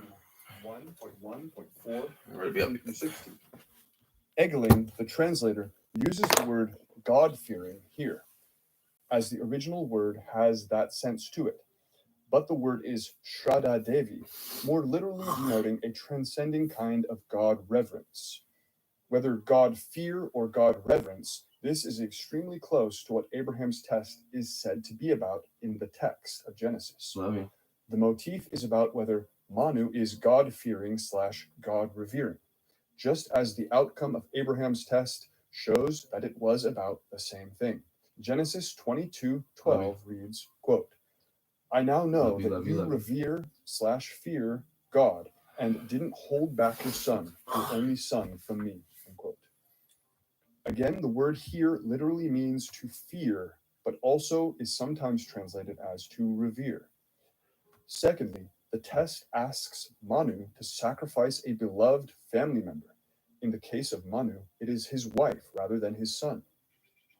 Lastly, is the unflinching quickness with which Manu complies with the test. Manu says almost no words other than confirming that he will do the sacrifice and asks no questions, but immediately sacrifices his wife when asked to do so. This very unflinchingness is famous in Abraham's behavior during the binding and colors the whole episode, as he says nothing and asks nothing, but immediately complies with God's demand and sets out to sacrifice his son. Obviously, Manu follows through with his sacrifice of his wife, while Abraham's sacrifice is interrupted. But we have already seen where the interrupted sacrifice motif involving the divine voice came from. Thus, it is a simple step to say that when you put together the test of God reverence from the Manu myth and the interrupted sacrifice motif from the Narayana Purusha myth, you have essentially recreated the binding of Isaac's story in its main two elements. It's all right there in two stories of the Shatapatha Brahmana. Only two small but precise motifs found within the same book, and you get the binding of Isaac. Now that's good economy. This can be seen clearly in part because we got away from the false lead of the L parallel, which cannot explain all of these details and dramatic moments in the way that Abraham's story actually appears to us. Now, I will say that my argument does not demand that the L parallel could not have had any influence on Abraham's story. It may even be likely that some details or narrative choices were taken from the L myth or a related tradition that the authors knew. But what this evidence shows is that the El myth was not the main foundational narrative used to make Abraham's story. The actual story we have in Genesis with the actual story of the binding. It shows that, if anything, stories like that of El and other Near Eastern motifs of child sacrifice that are known, with only a loose resemblance to what Abraham actually does, can only have the status of echoes or intertextual references within Abraham's story frame. Perhaps these are being referenced and perhaps not. Perhaps they influence the composition and compositional choices, and perhaps not. The fundamental structure of the entire Isaac binding story, as it is, can be accounted for much more fully from the combination of the two motifs from the Shatapatha Brahmana instead, without as much alteration, and therefore the L parallel becomes secondary and even must be marked as a bit misleading with regard to how the story seems to have actually been composed. Echoes within the story of Isaac being called the beloved son, for instance, echoing Yedud, son of El, these indeed might go back to the El story or other related narratives, and this layer shouldn't be discounted.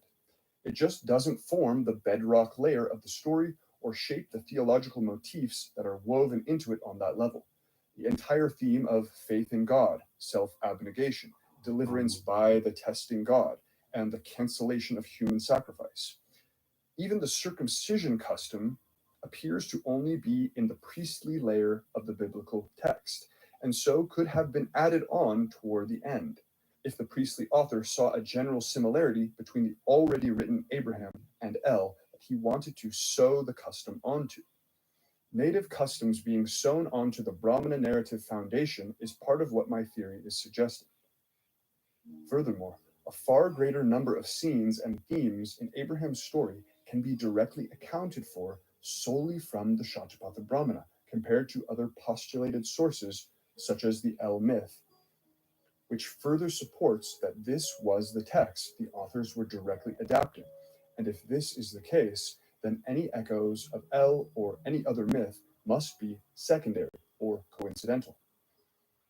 There can be a compositing situation going on here, with the Shatapatha Brahmana narrative motifs as the base layer and other motifs composited onto this. But each of these other sources needs to be more carefully considered regarding whether it is a necessary piece of the picture, with the Brahmana source taken into consideration, as explaining much that these other sources were trying to explain in a patchwork way and less completely.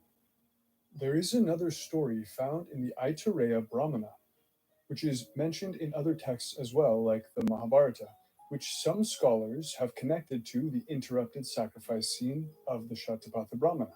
And it also involves a father who is unable to have a son and who, having anxiety over his inheritance, prays to God, here Varuna, for a son. This is the story of Harishchandra. Eventually, Varuna demands Harishchandra's son be sacrificed to him to fulfill the bargain. The son manages to substitute another boy for himself, this being Sunashepa, by offering his father 100 cows. The priests, which include Vasistha and Vishvamitra, refuse to slaughter the boy, however, and so his father offers to sacrifice his own son in exchange for another 100 cows. At the moment of sacrifice, the boy prays to Ushas and the other gods, and his bonds are released. Vishvamitra then adopts him. In the theme of a father not being able to conceive a son, praying for a son, and then being asked by the god to sacrifice the son, but the sacrifice finally being interrupted at the moment of sacrifice, it is quite similar to Abraham's story.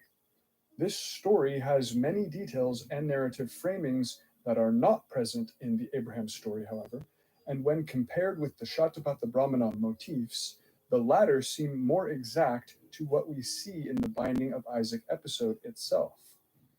Harishchandra does not comply with the demand to sacrifice his loved one without complaint or delay, as Manu and Abraham do. Instead, Harishchandra avoids and delays as long as he can, with his son finally substituting another, and Sunashepa's father then requires his son be bought from him for the sacrifice, with his performance of the sacrifice also having to be bought, while even the priests refuse to do the sacrificial act.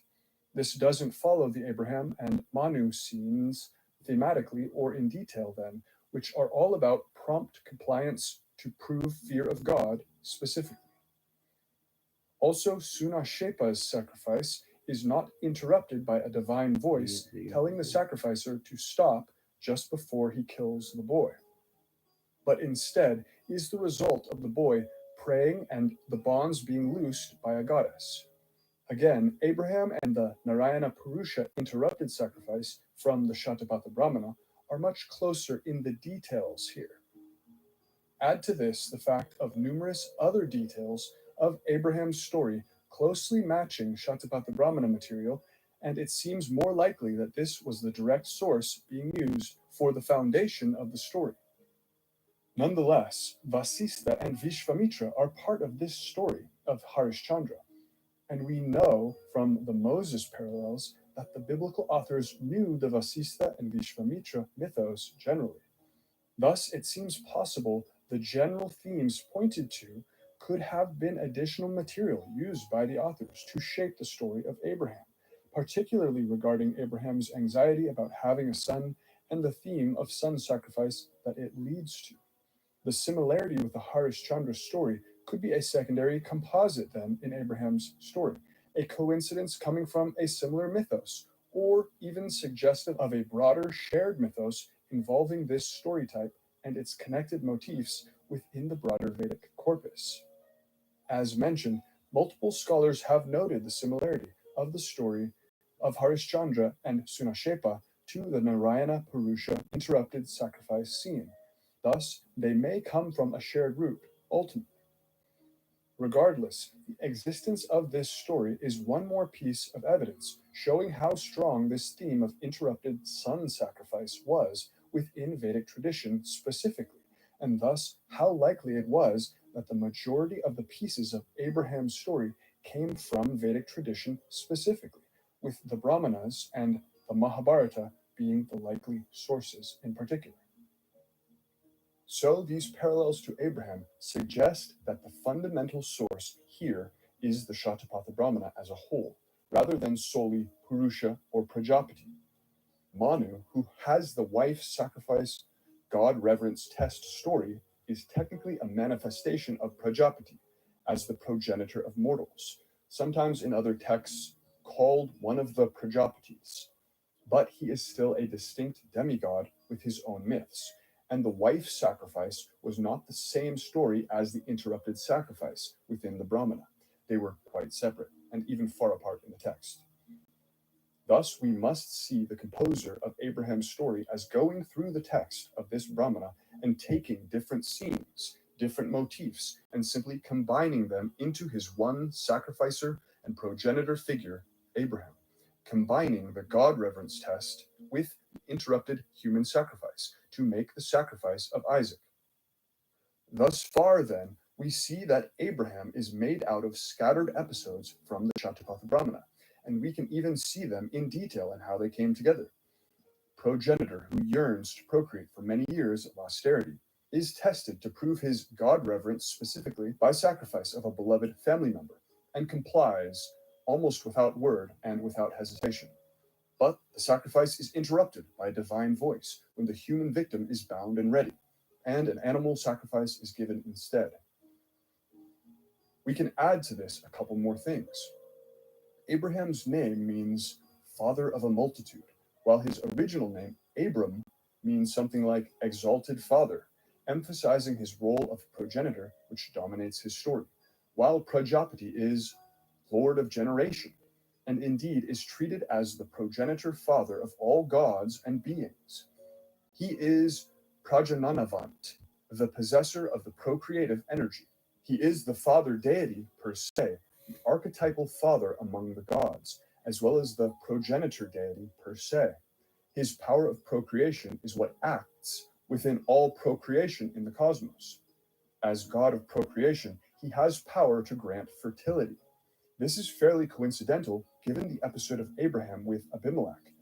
After Abimelech almost sleeps with Sarah, thinking she is unmarried, Abimelech's house is stricken by infertility.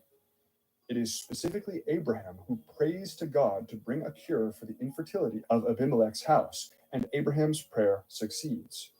This would be in keeping with the power of Prajapati to grant fertility. This is also interesting since this very same motif, as we find in Abimelech's story, is famously also found in a story with Abraham and the Pharaoh. But in that case, it is a plague that afflicts the house of Pharaoh after he nearly sleeps with Abraham's wife, thinking she is unmarried. The same Abimelech motif also repeats again with Isaac. Not only is the binding of Isaac directly accounted for by the two sacrifice motifs of this Brahmana, along with Abraham's general role of father yearning to reproduce for many years, and his connection to the power of fertility, but the birth myth of Ishmael, his other son, also finds its direct and uncanny parallel in this very Brahmana.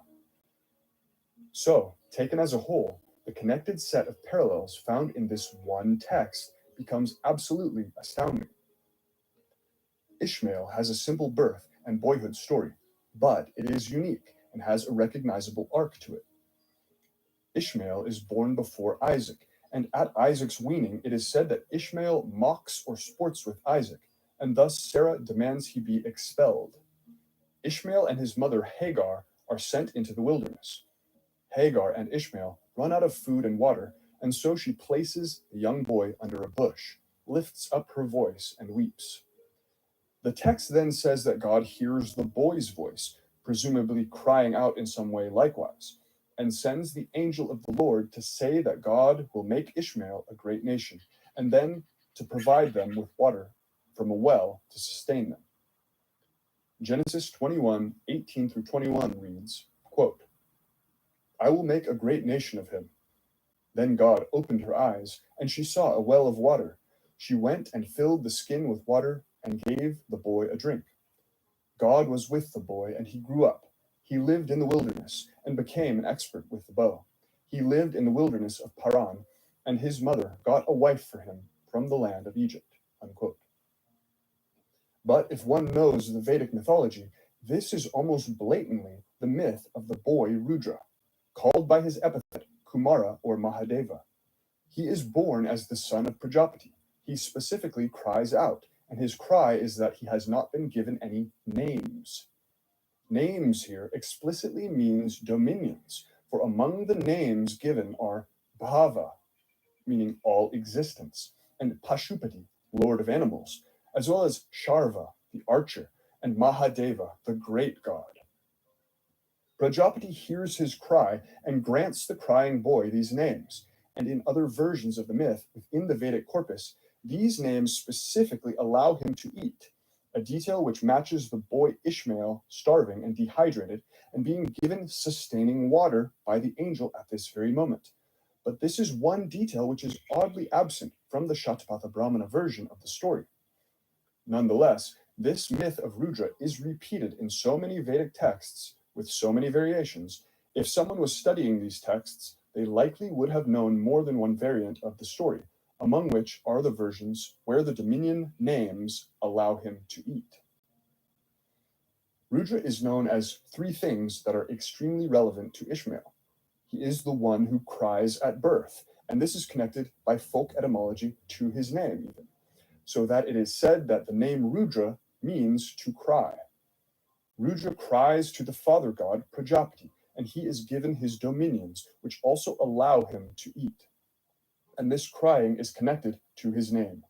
Ishmael and his mother cry to God, and God hears, and this hearing is said to be the reason for Ishmael's name. So again, Ishmael is the crying child expelled into the wilderness, and his name is now indirectly connected to this very act of crying, as the name comes from God hearing his cry. Rudra is the wild god. The wilds are his domain, and he acts wildly. As such, he is lord of animals and connected to their wild natures. Ishmael is sent into the wilderness and is said to be a, quote, wild ass or horse of a man, unquote, depending on how the Hebrew word is translated. So Ishmael is the wild one like Rudra. Finally, Rudra is the archer. This is the meaning of his name, Sharva, and is his most well-known activity.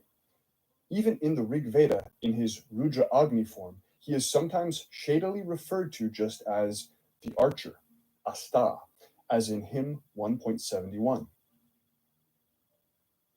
Note that even in Canaanite mythology, the bow of the god El, who is the Rudra type, is known of and emphasized. So, like Rudra, Ishmael is the crying child, given dominions and sustenance in response to his cry, the wild one, and the archer.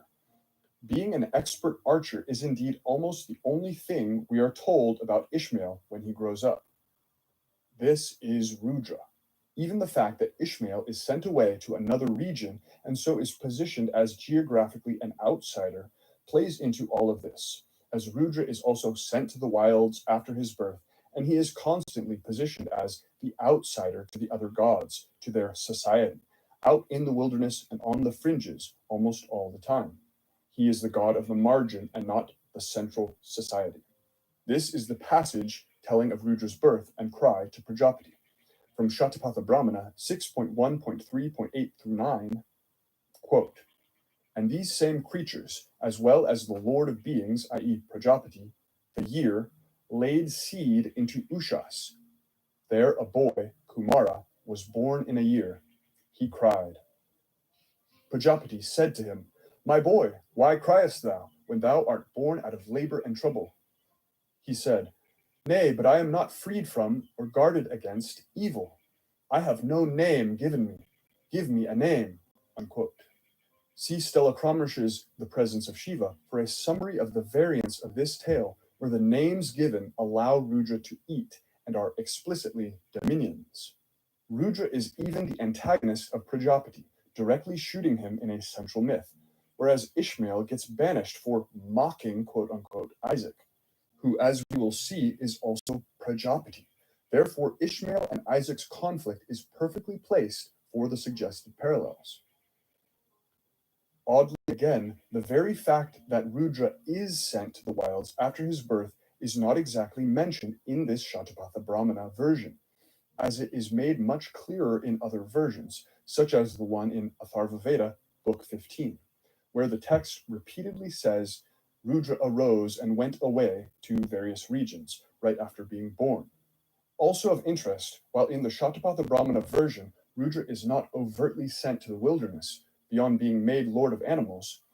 However, in the untranslated oral tradition of Scotland, Fionn MacCool, who is the Gaelic boy Rudra or Mahadeva, is chased away to the wilderness upon his birth and is taken there by a female nurse named Beaumall. Beaumall even procures for him a little home within a tree, and his life is threatened by a blacksmith while there. While in the Genesis story, Ishmael is placed under a bush, and his life is in peril from thirst. Eventually, Fionn grows enough to return and demand his dominion from Taig, who is the Prajapati, and he receives it. Thus, I find some of these details oddly absent in the Shatapatha Brahmana version, but nonetheless, they could only be coincidentally similar in Ishmael's story, or could be coming from one of the other variants of Rudra's story that had more of the similar details in it.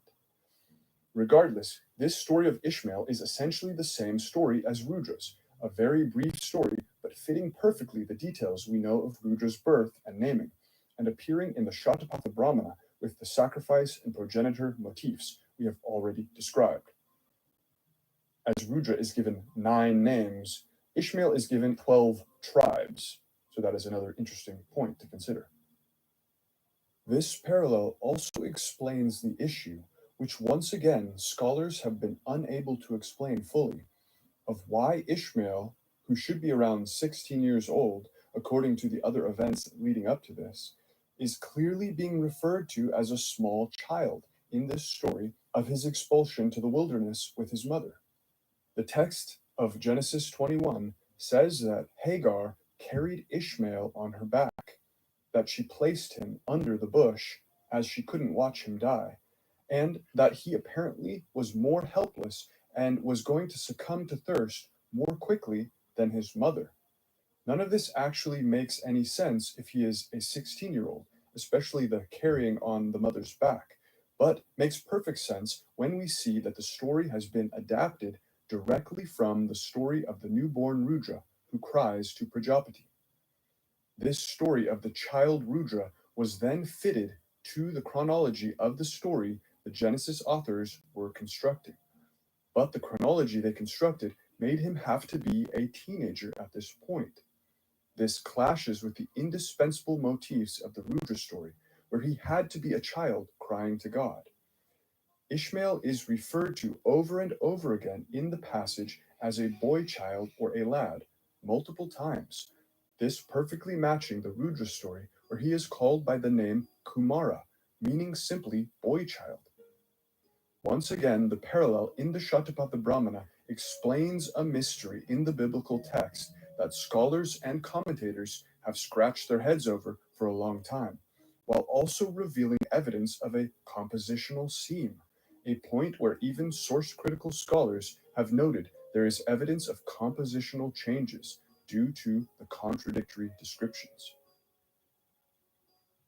But what about Isaac's birth? And what about the mysterious 3 men who are identified as the Lord, or Yahweh, who visit Abraham and foretell Isaac's birth?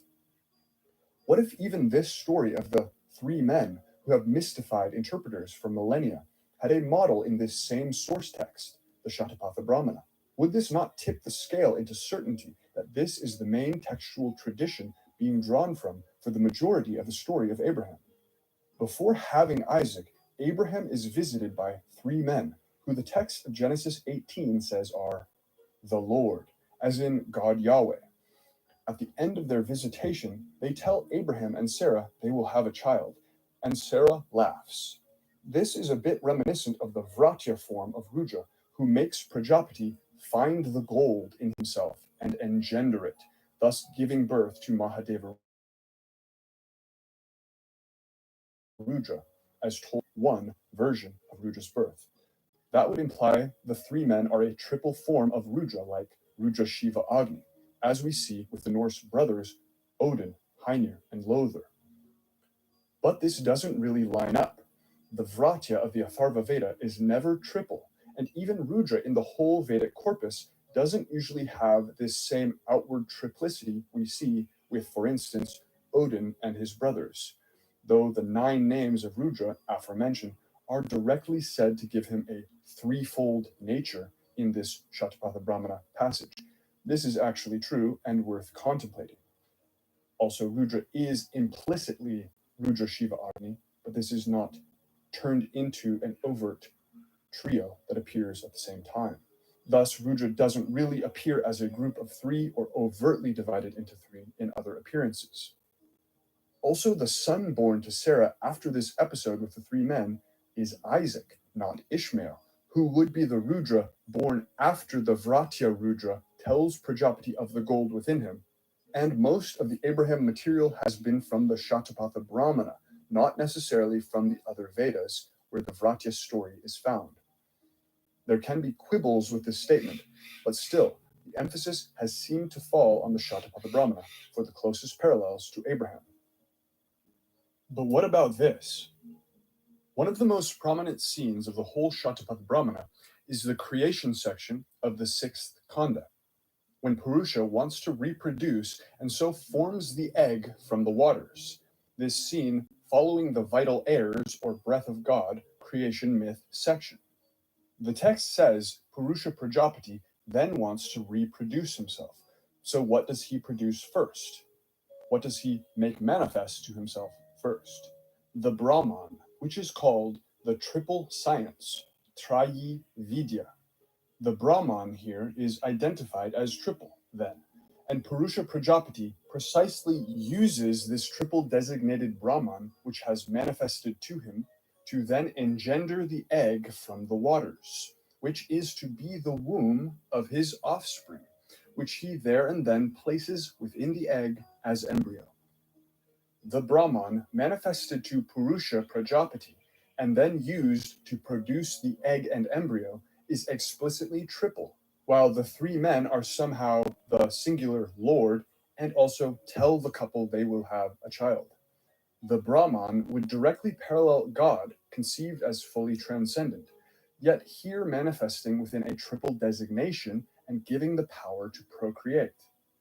Abraham quickly brings the 3 men / the Lord first water and then food, including a huge amount of bread cakes made from around 36 pounds or 3 seahs of flour. Purusha, after manifesting the triple science Brahman, specifically creates the waters out of speech first, and then enters the waters with that triple science Brahman.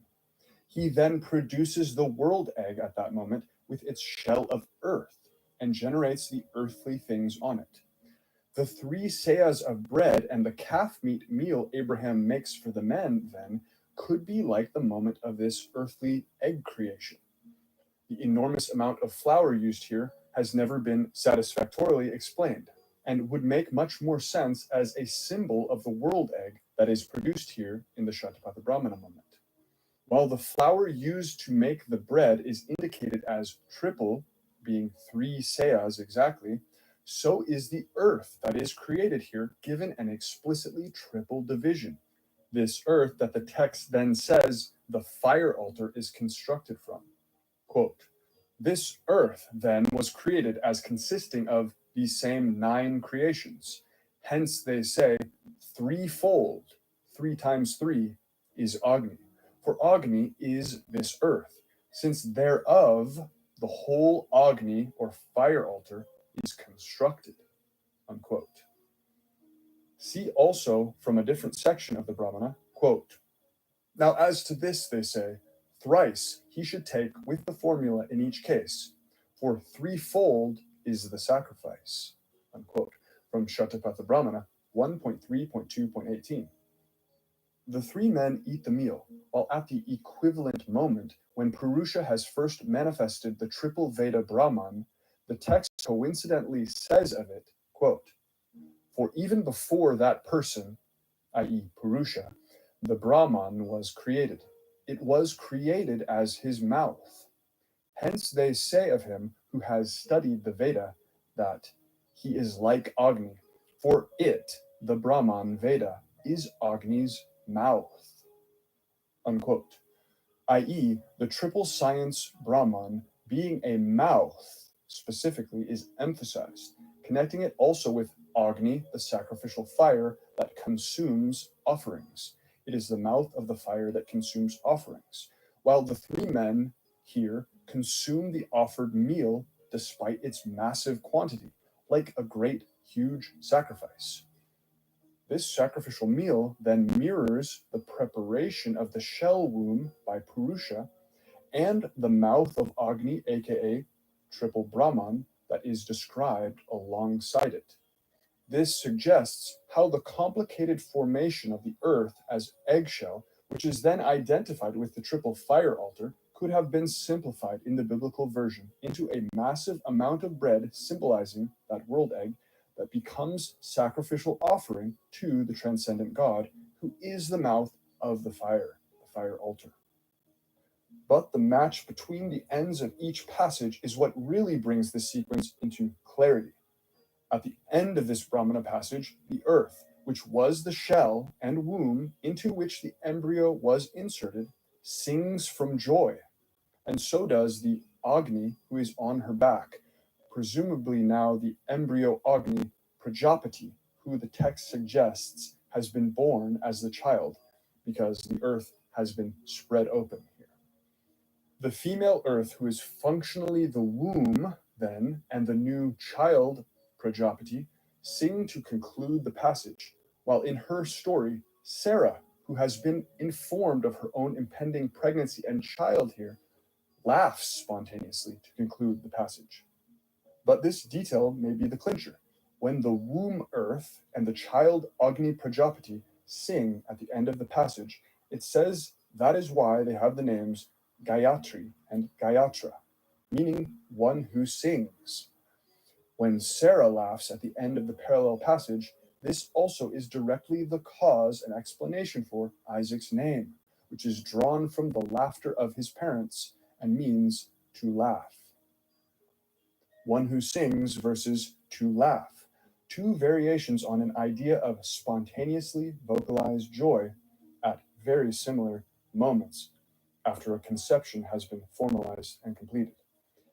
So the child gets a name from the same moment connected to singing or laughing in each, that is, from the surprised vocalization of joy emitted by the mother related to the conception and birth.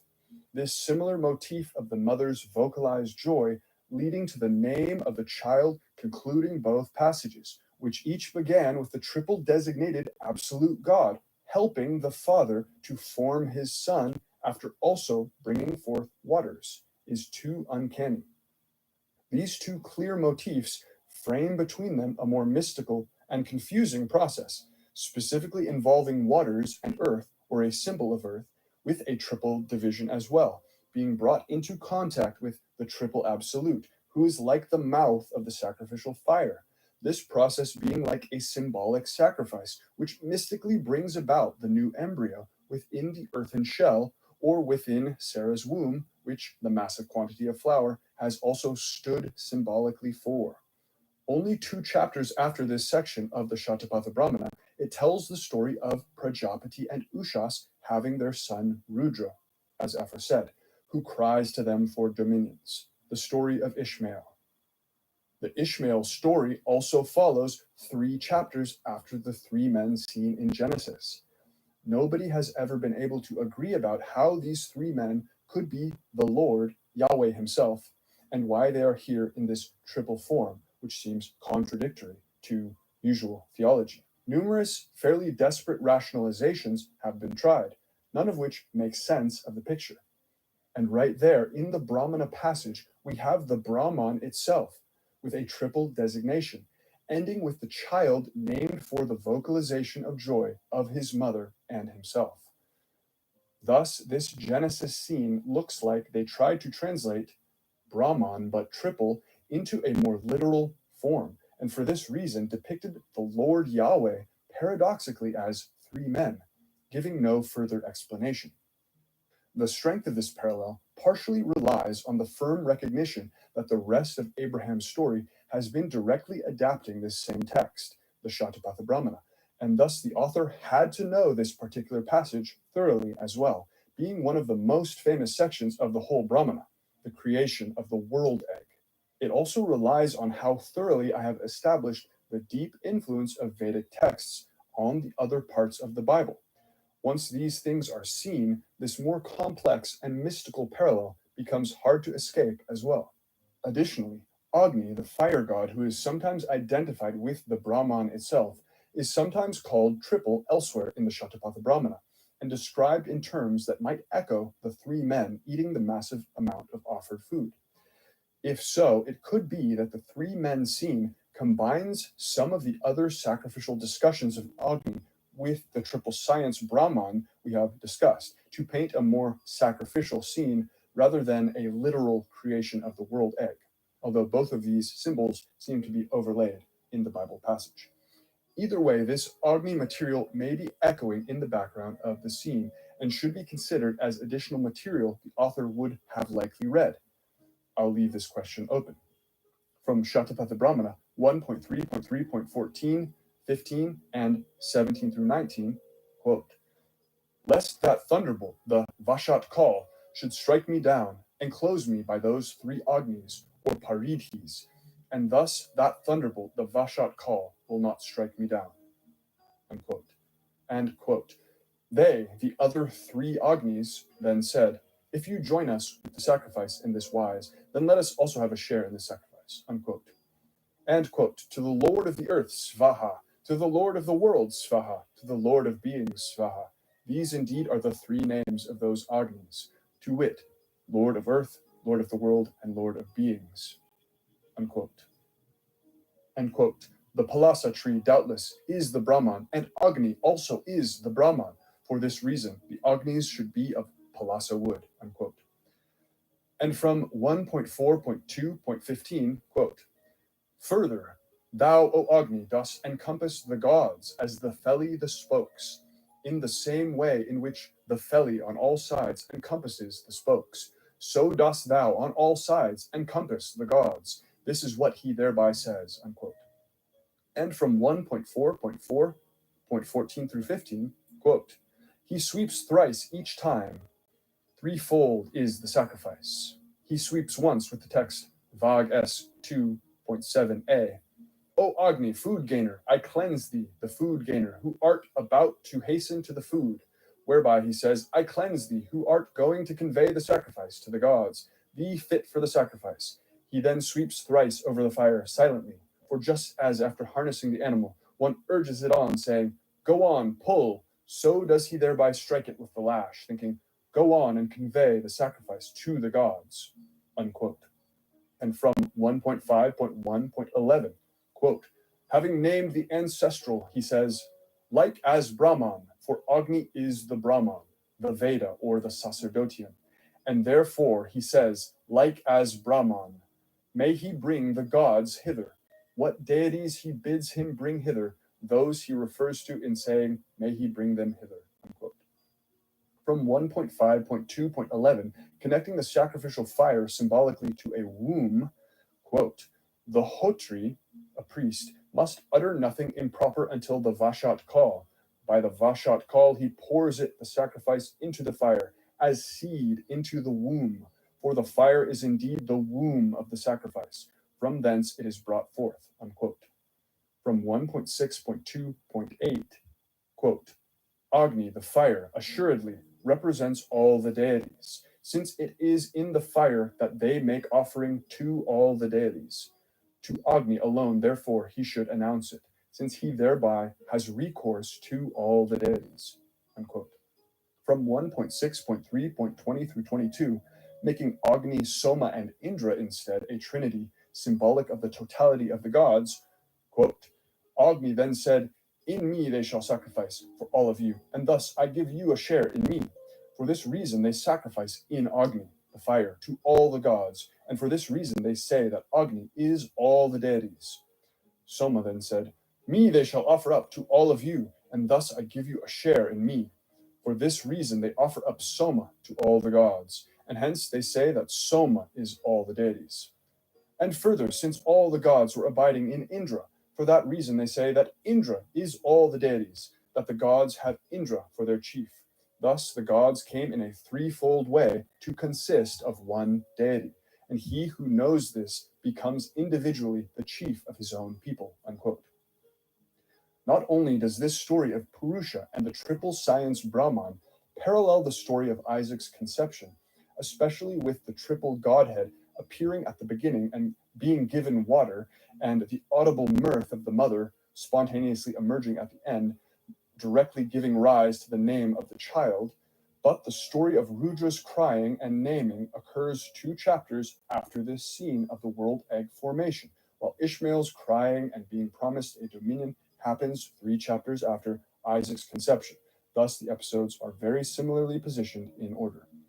Ishmael being Rudra, also identified with Agni, and conflicting with Isaac, who is the newborn Prajapati, yes, also identified with Agni, is the perfect dualism of these types, as mentioned. And making them brothers, while they are father and son in the Vedic version, makes them much more like the Avestan twin spirits Ahura Mazda and Ahriman. Ahura Mazda indeed mythically matching Prajapati, and Ahriman being a demonized Rudra type who thus parallels Ishmael. In the Zurvanite version of the story, Zurvan, god of time, is the father of these twins, Ahura Mazda and Ahriman, who are fighting even before birth, quite similar to Esau and Jacob, as Gary Greenberg has noted.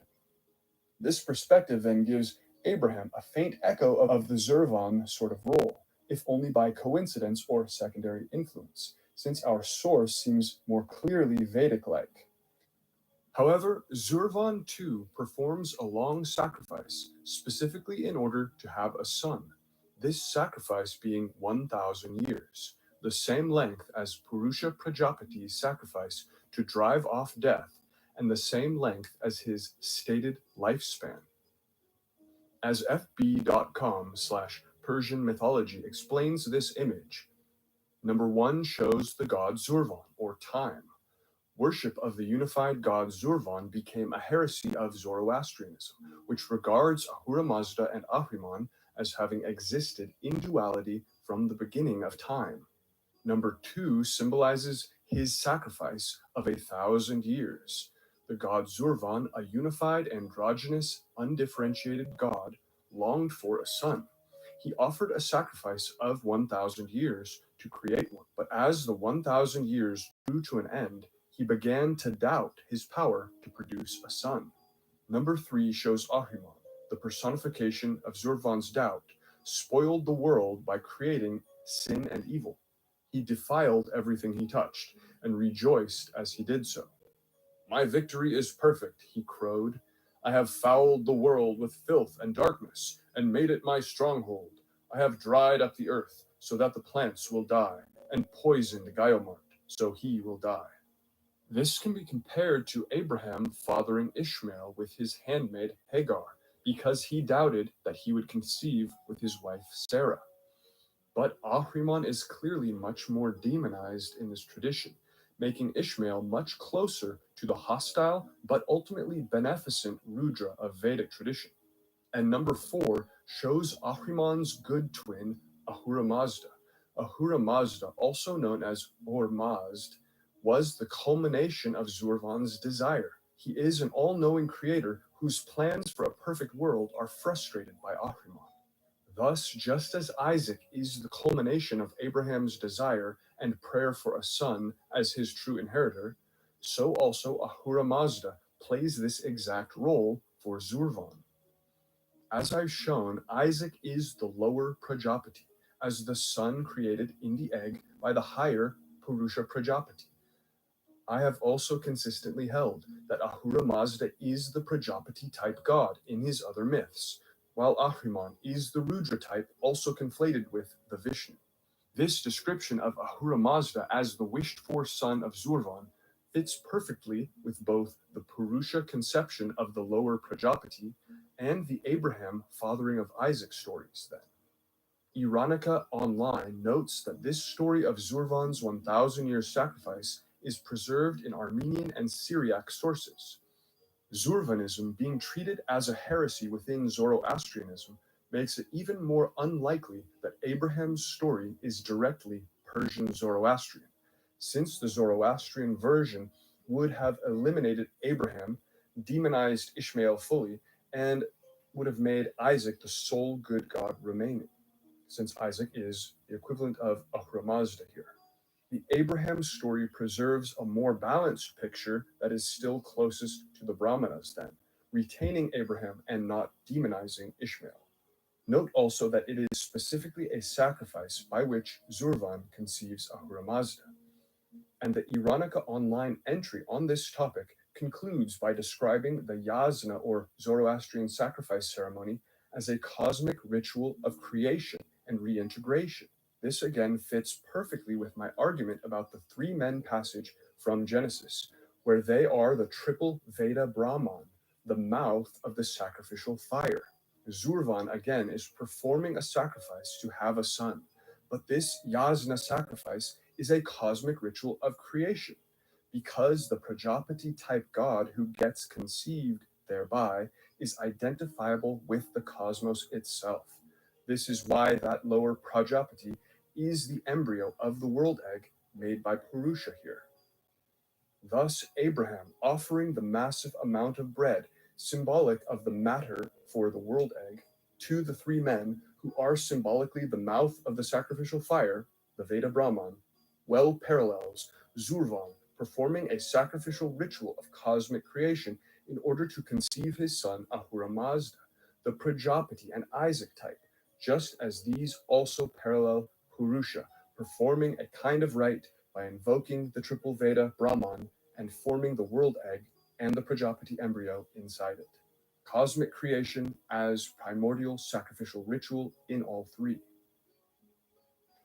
Jan Gonda tries to make sense of the relation between the deity time, as Zurvan is, and Prajapati thus, quote, according to VS 19.53.10 and AVP 12.2.10, it is time, here also considered to be une réalité objective et substantielle, which is declared to have generated progeny, a perfectly understandable thought, and which in the beginning generated Prajapati.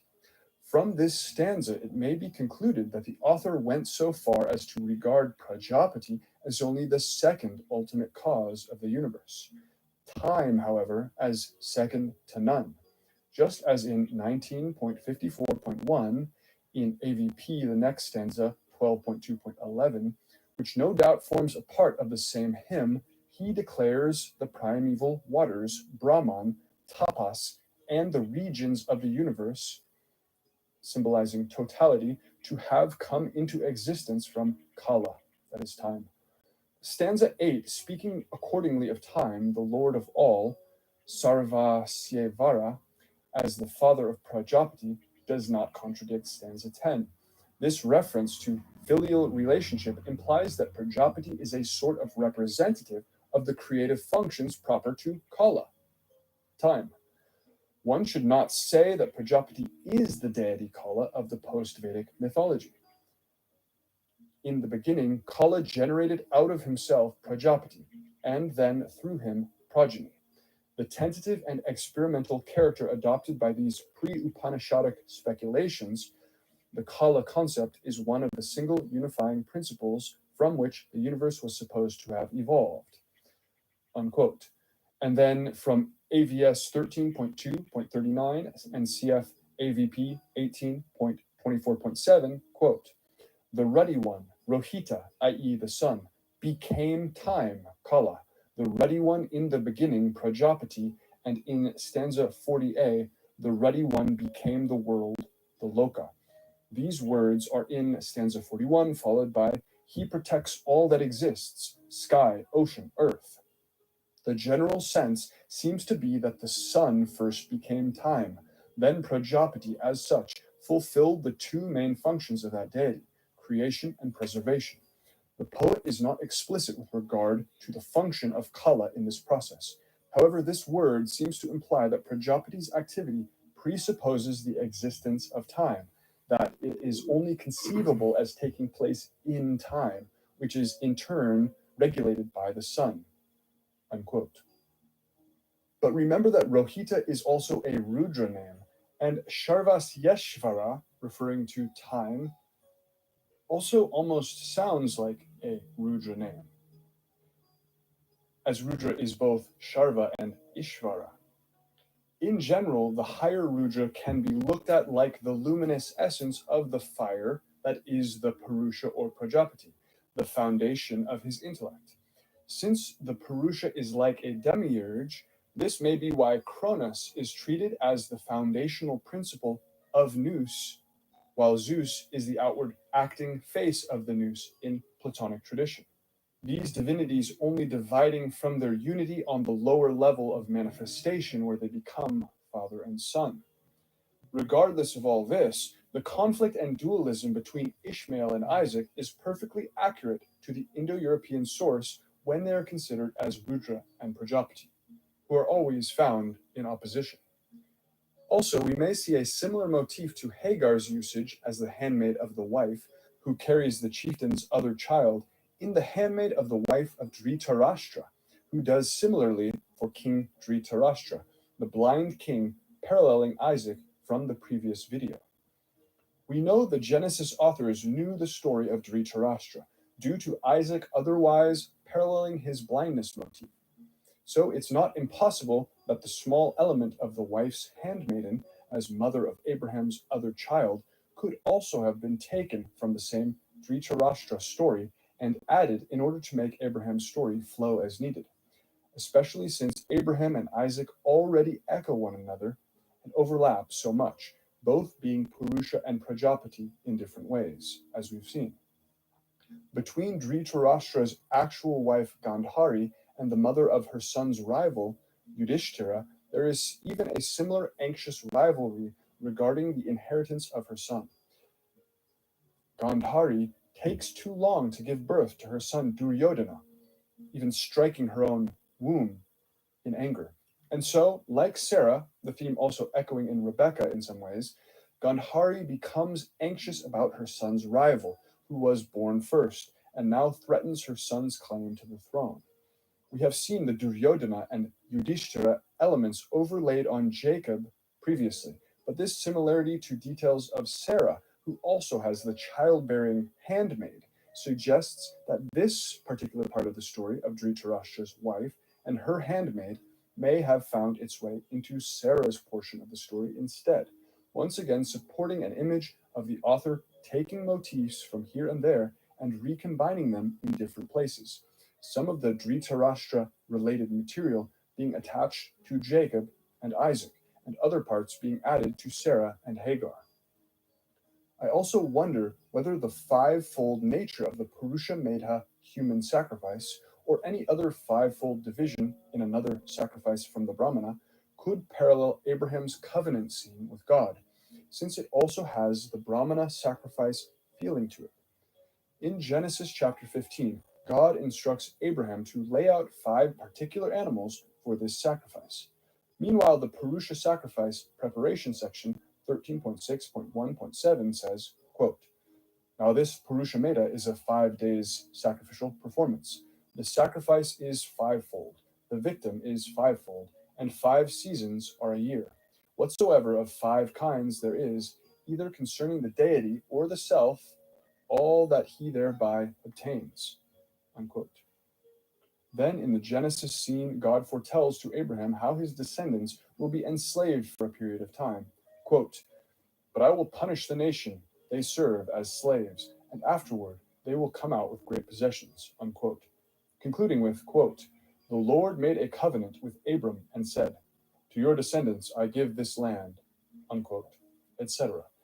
Meanwhile, the preparation for the Purusha Medha being the model of the interrupted sacrifice we've already seen, just after describing its fivefold nature, concludes in 13.6.1.9 and 11 with, quote, "Verily, whosoever knows this repels his hateful enemy. He alone exists, not his hateful enemy. Thus they say of him," unquote.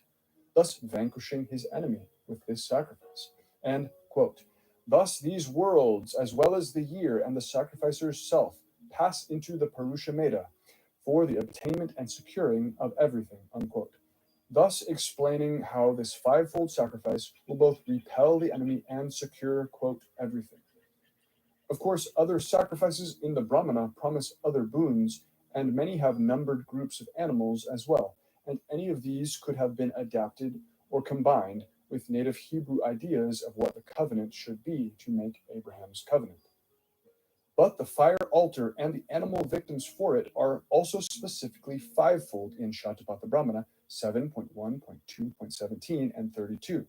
These 5 animal victims then being a good parallel for the 5 animal victims presented to, quote, "Now it was those 5 bodily parts of his Prajapatis that became relaxed, hair, skin, flesh, bone, and marrow. They are these 5 layers of the fire altar. And when he builds up the 5 layers, thereby he builds him up by those bodily parts. And inasmuch as he builds up, therefore they are layers," unquote. And, quote, "Here they say, how many animal victims are laid upon the fire altar? Let him say 5, for he does lay thereon those 5 victims," unquote. That is from 6.1.2.32. Verse 32 of this section gives the sacrificer the promise of immortality for building and sacrificing with this bird-shaped fivefold altar. Quote, "By assuming that form, the gods became immortal, and what thereby the vital heirs and Prajapati, and the gods became, that indeed he, the sacrificer, thereby becomes," unquote. This certainly has echoes of the different promise that God gives Abraham for his fivefold co-animal offering. Once again, we are breathing very similar air, despite obvious differences. The strangely tripled stories of the sister/wife deceptions of Abraham and Isaac with the Pharaoh and with Abimelech might even be explicable as allegories echoing the role of the sacrificer's wife and some of the specific ritual expiations found in the Shatapatha Brahmana. In Genesis chapter 2, for one instance, Abraham tells Sarah to say that she is his sister as they journey into a new land. The king Abimelech, thinking she is a single woman, takes her into his house. God tells him she is taken.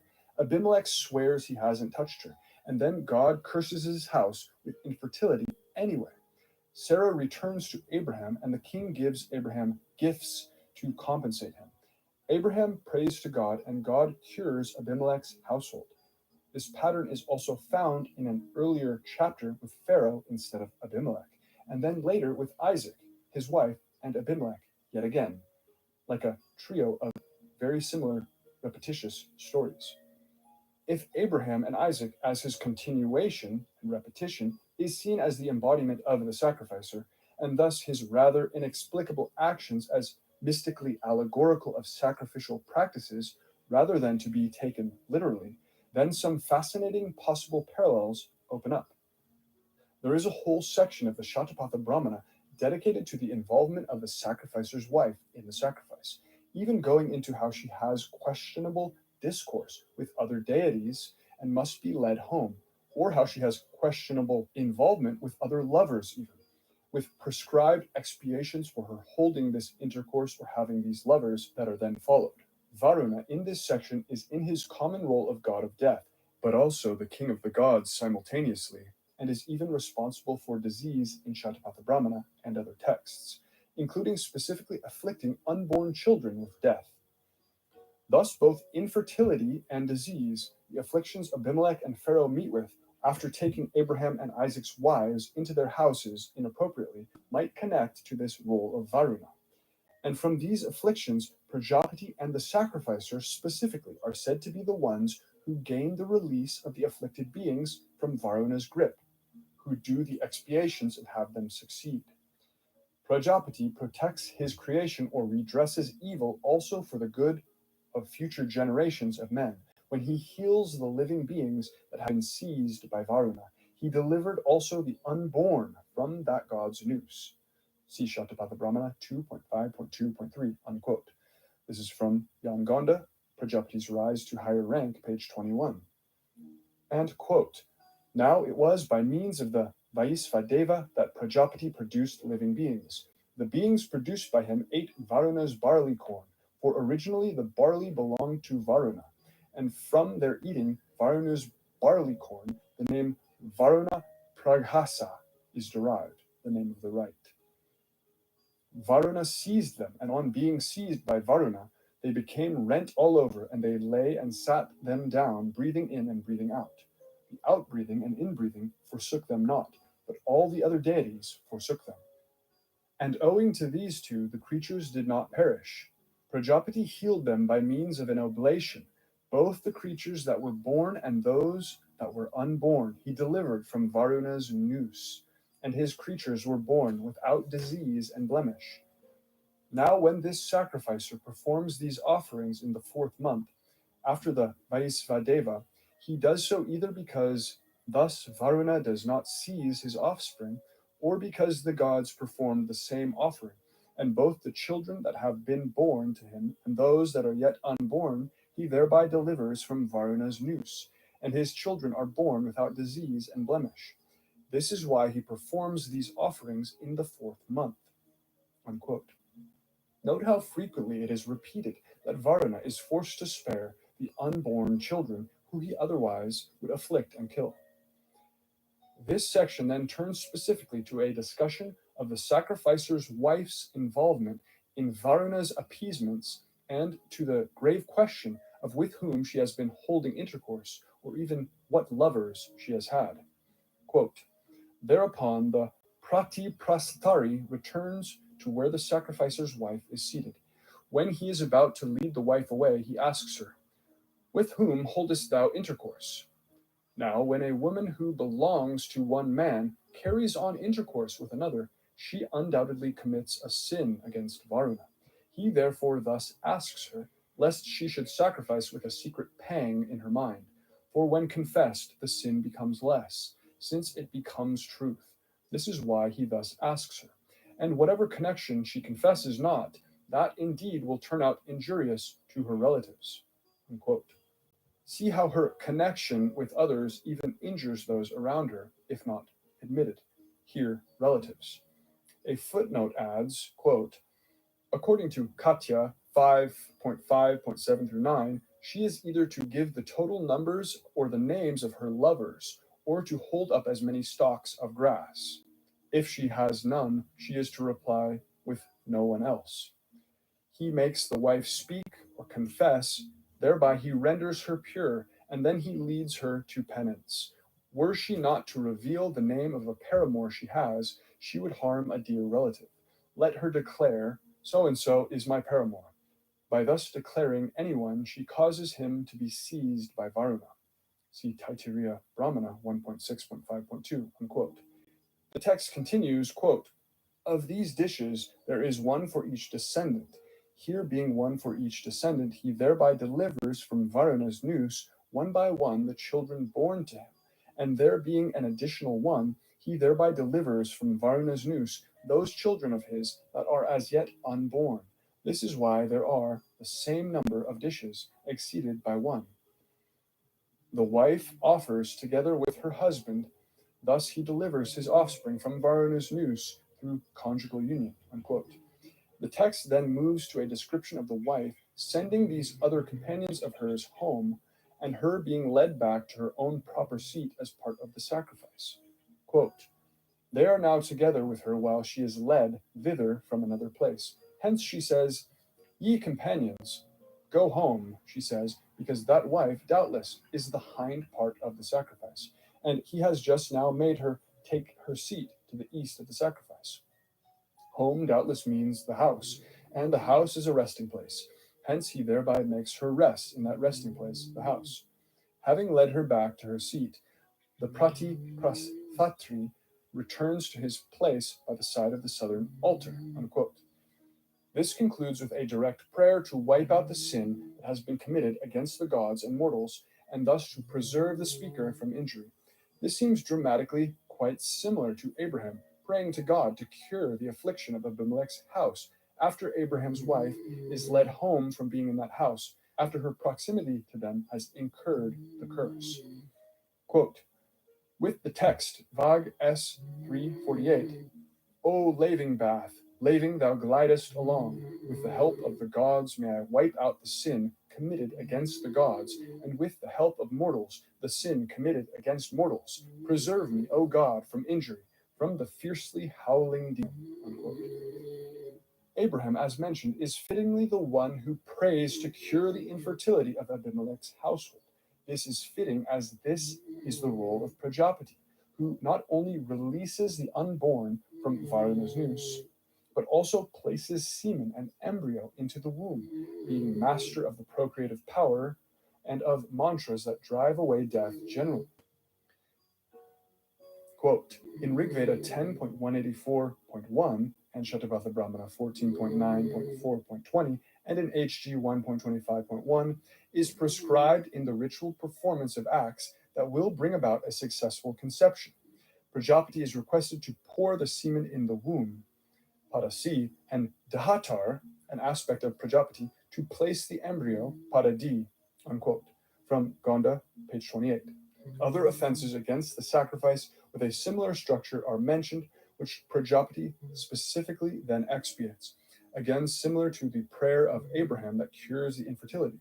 Quote, if the sun rises before a sacrificer's Agnihotra has been offered, his semen, though placed in the vulva, does not propagate offspring. Unquote. But after the sacrificer has approached and propitiated Prajapati properly, quote, he, Prajapati, delivers him from the effect of that irregularity. The sacrificer does not fall into calamity. See Taittiriya Brahmana 2.1.9.2, unquote. From Yangonda, page 147. When after having created the gods and after them Mrityu, the evil or death, the gods asked him why he had created them, if it was his intention to create Mrityu also. He suggested to them a ritual means of getting rid of Mrityu, death. See Jaminiya Brahmana 1.283, unquote, from Yangonda, page 7.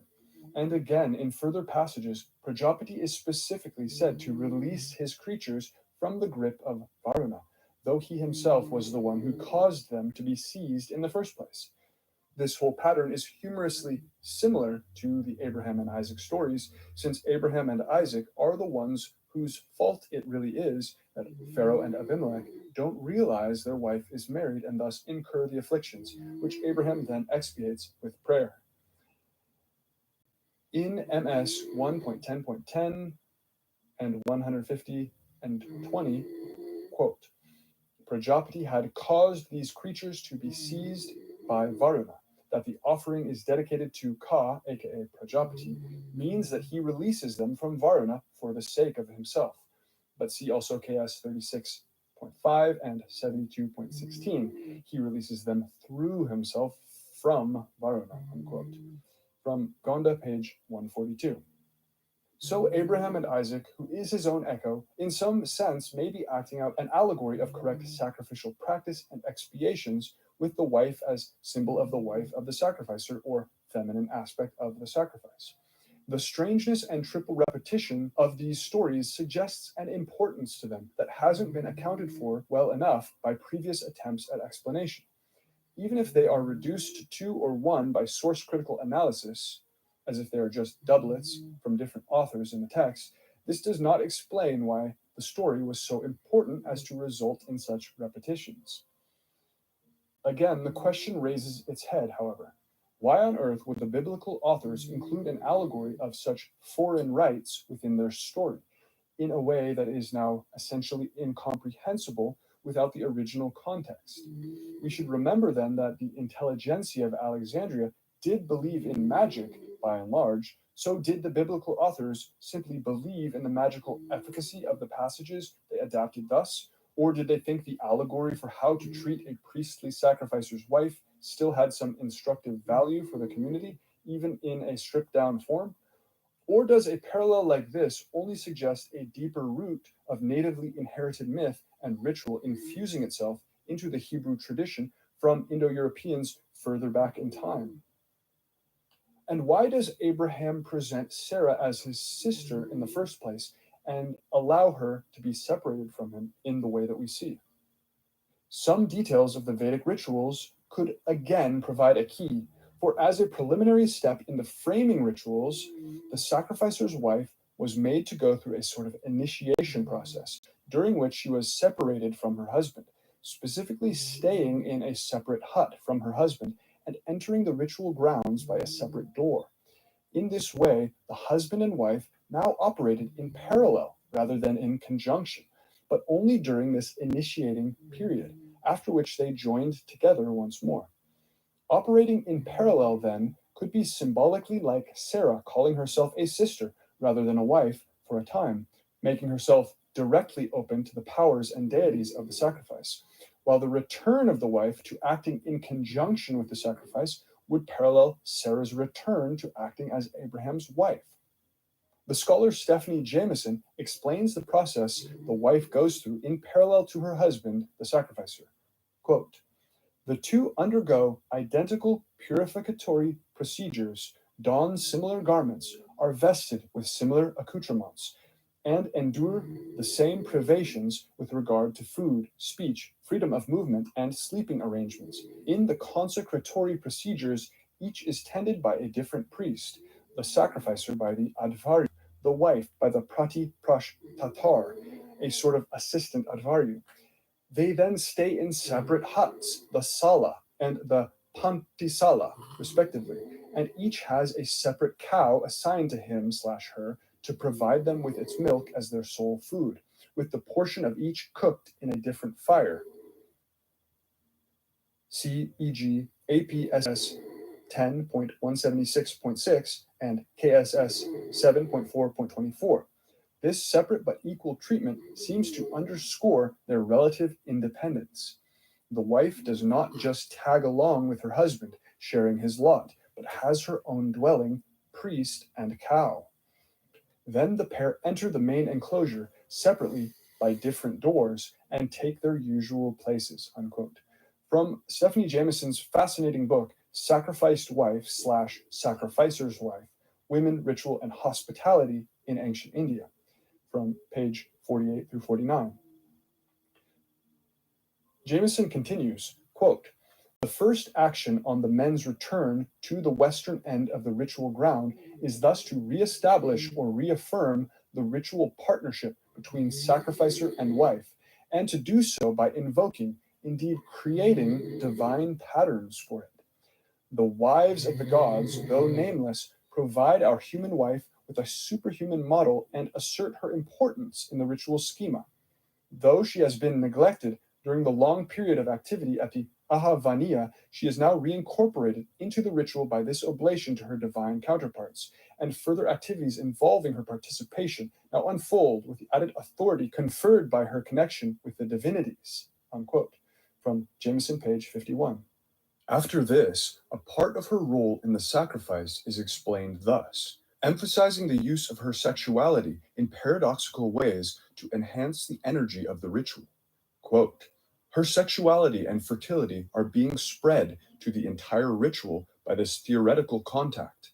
The power unleashed by the ritual, because of its contact with the divine, is spread back to her to increase her generative capacity. The wife's scope of actual activity must be restricted because she embodies danger and quote-unquote untruth. But she must also pervade the ritual in order for it to achieve the goals of its performance, fertility and increase." Unquote. From Jameson, page 55. Now, in the conclusion of the episode with Sarah and Abimelech in Genesis 20:16, Abimelech gives silver and other gifts to Abraham as a sort of compensation, while saying that Abraham is to be like a covering of her eyes, Sarah's eyes. Actually, the translations and interpretations of this phrasing vary widely, and I'm unable to go into the details. Some translate it to say that the silver is to be a covering of the eyes of those around, as if to repair Sarah's honor in everyone's eyes. Other scholars suggest it could really point to a physical covering of Sarah's eyes, like a sort of veil. We again meet with a vague passage that even scholars struggle to make perfect sense of and around which debate rages. It is once again very coincidental, then, to find the eyes, the gaze of the sacrificer's wife become a central issue in the Vedic sacrifice, specifically around the rituals we have just been looking at. Apparently, the gaze of the sacrificer's wife was considered to have a dangerous, sexuality infusing power and power of fertility that was paradoxically needed for the ritual, but had to be protected against simultaneously.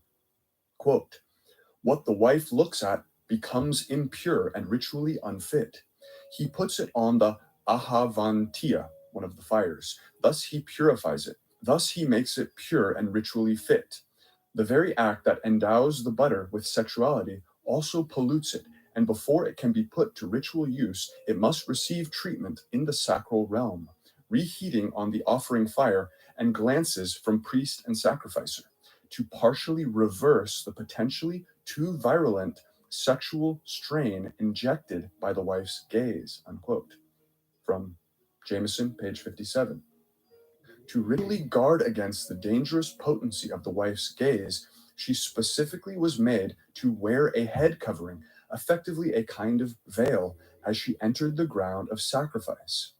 In alternate cases, the sacrificer covers her eyes, as would fit the concept of Abraham as sacrificer being the covering of Sarah's eyes. Let's read this whole passage as it's fascinating.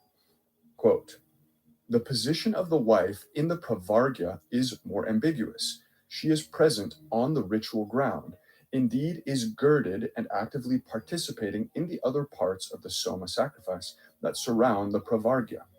But for much of its performance, she is confined in her own hut, Pantisala, with the doors of the enclosure where the ritual activity is happening closed against her. See APSS 15.5.1.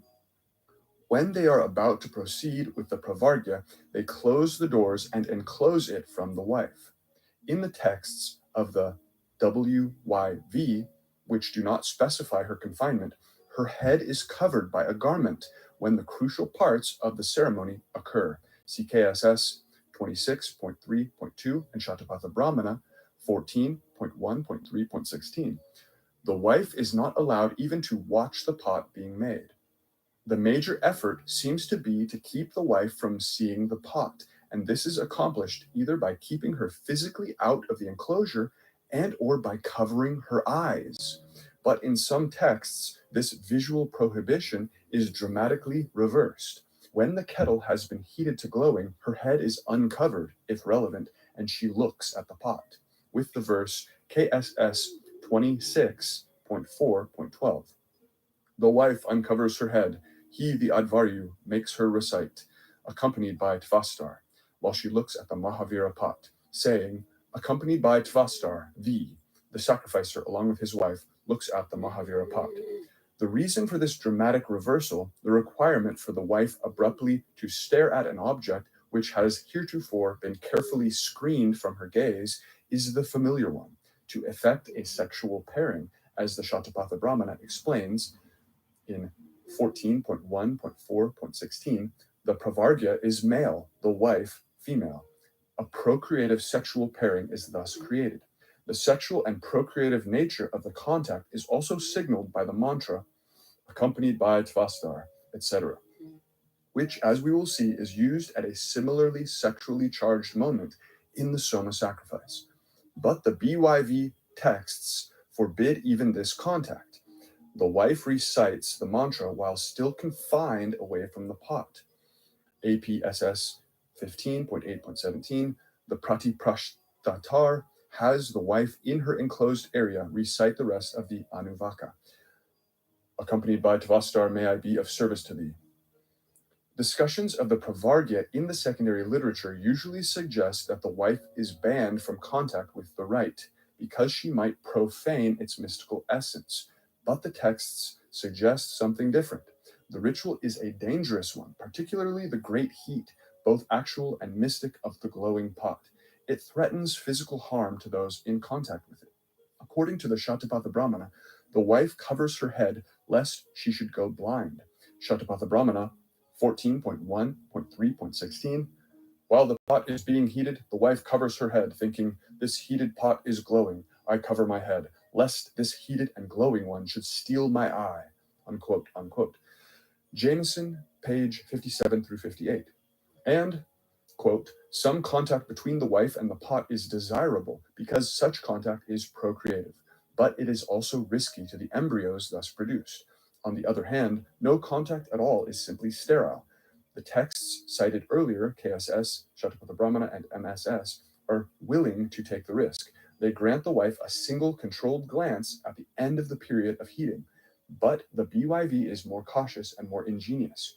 The wife avoids physical contact with the pot, and also the visual contact that is its equivalent.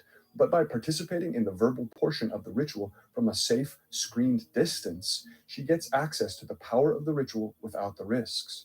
I have discussed elsewhere the early Indic notion that the embryo in the womb is especially threatened by heat/fire, and the common visualization of this danger as a glowing pot, indeed often the Mahavira pot itself.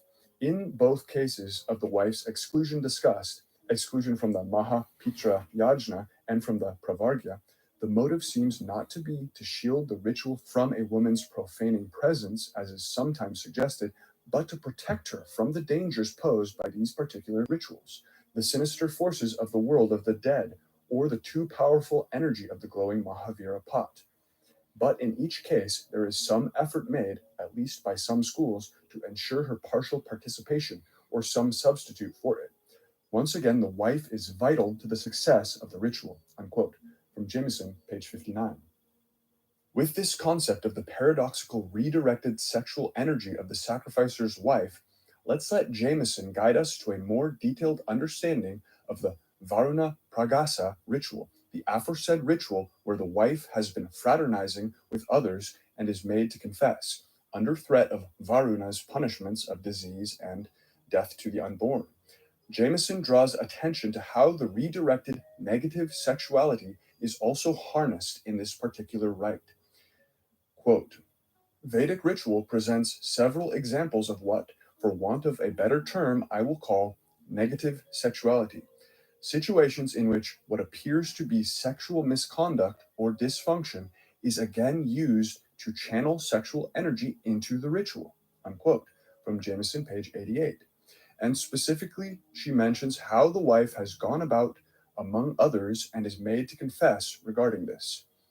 Quote, from MS 1.10.11 and 151.3, "The ritual is truth and reality. Woman is untruth. Indeed, a wife who, though bought by her husband, then goes about with others, does untruth. Discharging her untruth, she approaches truth and reality. So when he makes her talk, confess, he thus makes her ritually fit." Unquote. From Jameson, page 90 to 91. And this leads specifically to expiation. Quote, "The confession does lead indirectly to a general expiation." Unquote. Jameson, page 91. From this, as Jameson posits, quote, "To serve ritual purposes, the wife needs to have a lover, or at least the fiction of one. It seems to me possible that eminently respectable, middle-aged Aryan ladies confessed, quote unquote, to lovers they did not have, for the sake of ritual effectiveness. I think the confession may be a sham, a setup, with the named lover, quote unquote, a non-speaking role parceled out to a bit player on the ritual scene. Why? Perhaps because illicit sex may bring a bigger jolt of sexual energy into the arena than proper marital sexual conduct, and the wife, as a locus of sexuality, was charged to provide this. A kind of animal passion outside of socially sanctioned norms is what is wanted." Unquote. From Jameson, page 92. Quote, The actual confession occasions relatively little fanfare, and immediately after that, she puts a basket containing the meal dishes on her head and proceeds to the southern altar, where she, jointly with her husband, offers the meal dishes into the fire. At this point, the married couple pronounces a mantra that seems a displaced expiation for her supposed moral deviation. TS 1.8.3.1, etc. What wrong we have committed in the village or in the wild, in the assembly or in Indriyan, strength/war, to the Shudra or to the Aryan, what is against the customary law of anyone, of that you are the expiation. Hail! It is significant that both parties utter this mantra, though only one of them has supposedly transgressed, and that it is a mantra of the most general application. All errors and sins are covered. If one of the reasons for the wife's confession is to purify the entire ritual, then she is operating as a sort of ritual internal scapegoat. Just as she is the locus of active sexuality, she also serves as the symbol of impure behavior, and she then represents the transgressions of all the ritual participants, particularly her husband, when she quote unquote confesses a misdeed supposedly committed by herself alone. Her confession allows her husband to expiate his own misdeeds without implicating himself. This expiation occurs simultaneously with the offering of the meal dishes that represent the sacrificer's family. The threat originally made to the wife at the interrogation, "If you speak falsely, someone very dear to you will die," is thus rendered harmless by a blanket, hence almost vacuous, repudiation of wrongdoing. Unquote. From Jameson, page 93 to 94. And note how this is the sacrificer and his wife making the concluding prayer that entirely expiates the sin, just as Abraham himself makes the prayer that fully expiates the sin in the conclusion of the Abimelech episode. Quote, her keeps this sexual energy and dissipates its menace, and the energy can be immediately and safely transferred to the family through the subsequent offerings of the meal dishes, performed with domestic propriety by husband and wife together. As so often, the wife is the lightning rod for forces that the sacrificer cannot approach directly. Unquote. From Jameson, page 95. Quote, examining the wife's confession in its ritual context demonstrates that it is not randomly placed, nor does it simply serve generalized purificatory ends, as others have argued. Instead, though it certainly has expiatory functions, it also almost slyly does something like the opposite, injecting a controlled version of uncontrolled sexuality into a ritual whose aim is fertility. Unquote. From page 96. And we might compare this meal offering that concludes everything and centers the sexual energy and fertility energy into it. We might compare this with the recompense that Abimelech gives, which includes animals and silver. So, by a sort of scapegoating magic, Sarah, just like the sacrificer's wife, has been a lightning rod of potent but dangerous sexual energy, stirring up and redirecting a power of fertility so that it can be harnessed and then infused into her and Abraham's own family. This story seems to be a symbolic allegory of the ritual establishment of Abraham's family and acts as a talisman to draw the power of fertility into that family as it is in the process of being set up in the Genesis narrative. First, the sexual powers are incited in company of the strangers. Then the wife returns and brings back this power into the circle of her own family. The expiatory prayer is made, and the impurities and potential divine punishments of Varuna are neutralized. Finally, Abraham, as the one designated to veil his wife's dangerous sexualizing gaze, is emphasized in the closing, as Abraham acquires additional symbolic wealth that may also tie to the meal offerings from the successful symbolic sacrifice, either comparable to the payment for the sacrificer or the sacrificial boons themselves as well. Next, we can look at the episode of Sodom and Gomorrah and Lot. Lot, whose name means veil, could speculatively stand for the veil of ignorance and darkness that has to be pierced by the wisdom brought by the intellect that is attendant on or within Purusha, the divine intellect of God, which is the higher Rudra himself inside Purusha. This Rudra is the essence of fire, and fire destroys Sodom and Gomorrah. This concept of the veil of ignorance would be paralleled by Aldru of the Irish myth. On the other hand, Lot survives, while a pierced veil might be expected to be killed. Thus, the scene almost reminds me of the variation of the sacrifice where Purusha himself is burnt in and as the fire sacrifice, the fire altar, even though he is the fire, and thus burns off all impurities and degradations that have accrued to him. He emerges not actually killed, but cleansed, rejuvenated, and renewed. If Lot were the alter ego of Abraham in some way, perhaps the side of him afflicted by the veil of ignorance, the side that accrues the impurities, then he could symbolically have the two cities of impurity burned down around him and yet emerge alive, somewhat like how Llazar, the Welsh Purusha, emerges from the fiery iron house still alive in the Welsh story that might parallel this.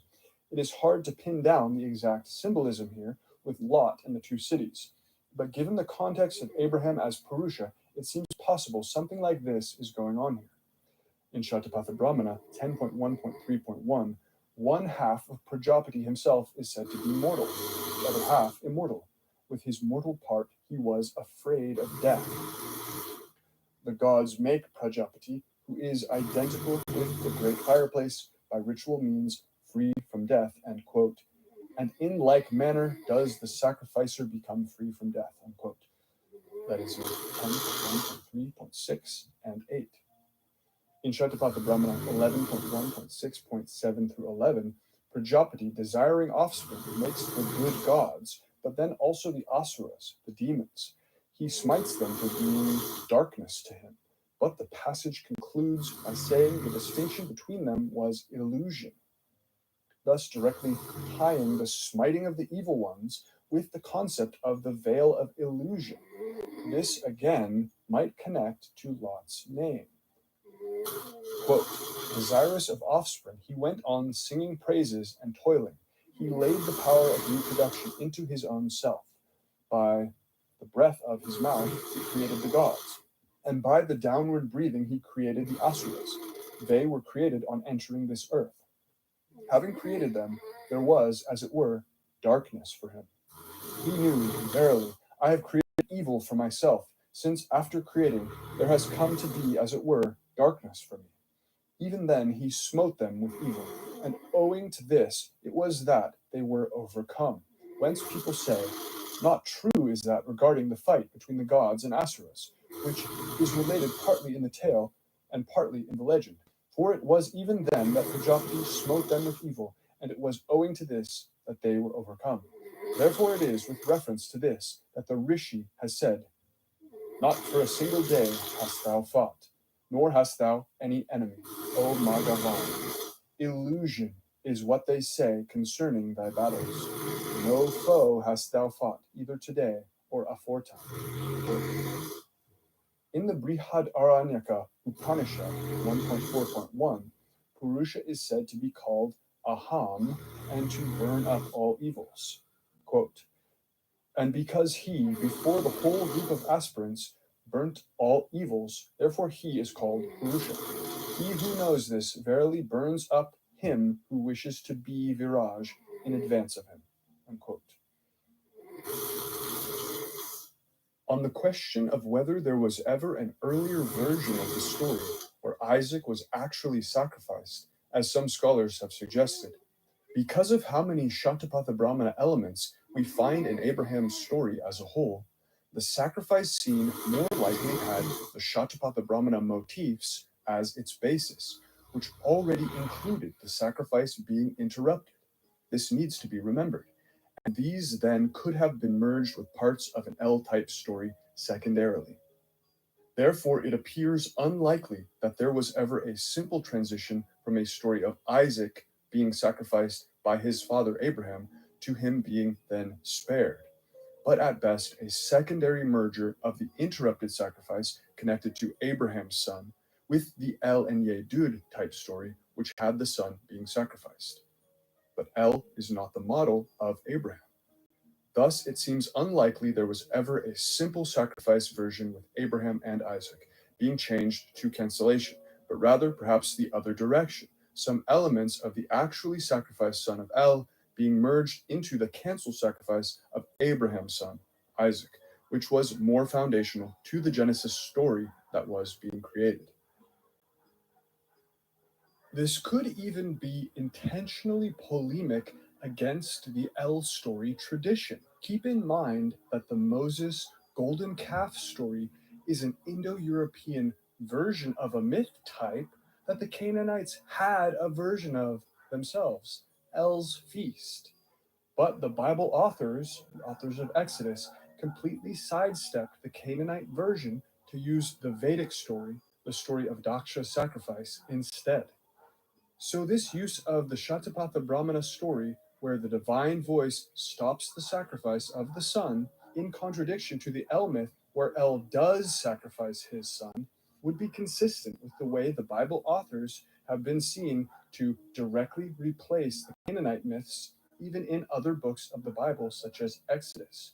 The effect in this case being to criticize the human sacrifice of El by means of the interrupted sacrifice test of the Shatapatha Brahmana, a replacement by Vedic sources that also critiques the Canaanite myth type that it is replacing.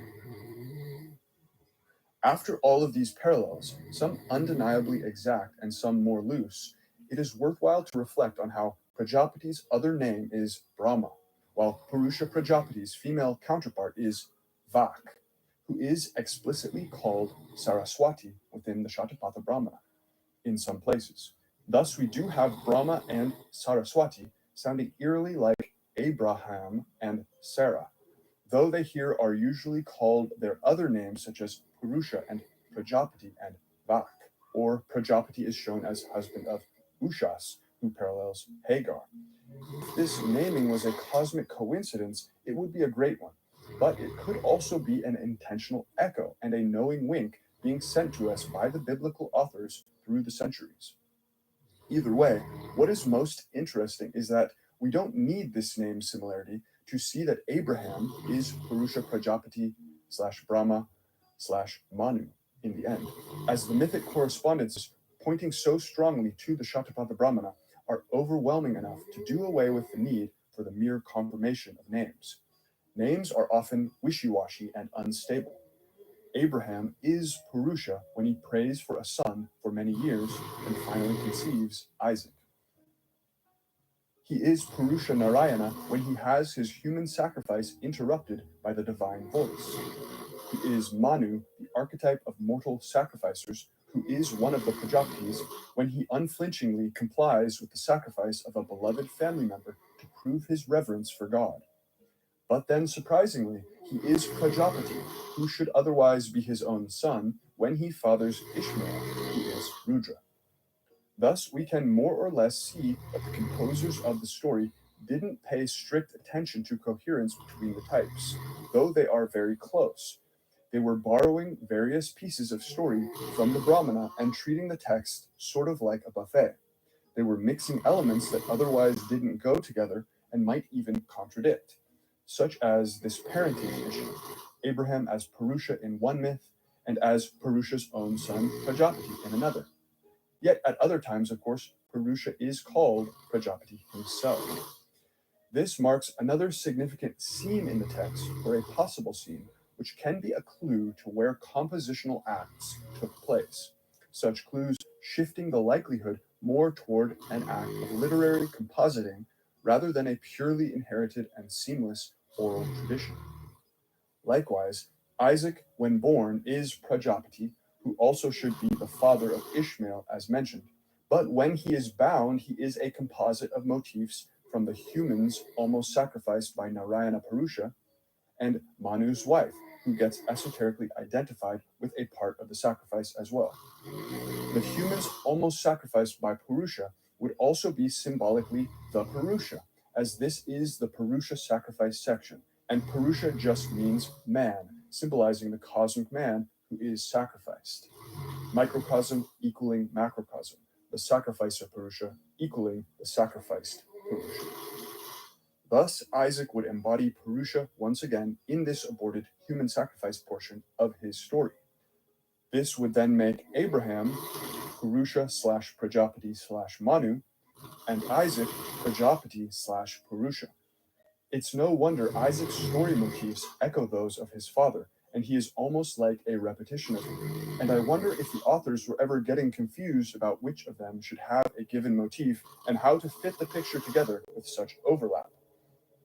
Isaac then becomes based on Osiris and Thoth, composited with Dhritarashtra / Raga in the blessing scene in his old age, completing a very complex set of compositional seams, as we have seen in the previous video. Now, is Isaac also taking anything from the Vedic Soma, as Osiris is equivalent of Dionysus and thus of Soma, sacrificed god of sacred liquid? It's certainly possible, but a bit more vague and speculative. Prajapati, who is Isaac, is esoterically identified with Soma within the Shatapatha Brahmana, though esoteric identifications abound in the text. Even in the Rig Veda, Soma is one of only a couple gods called Prajapati as an epithet, with Savitar being the other prominent one. Furthermore, Soma is produced early on by Purusha in the Brahmana, and then elaborately sacrificed after being carted around as King Soma. See Kandas 3-5. Thus, as a production of Purusha, Soma is somewhat like a son to him, though not as marked. As said, he is sacrificed too, but the sacrifice is completed, not halted, and not in the God-fearing test format of Isaac and Manu's wife. Still, the fact that Abraham's sacrifice is his son rather than his wife or another victim could be linked to the role of the Soma sacrifice, if not to the Canaanite El and Yedud echo. Soma is identified as seed, as the seed of Purusha repeatedly, while Isaac is prophesied to call seed or descendants to Abraham. This again isn't quite the same. One detail that strikes me still is how Isaac meets his wife, in a sort of choosing test where he chooses the woman to marry who serves a drink of water most aptly. Mither, who is the Irish Soma, is involved in a wife-choosing test involving which maiden pours a drink a certain way, though it is Mither who is testing his rival in this case, and his rival the one who has to choose. His rival wants to take his wife, Aideen, so to do so, he has to identify her while she is magically disguised among other maidens. The rival picks one of the maidens because she seems to pour drink like the desired maiden. However, he chooses wrongly, and Mither takes home the desired woman as a result. This woman, Aideen, is a goddess of the sacred drink, heavily connected with it in her mythos. Then again, one of Prajapati's wives is Saraswati, goddess of waters, and thus Rebecca, wife of Isaac, giving water may much more easily be explained from this angle. Or we might suggest that the woman who serves water the best, or the most aptly, could be connected to some role of the sacrificer's wife, as we've previously explored. Even so, Soma is Prajapati in the end, and Soma is Osiris, so we may entertain an echo here in whatever way we wish, or focus on the fact that Isaac is more clearly a Prajapati Purusha who becomes an Osiris Thoth Dhritarashtra. I always thought Osiris, despite paralleling Dionysus, had a stronger emphasis on the way in which he is a remanifestation of Purusha, for Purusha is the divided man, and Purusha is the sacrifice, as Osiris is, and as Isaac almost is, but is saved. These themes are also strongly present in Dionysus, who himself is identified with Protogonos, Prajapati, and so we do see a continuity of this overlap even in the Greek tradition.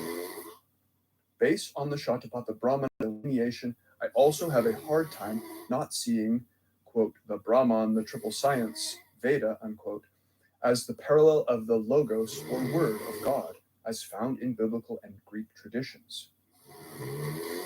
Purusha makes manifest the Brahman, the triple science, which is identified with the Veda, in 6.1.1 of the Shatapatha Brahmana.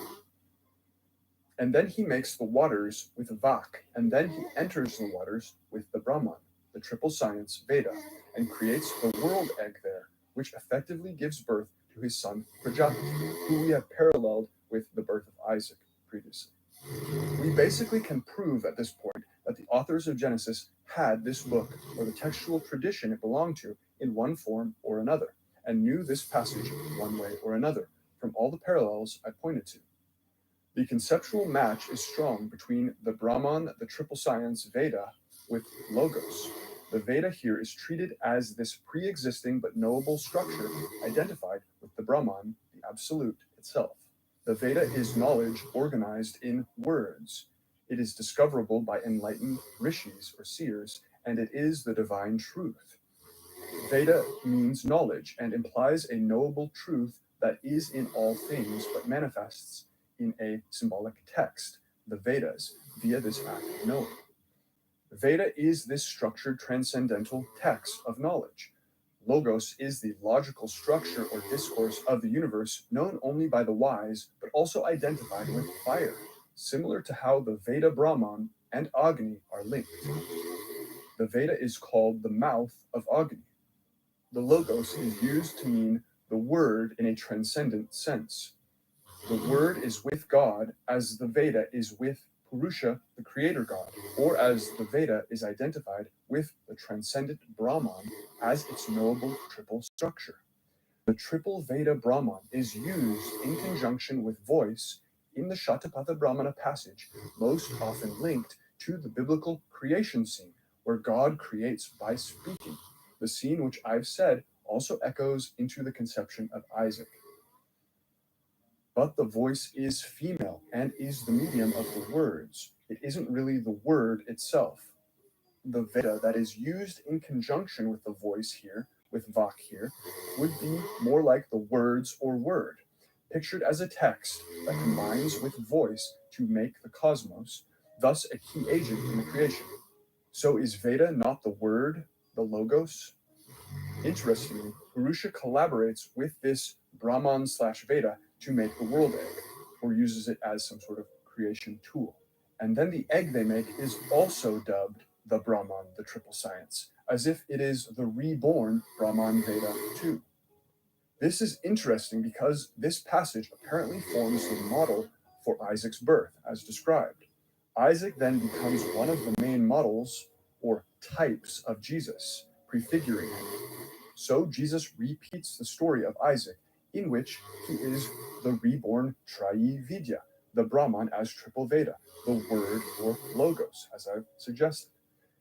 It's like how people still say the Bible itself is the Word of God. Well, what is the equivalent of the Bible for Vedics? The Veda, obviously. So Veda is the word of Brahman, but also is the Brahman. And Veda is the discoverable truth of the universe, connected directly to fire, is similar conceptually to Logos, the discoverable logical structure of the universe, connected also to fire. It seems to work, but I'm open to counter-argument. This Brahman Veda is distilled into the single syllable Om, which symbolizes the Brahman after that, and can be even more directly called the great cosmic word of the Vedic tradition, the word that aids in creation, guides its own rebirth within the world, and is the absolute. Chandogya Upanishad reads, quote, Vishnu distilled the entire literature. From that distillation flowed out the triple Vedas. He distilled them again. From that distillation were extracted these three syllables, Bu, Bhuva, and Svar. He distilled these again. They, being thus distilled, came out Om. As a needle pierces all the leaves, thus by this syllable Om is pierced the entire speech. Om is verily this full, the perfect one. Om is verily this full, the perfect one. Unquote. Chandogya Upanishad. The commentary to this verse says, quote, Omkara is the name of Brahman, and the all full and possessing perfect and excellent qualities. it is the essence, Atman, of all speech, because by explaining it, analyzing and expanding it, all words are evolved and explained. Thus, it is the essence of all speech. Unquote. I must say at the end here that this strongly points to the three men of Genesis 18 not symbolizing the Trinity as it is later conceived in Christianity, as Father, Son, and Holy Spirit. If I am right, then, we have the original source for this three men passage of Genesis, and it is based on the Veda concept, the absolute as seen by the mind as intelligible structure and divided symbolically into three. But the triple division in this original source, the Trayi-Vidya, refers specifically to the three originally orthodox Vedas, Rig Veda, Yajurveda, and Samaveda, later joined by the more sorcery-related Atharva Veda to make four. So this particular triplicity has no connection to Father, Son, and Holy Spirit per se in this passage. Its triplicity, as said, is also echoed in the triple Agni, the three sacrificial fires, but also in the trio of Agni, Soma, and Indra, who are said to contain all the gods, and in the 9 names of Rudra, who is said thus to be threefold. And Rudra is the luminous essence of Agni. Many other triplicities appear, but the Trayi-Vidya specifically means the three Vedas, the cosmic knowledge divided into 3 categories of sacred knowledge. Knowledge of rites and hymns and theology. Skanda Purana 3.2.33.28 through 32 also connects the 3 Vedas to the Trimurti gods Brahma, Vishnu, and Shiva, but this isn't really consistent across the tradition. In short, there is much more specific context informing the triple Veda conception here in the Shatapatha Brahmana itself, and it is not what would develop later within Christianity.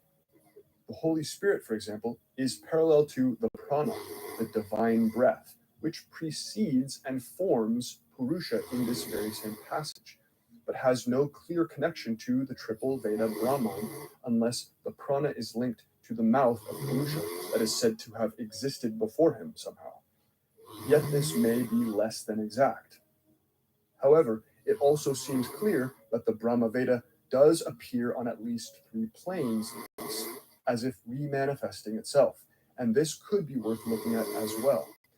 Purusha, the cosmic man and father, progenitor, creator deity, makes the Brahman triple Veda manifest to himself for his use in creating the world egg. When he thereby creates the world egg with his own embryo in it, it is said that the embryo also is the Brahman triple Veda. Quote, from it, the egg, the Brahman, was first created, the triple science, unquote. As Philo of Alexandria calls the Logos the, quote, firstborn of God, unquote, in his Confusion of Tongues 62 to 63, saying of, quote, that incorporeal being who in no respect differs from the divine image, unquote. The divine image for Philo being the Logos, that, quote, the Father of the universe has caused him to spring up as the eldest son, whom in another passage he calls the firstborn, and he who is thus born, imitating the ways of the Father, has formed such and such species, looking to his archetypal patterns, unquote. Thus Philo calls this Logos the firstborn of God. Similarly, in the Brahmana passage, the text then specifically calls the embryo in the egg, which was just identified with the Brahman, the firstborn of the all. Quote, hence, they say, the Brahman is the firstborn of this all, unquote. This is from 6.1.1.10. Thus we have seemingly 2 levels of the Brahman triple Veda having manifested. The one used by Purusha to create the embryo, and then the embryo itself that is created, which is then also identified as Agni Prajapati, which names Purusha also had already been called himself. So he is also his father reborn. The embryo is his father Purusha reborn, in that sense. But then the text says something quite cryptic. Quote, for even before that person, i.e. Purusha, the Brahman was created. It was created as his mouth, unquote. Somehow, a Brahman was created before the Purusha as well, but was created as his mouth before his creation. This is almost impossible to understand, but it seems to suggest a third level of the Brahman, if I'm reading it correctly. How was the mouth of Purusha created before Purusha, and in what way was it the Brahman? Is this the fully transcendent Brahman then, or is that even further beyond comprehension?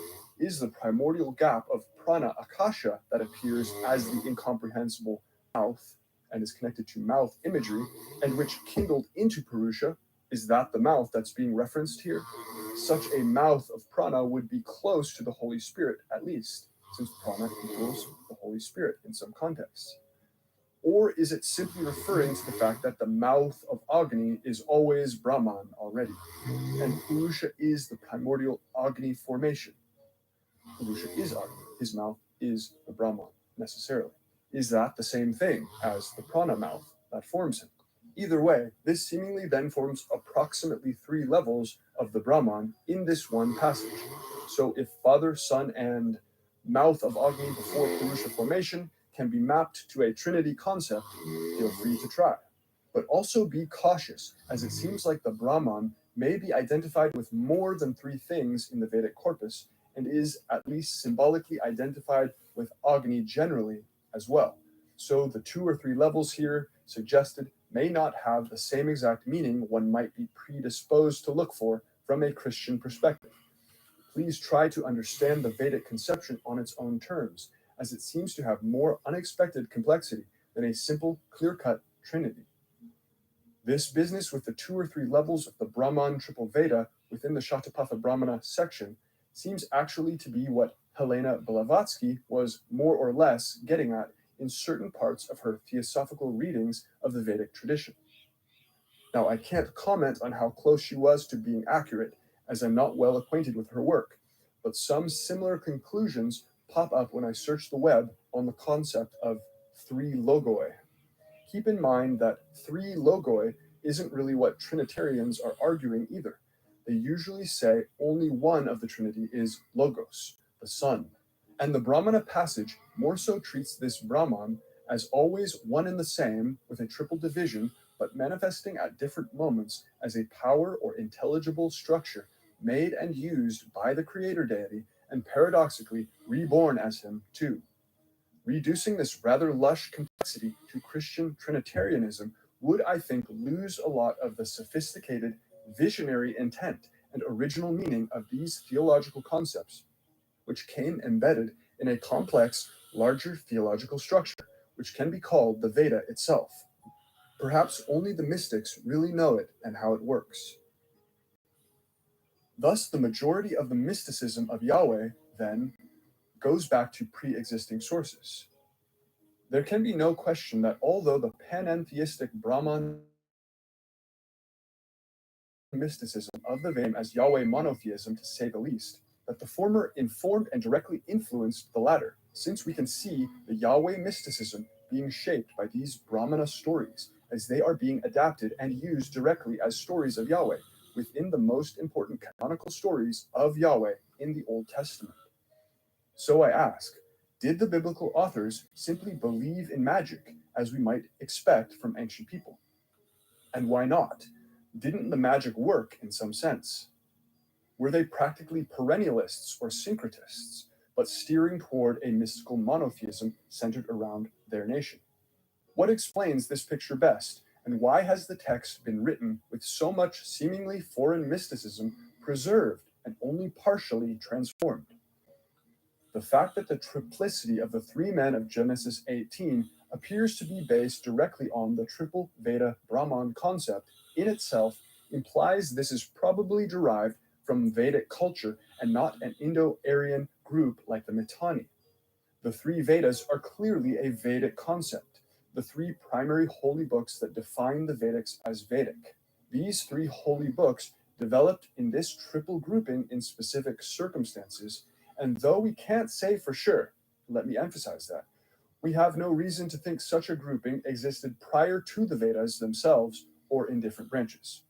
Again, it is always possible there could have been a triple division in a similar concept, but this one is tied to the three Vedas specifically. So far, I've presented the case as if the Vedic material was borrowed late from a written Vedic text or texts. This has been for the sake of clarity, for the sake of argument, so that the points of contradiction or evidence of possible composition, the seams, will not be missed. These are some of the most important details for me to get across. However, the case is not settled, and I very much see it as rich ground for debate. What really and exactly happened here? Do the unexplained oddities I've listed add up to enough to suggest a deeper root connecting farther back to the Indo-European tradition by way of a lived inheritance instead? Or is late literary borrowing, composition at Alexandria, the most likely explanation? The fact that the story structure and central motifs are predominantly Vedic would suggest either a near complete domination of Indo-European religion and story within the inherited tradition the Bible authors were working from, or simply the direct borrowing at a late time to make these stories as literary composites. Note the Amorite origin hypothesis as one possibility, which suggests others in a similar vein. From Wikipedia, quote, according to Nissim Amzalag, the book of Genesis portrays Abraham as having an Amorite origin, arguing that the patriarch's provenance from the region of Haran, as described in Genesis 11:31, associates him with the territory of the Amorite homeland. He also notes parallels between the biblical narrative and the Amorite migration into the southern Levant in the 2nd millennium BCE. Likewise, some scholars like Daniel E. Fleming and Alice Mandel have argued that the biblical portrayal of the patriarch's lifestyle appears to reflect the Amorite culture of the 2nd millennium BCE, as attested in texts from the ancient city-state of Mari, suggesting that the Genesis stories retain, quote, historical memories of the ancient origins of some of the Israelites. Alan Millard argues that the name Abram is of Amorite origin, and that it is attested in Mari as Abiram. He also suggests that the patriarch's name corresponds to a form typical of the Middle Bronze Age and not of later periods, unquote. Please check out my Patreon if you would like to support the channel and see all of the important topics I have in mind get made into videos, as well as supporting the completion of my second book, Briohan's Tower, in which many mysteries will be solved. My book, Taliesin's Map, is available from Amazon, link in the description. Make sure to like and subscribe for more as we map the myths.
Homage to all the vast hosts of victorious ones. I pay homage to the original protector, Samantabhadra, flawless and totally pure like space. The deity of the Kayas and timeless awareness, which do not come together or separate. The glory of both conditioned existence and the peace of nirvana.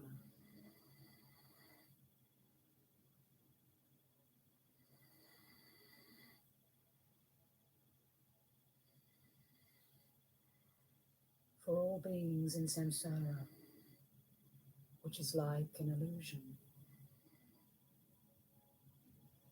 clearly apparent without truly existing,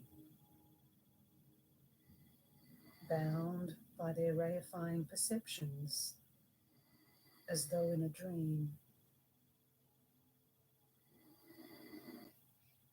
The ultimate meaning of great perfection is that they are by nature totally free.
Previously, before me, there were neither Buddhas nor ordinary beings. How then could there be a path of accomplishment? There is not a single thing that does not come from me. I am supreme emptiness.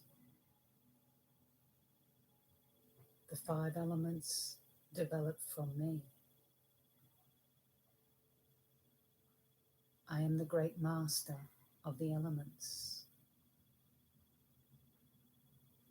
I am the ancestor of all Buddhas. Previously, before me, there was not even the name Buddha. I am the perfection of skillful means.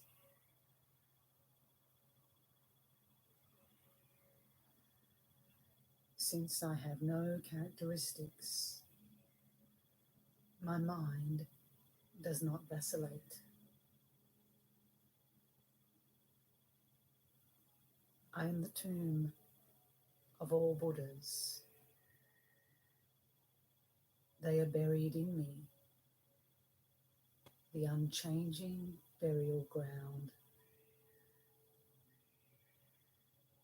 I am the dwelling place of all ordinary beings. Their habitual patterns manifest as bodies. I am inalienable, sublime knowing. Outer, inner, and secret are perfect in me.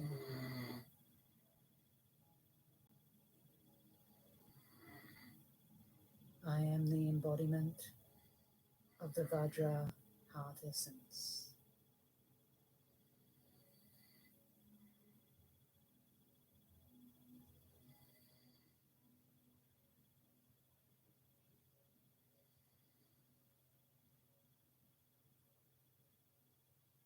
Buddhas are born from me.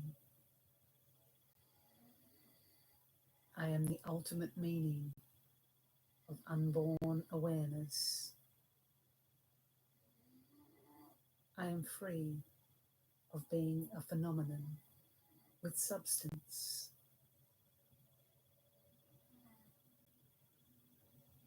Since I have no characteristics, I raise beings from the grave. since innate responsiveness arises from me. I am beyond any talk of emptiness. Since what is to be illuminated comes from me, I illuminate the darkness.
Because the kaya of perfect Buddhahood is pervasive,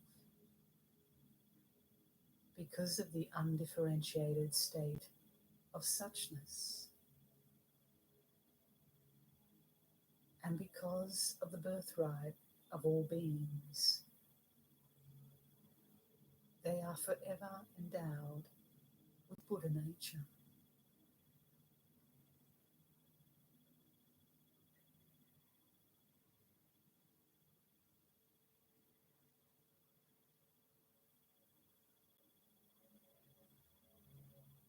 Within the essence of ultimate truth, there is no Buddha or ordinary being.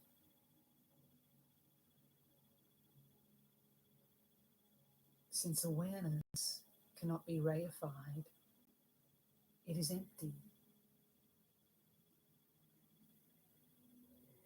Given that it does not dwell in emptiness, it abides in its own state of supreme bliss. The majestic ruler of all Buddhas is understood to be one's own awareness.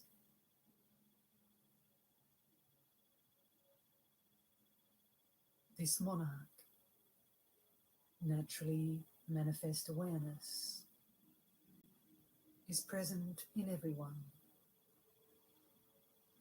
but no one realizes it.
It is explained that the very pinnacle of all views is Ati, great perfection. Since it is spacious, it should be understood that the significance of its unlimited potential is that it is like space.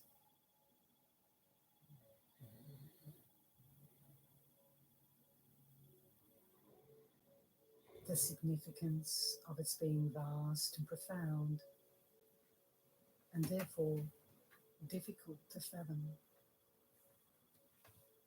is analogous to the depths of the great ocean.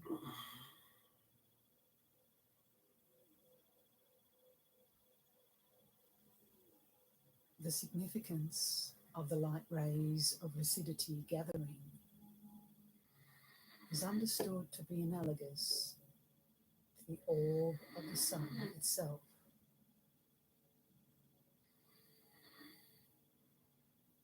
Because it is free of conceptual limits, the secret mantra approach is said to be the most majestic of skillful means.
Due to the sun of awareness rising within the realm of emptiness,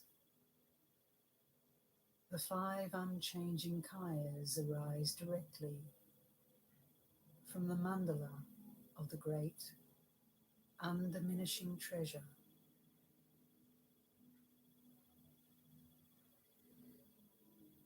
They present a non-dual display within a non-conceptual state. On the level of truth, the five mind-body aggregates, without being deliberately structured, are revealed as a magical display of appearances, however they manifest.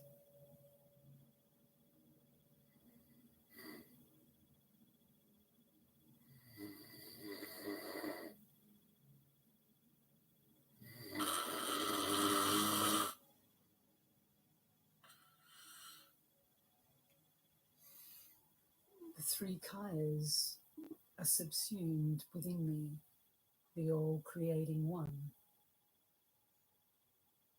All phenomena, however they manifest, have three uncontrived aspects: nature, essence, and responsiveness. I reveal these three kayas to be my suchness.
Awareness, difficult for anyone to realize, is subtle, hard to comprehend, and seen by no one.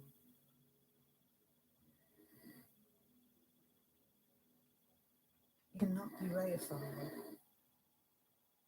but is equally present everywhere as the expanse of naturally occurring well-being. It arises as a display of samsara and nirvana within a continuous context.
All phenomena are awakened mind, and to use a metaphor, a universal metaphor, their nature is like space, which is also the ultimate meaning of awakened mind.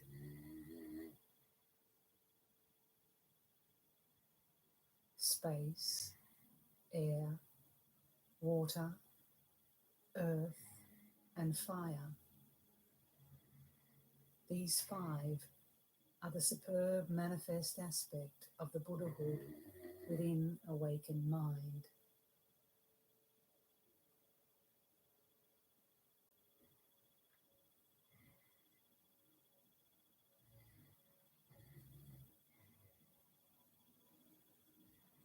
The manifestations of the three planes of conditioned existence, the five paths, and the six classes of beings are also the manifest aspect of Buddhahood,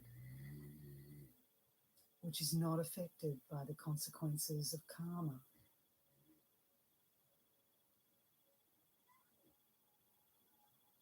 The three realms are timelessly the form, speech, and mind of enlightenment. And so, just as there is nothing in the entire universe, the universe of all appearances and possibilities, that does not abide within the realm of space,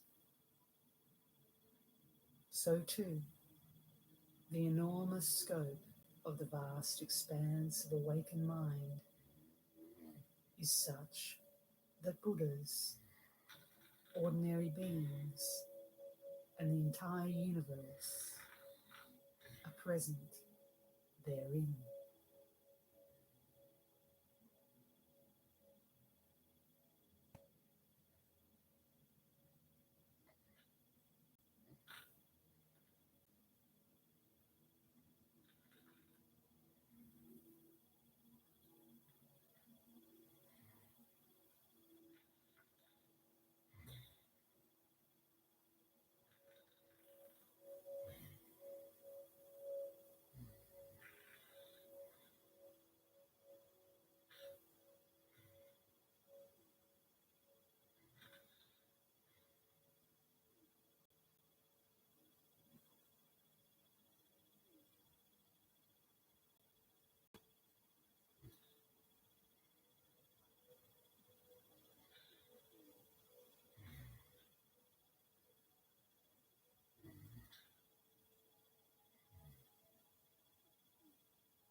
Everything that occurs, perceptions based on confusion,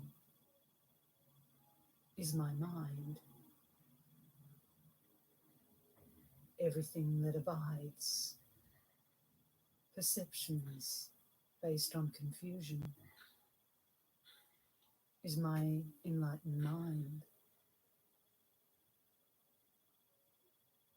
Everything that manifests, perceptions based on confusion, is my enlightened form. Everything that is audible, perceptions based on confusion, is my enlightened speech.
Ah, the all-creating monarch, teacher of teachers, arrays the heart essence as the mandala of enlightened form. However phenomena appear and remain, they are all arrayed within the realm of the unborn basic space of phenomena. Moreover, because there is no acceptance or rejection with regard to the ultimate meaning of this heart essence, I, the all-creating one, have also arrayed them. The all-creating monarch, teacher of teachers, arrays the heart essence as the mandala of enlightened speech.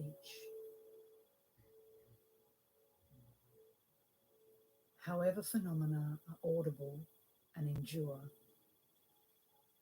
they are all arrayed through words as enlightened speech within the realm of unborn basic space.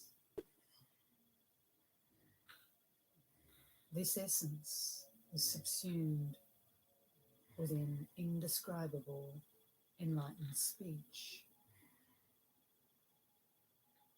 The all-creating monarch has also arrayed this.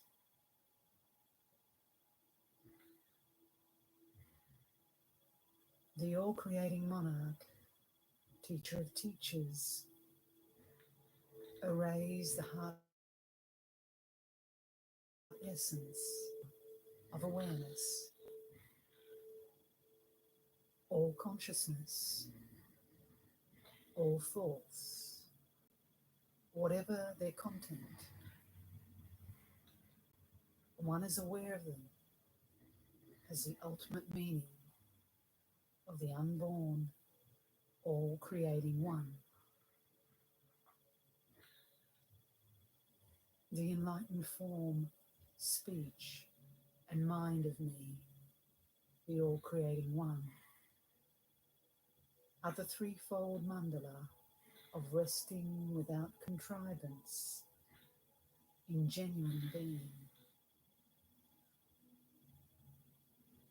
not deliberately arranged, but perfect all at once. With this realization, one enters into the ultimate meaning of the spontaneously present heart essence.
Like dream images, like magical illusions, like mirages of castles in the air.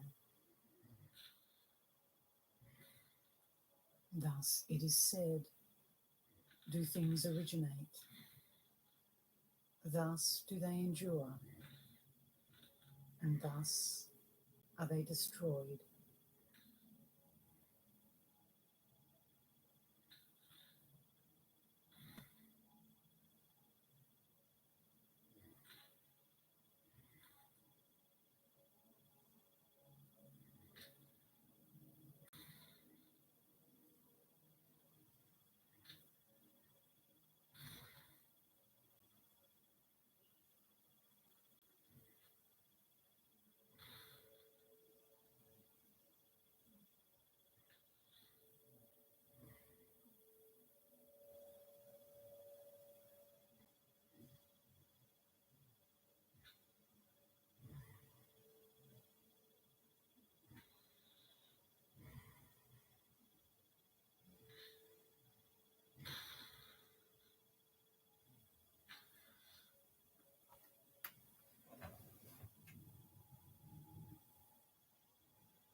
The all-encompassing state of infinite pervasiveness is the sublime ultimate meaning of the heart essence.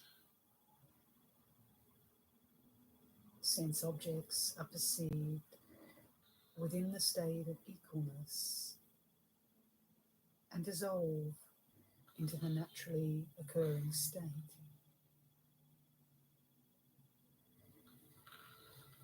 The meaning of boundlessness is experienced as that state of self-knowing and supremely blissful awareness. The manifestation of the essence of being is subsumed within the expanse of the kayas. The all-pervasive nature of being is a boundless manifestation within basic space.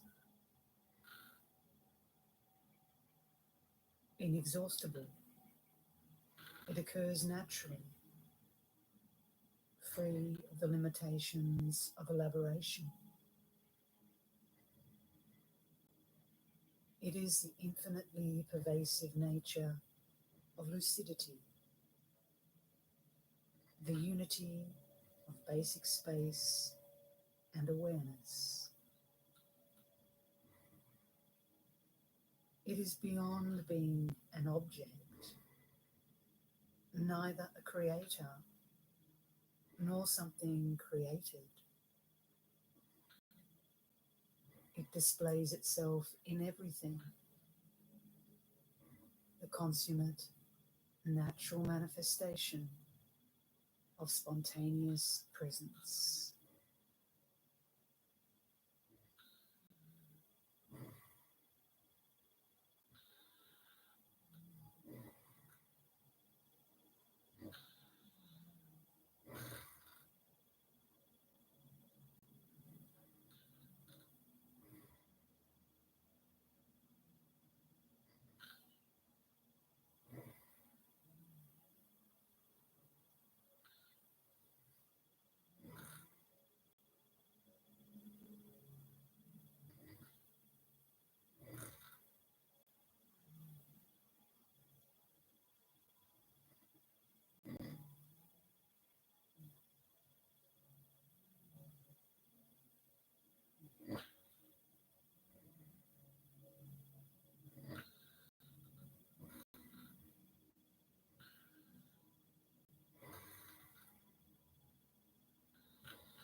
The all-creating monarch, teacher of teachers, has uttered a prophecy to the authentic retinue. The way sensory appearances manifest leads one to a definitive conclusion concerning the uncontrived heart essence, the root of all phenomena. If one fathoms the ultimate meaning of the single nature of this heart essence, one realizes that the nature of everything is subsumed within that all-creating one.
Due to the nature of me, all creating enlightenment,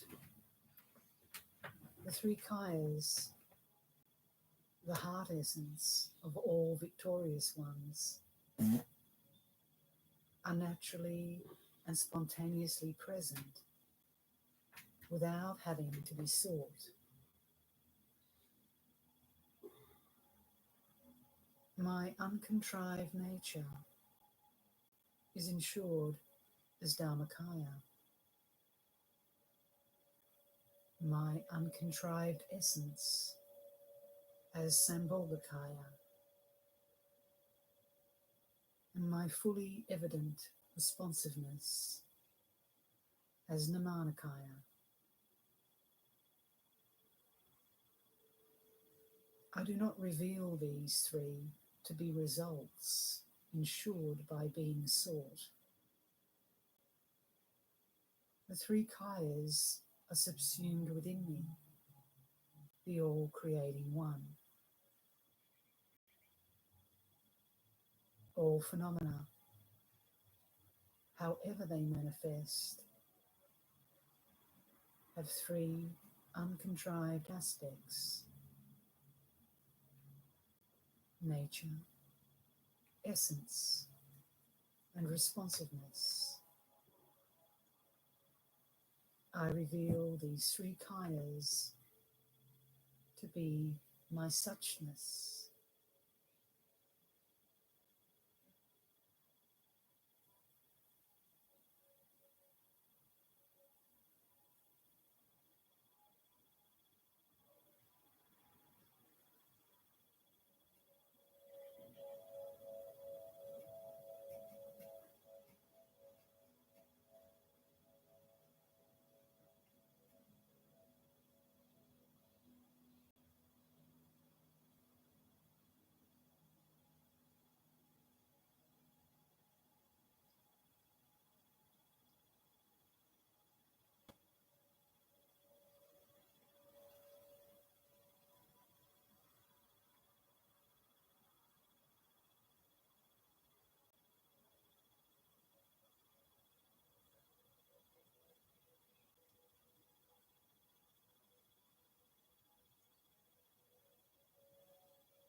Ordinary beings are truly Buddhas, but this fact is obscured by adventitious distortions. Once these are removed, truly there is Buddhahood.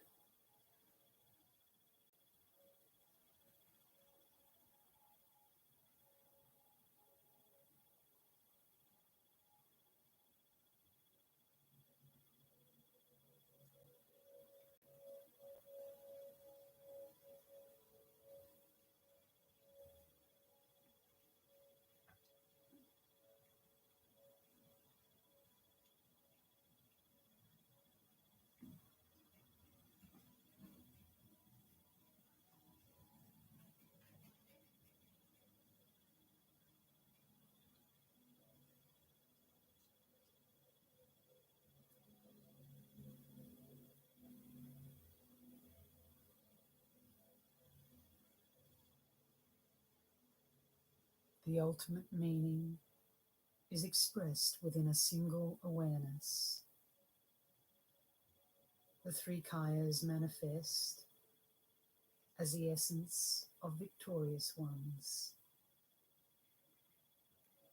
From the kayas occurs the miraculous expression of timeless awareness.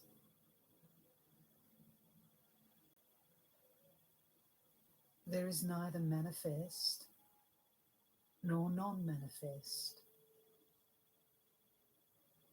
It is free of the extremes of realization and a lack of it.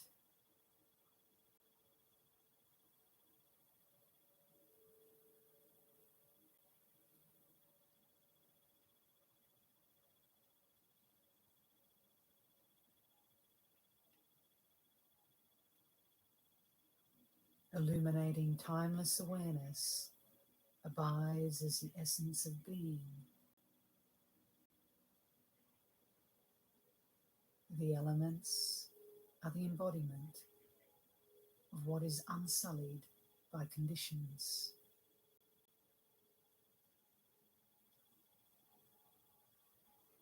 Illuminating timeless awareness displays itself in everything,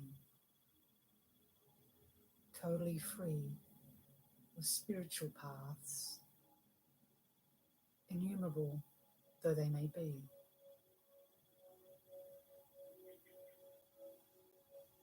Within the vast range of worlds in a 3,000-fold universe, however many mandalas of enlightened form there are, they are all, without exception, clearly apparent as sensory appearances.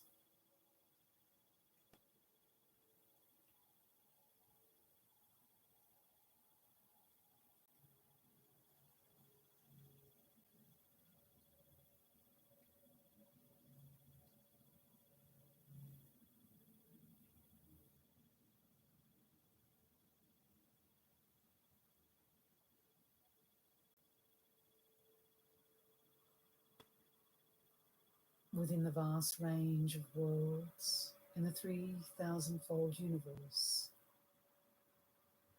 however many mandalas of enlightened speech there are,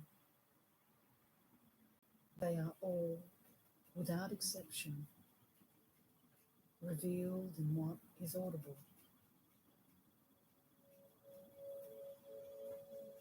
Within the vast range of worlds in the 3,000-fold universe,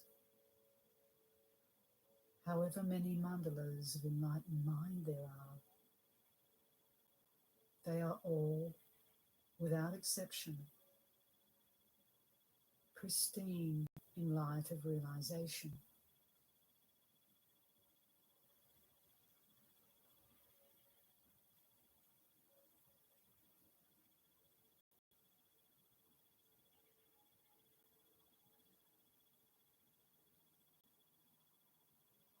Enlightened form, speech, and Vajra mind, from what is not manifest, everything manifests.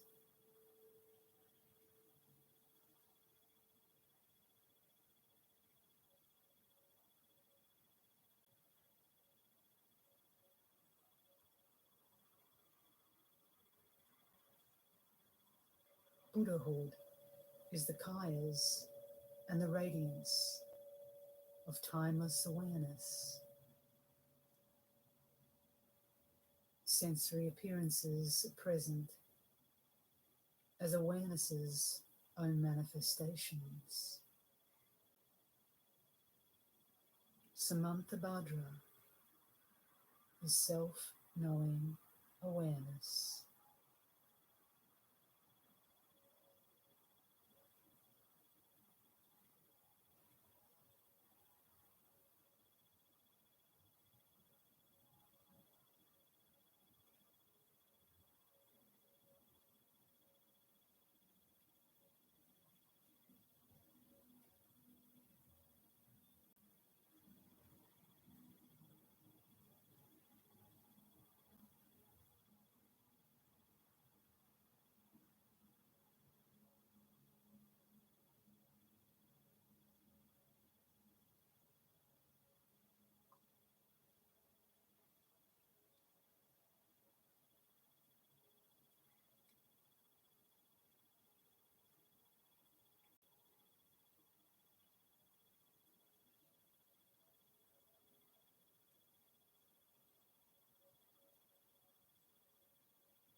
There is not a single thing that does not come from me. I am Samantabhadra, all that occurs. I am Samantabhadra, the guiding principle. There is not a single thing that I do not reveal. Different natures come from me. I am Samantabhadra, the nature of being. I am free of conventional designations. I am Samantabhadra, the state of oneness. The 5 aspects of supreme illumination are perfect in me. I am Samantabhadra, the supreme ruler. I bring about liberation into pure realms. I am Samantabhadra, the liberator. Whatever manifests is perfect within my mind. I am Samantabhadra, realization.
However many beings there are, whether inferior, middling, or superior,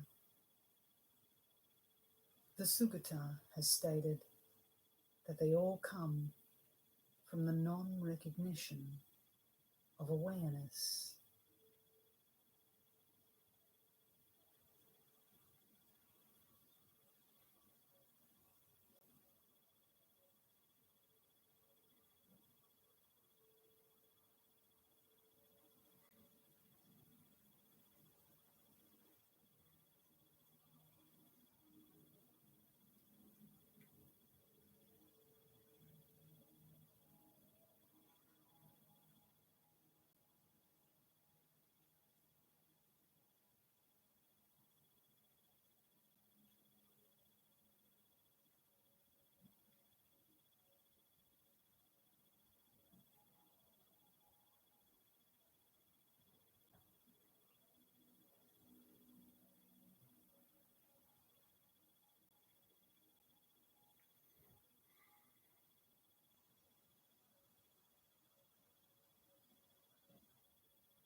The root of the non-recognition of awareness, without having to be examined, is determined never to involve confusion. But none of this is perceived in any way by anyone. Moreover, with all the coarse elements naturally cleared away from the very beginning, there are no longer any realms of ordinary beings, for these are naturally cleared away.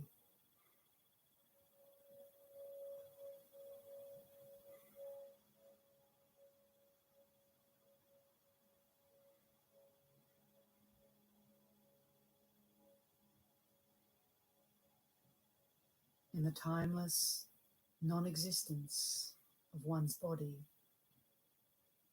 lies the awareness that it has never existed and never will.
Like a rope being perceived as a snake,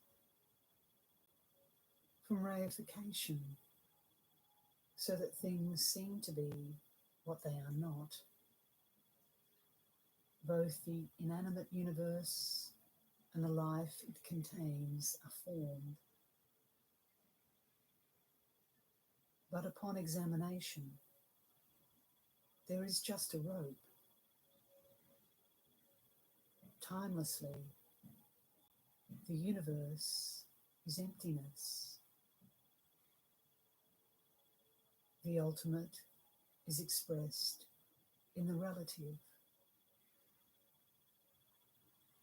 The perception of the snake is convincing enough as a perception. that the perception of the rope is the valid one. For example, like a bird perched on high, the nature of the two levels of truth is such that the ordinary world is merely relative. It has no connection with what is authentic. Everything is free within the essence of the basic space of emptiness.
I do not explain that there is some ultimately true phenomenon or higher plane.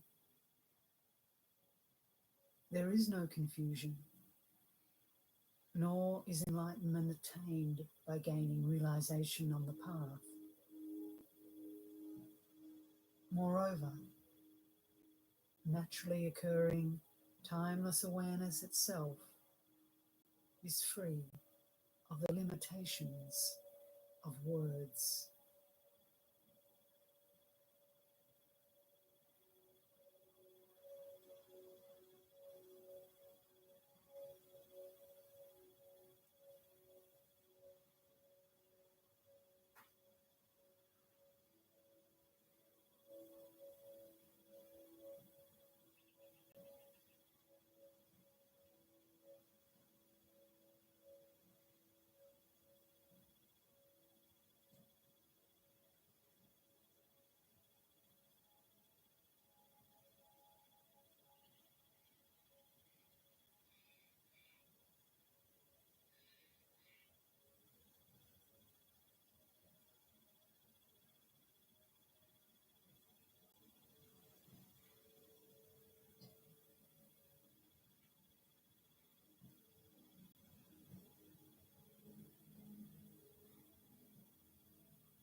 There is no Buddha, and who creates the fetters that bind? There is no name for, let alone the possibility of, confusion or non-recognition for any being.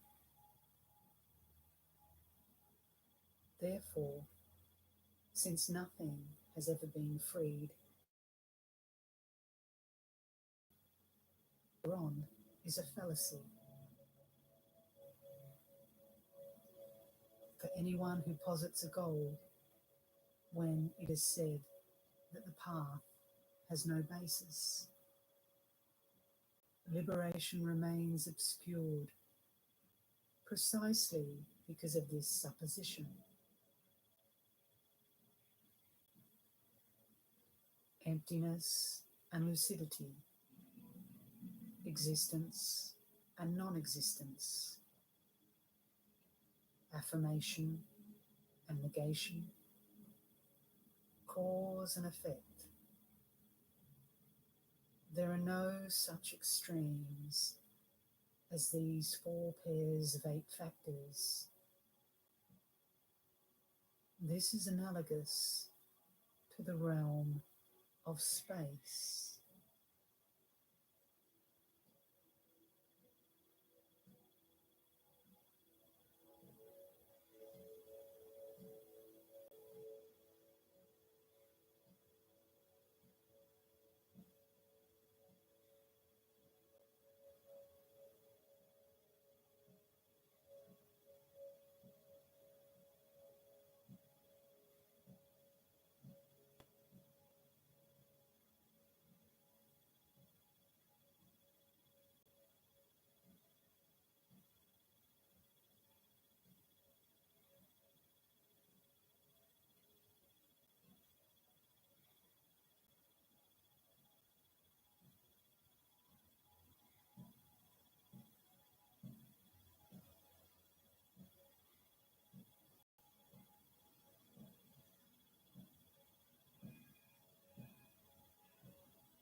Nothing binds, for there is no bondage, nor is there anything to be bound.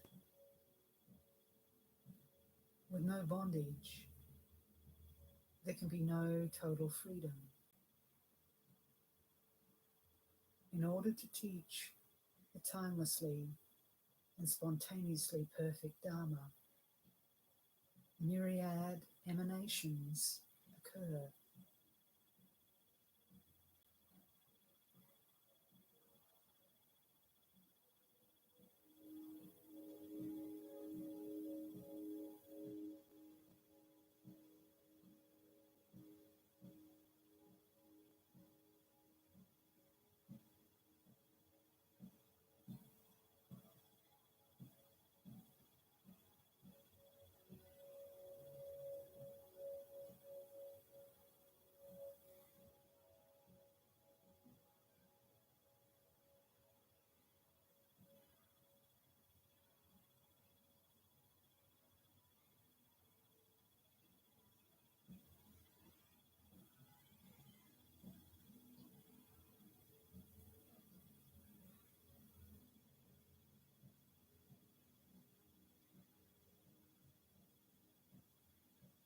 Mind is never subject to extremes. To whom can samsara and lower states of rebirth appear ever to have existed?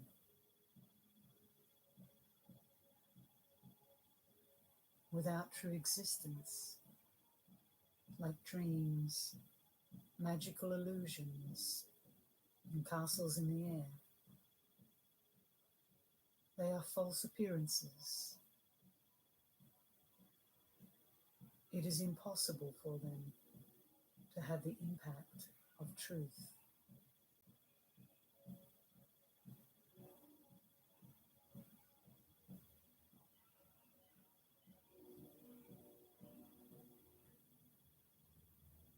Since Buddhahood does not exist, not even the name Buddha exists.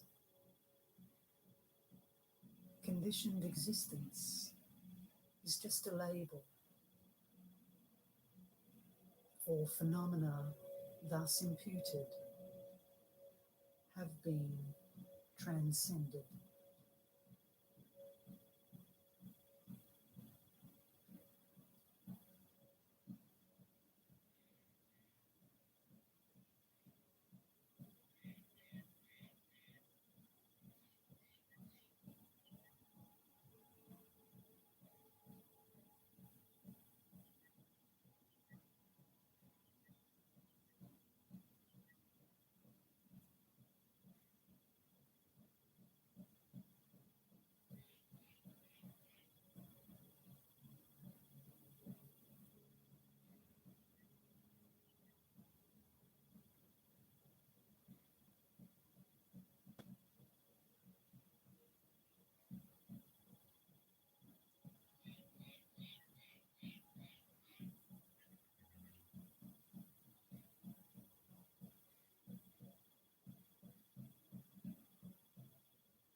6 Implications Concerning Freedom by Longchen Rabjan.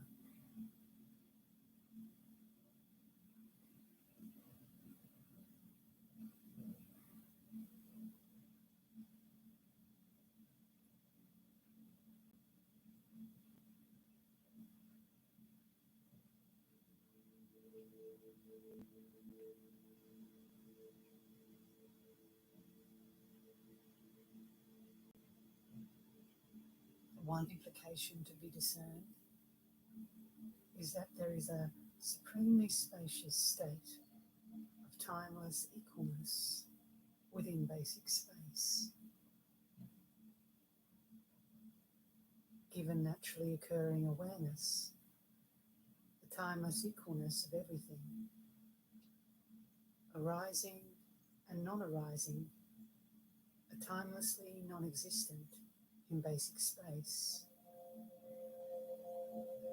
abiding and non-abiding, are timelessly non-existent in basic space, and freedom and the absence of freedom are timelessly non-existent in basic space.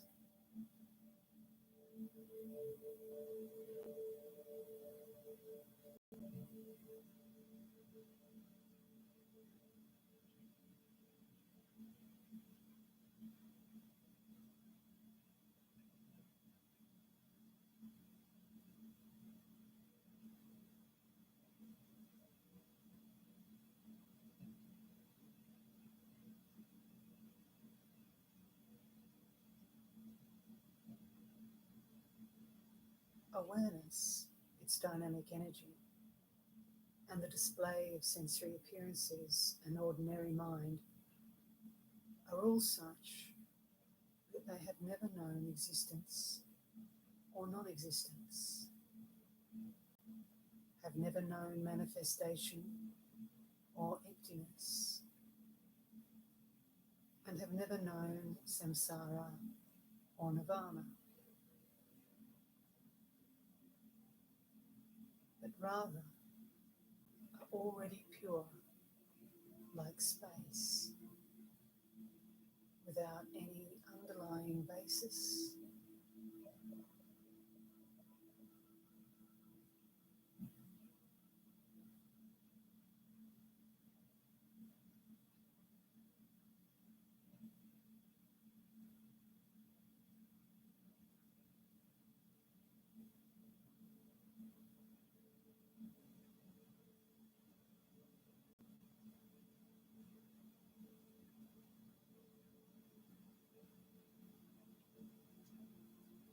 The implication concerning everything that manifests or that stirs in the mind that it has never known existence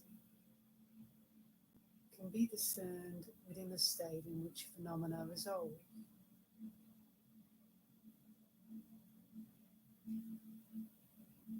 By completely letting go within the expanse that entails no conceptualization whatsoever, you embrace a larger scope of there being no origination.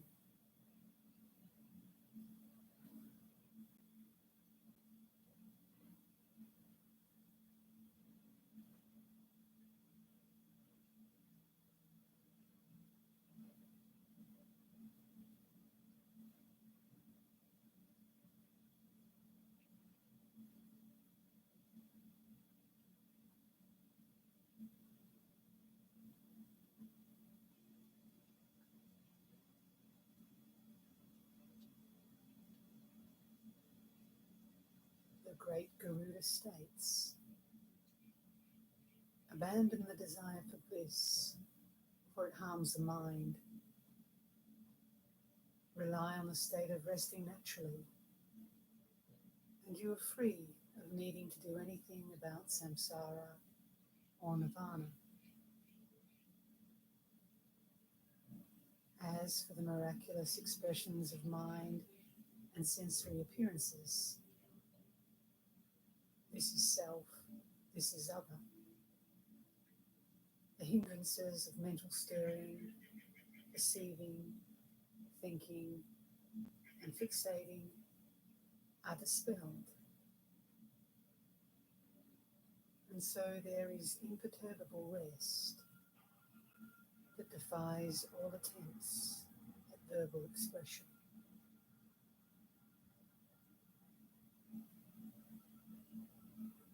The implication that whatever manifests is the miraculous expression of ordinary conceptual mind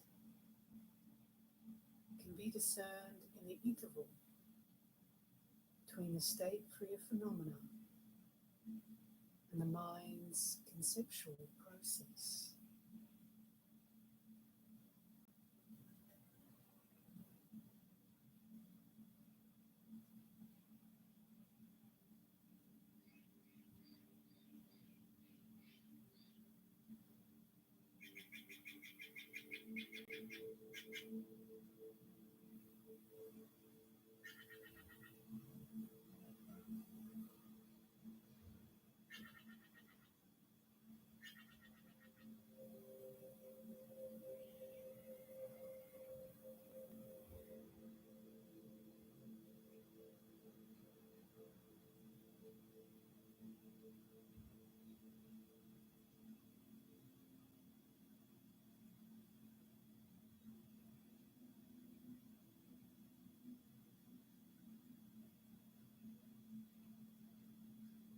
Within awareness, a supreme state of unwavering equalness,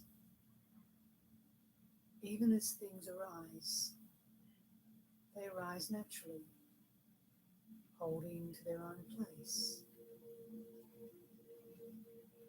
Even as they abide naturally, holding to their own place. Even as they are freed naturally, holding to their own place.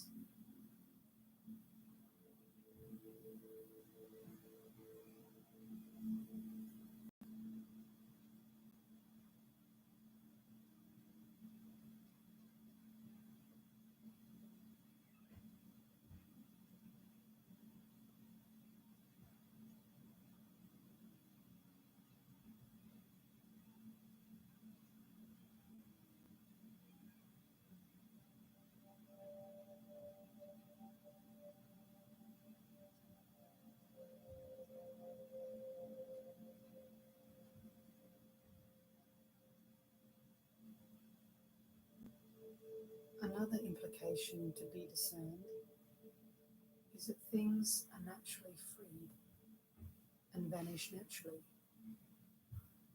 like a knot in a snake.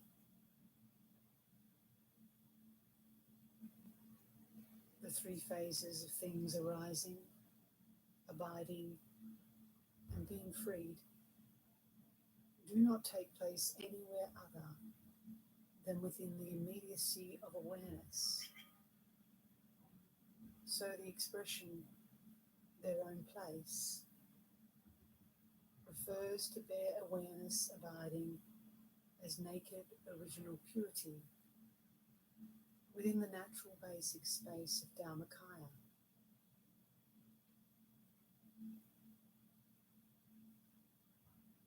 The expression, holding to their own place, refers to recognition of this.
as things arise naturally.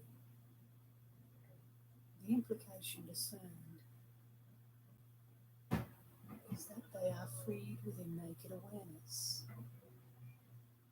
the place from which they arise, even as they abide naturally. The implication discerned is that naked awareness is the place in which they abide, and as for their natural freedom, even as they vanish, the implication discerned is that naked awareness is the place in which they go.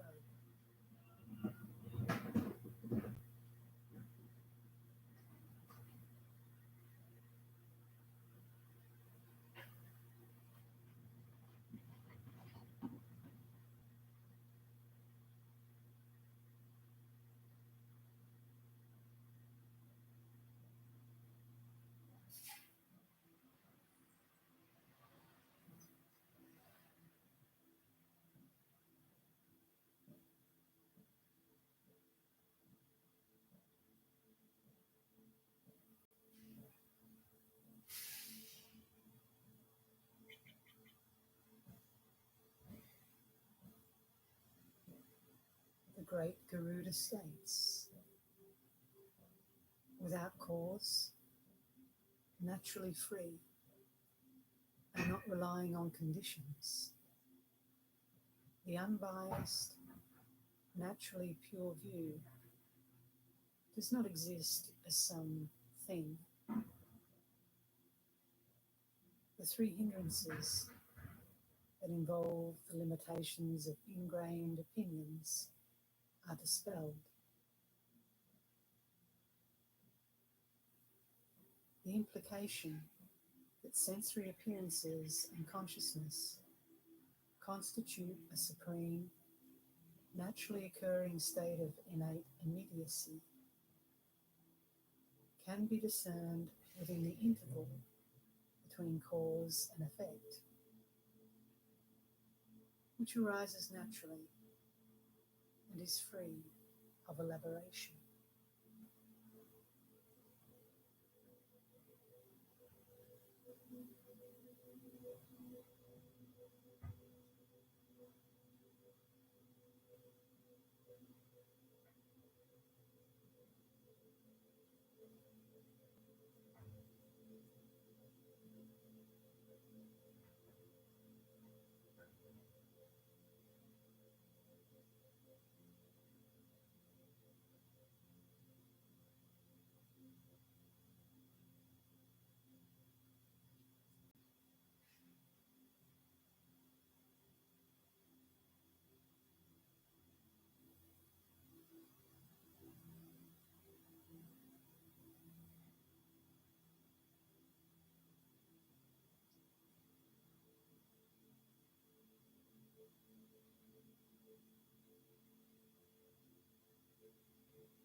Another implication to be discerned is that things are timelessly free, in that they are free of any basis.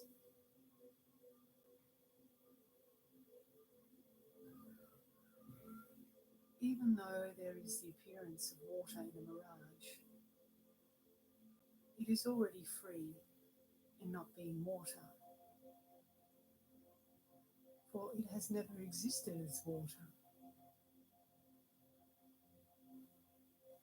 Similarly, all phenomena, having no independent nature, are timelessly empty and without identity, and so are timelessly free of having substance or characteristics.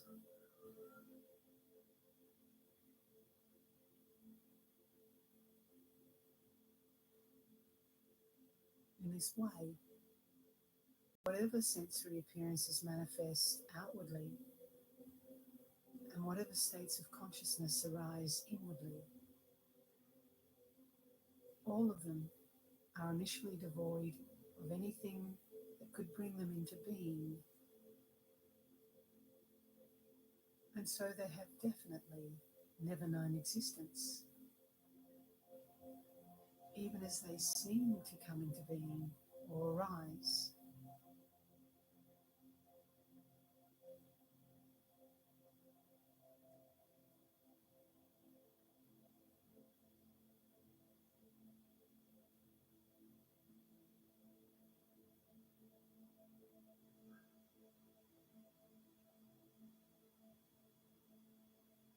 What seems at present to abide in light of consciousness is devoid of any essence as something that could abide,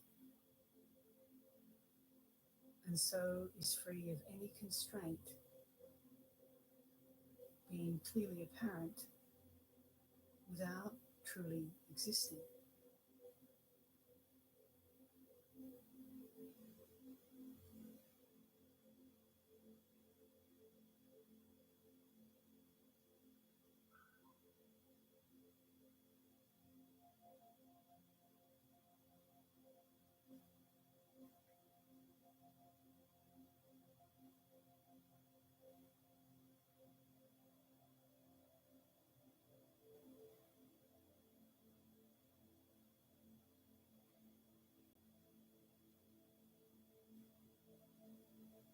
Finally, what seems to cease is devoid of any essence as something that could cease.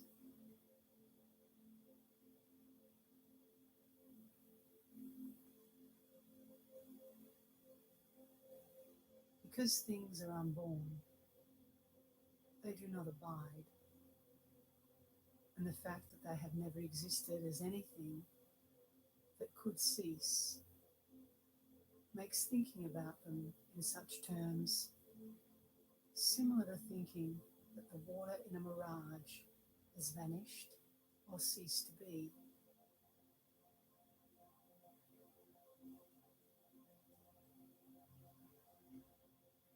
You should understand that since things are already free and that they have never known existence, there is no need for anything that arises in light of ordinary consciousness to be freed by applying antidotes.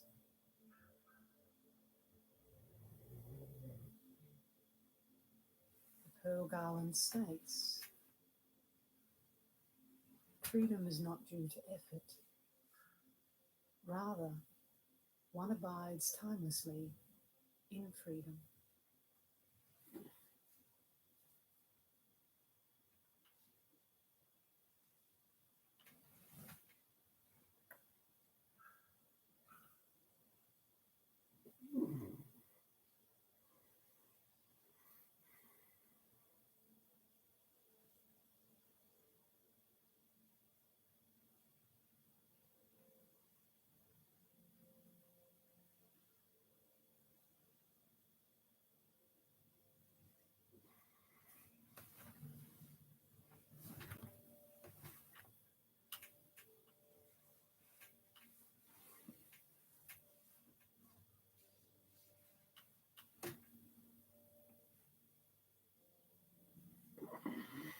The actual way to discern the implication of this key point and put it into practice is as follows. Even as sense objects manifest in light of consciousness, you understand that they have no basis, and so release them into openness without contriving or tampering with them in any way.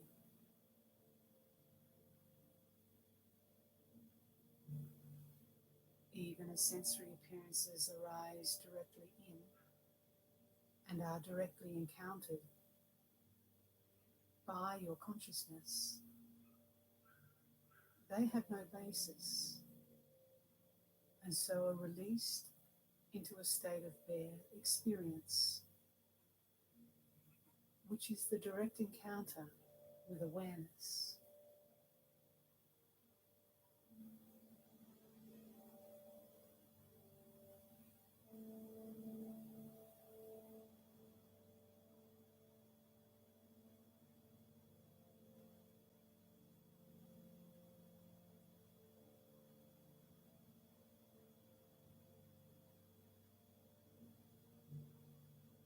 your consciousness of sensory appearances is continuous, yet it does not reify or analyze them. Rather, you maintain what is simply an undistracted identification of naked awareness itself, pristine in its openness.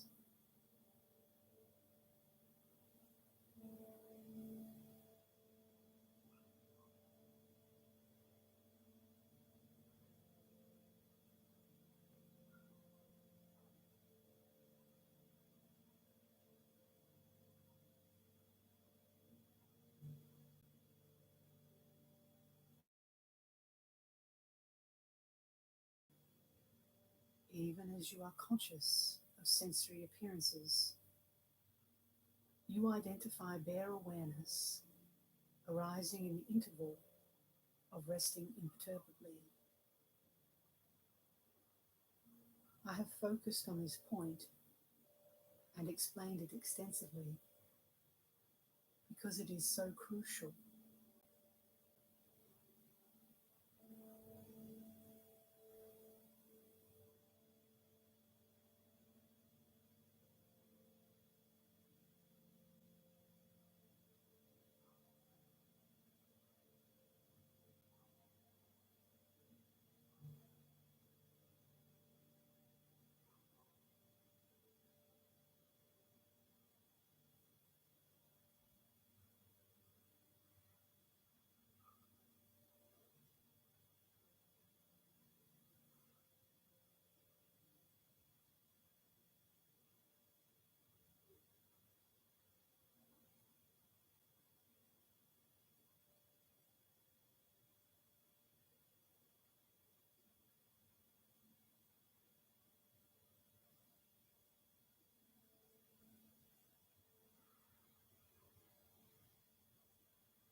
Another implication to be discerned is that freedom in immediate perception is a supreme state in which ordinary perception vanishes.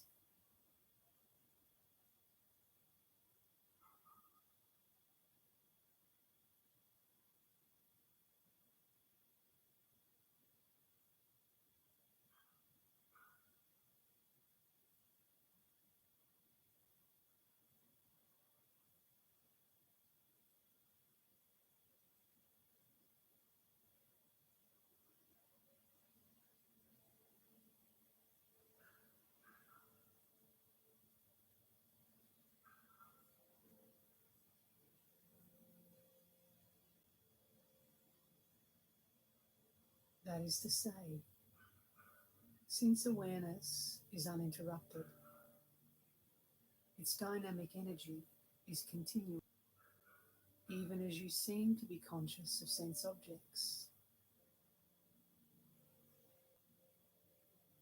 Thoughts do not go beyond any of their three phases: arising, abiding, or being freed, which is to say, vanishing.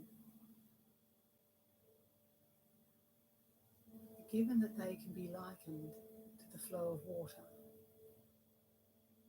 there is no opportunity for cause and effect to be reinforced in any single moment. Thoughts arise and vanish simultaneously, and so are like patterns drawn on water.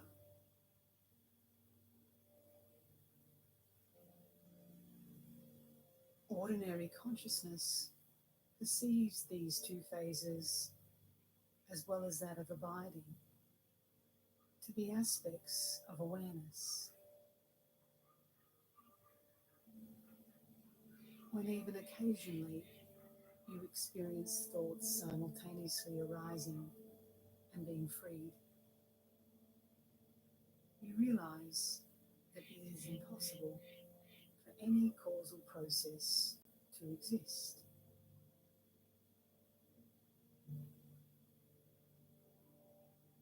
With With your naked realization of this, the cause of samsara is exhausted, since its result, remaining within the 3 realms and the 6 states of samsara, is impossible. Your mind is at ease.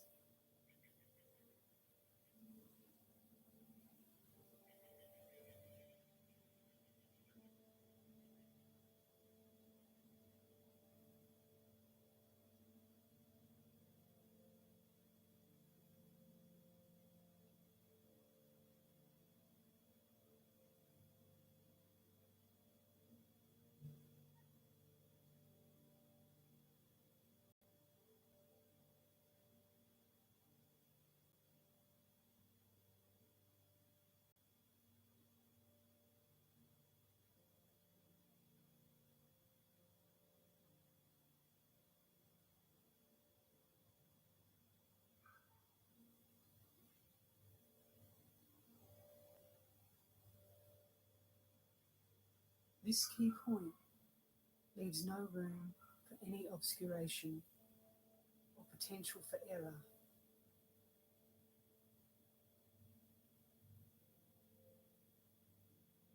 Due to the purity that lies in the simultaneous arising and freeing of thoughts, error and obscuration are cut through in the context of their true nature. This is what is meant by crossing over the abyss of hope and fear.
The way to discern the implication of this key point and put it into practice is as follows.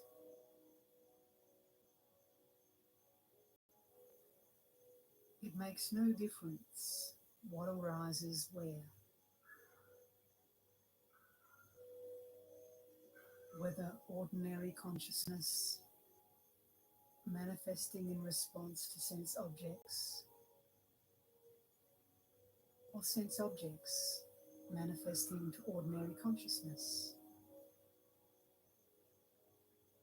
For the moment you rest in the immediate perception of the context in which thoughts arise,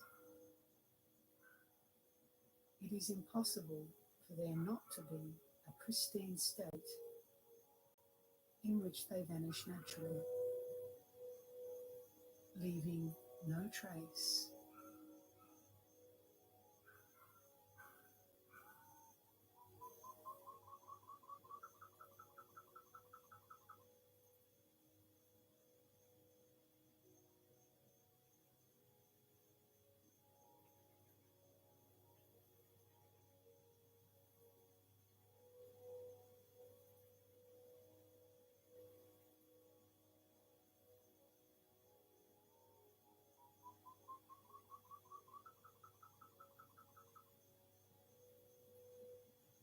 At that point, by resting in the wake of their vanishing, you identify the presence of a bare state of lucid, pure awareness, its limpid quality intense and enormously potent.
While everyone else cultivates a non-conceptual state of meditation,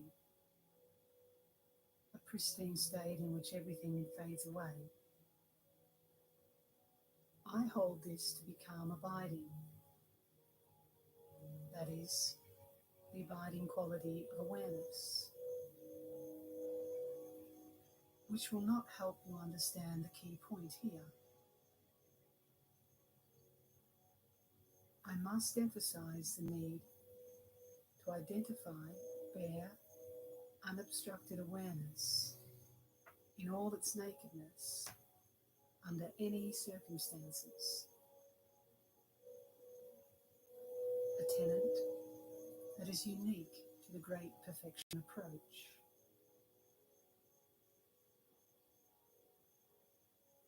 The implication of freedom in immediate perception is discerned by identifying awareness in the interval between sense objects manifesting outwardly in consciousness, aware yet empty, arising inwardly.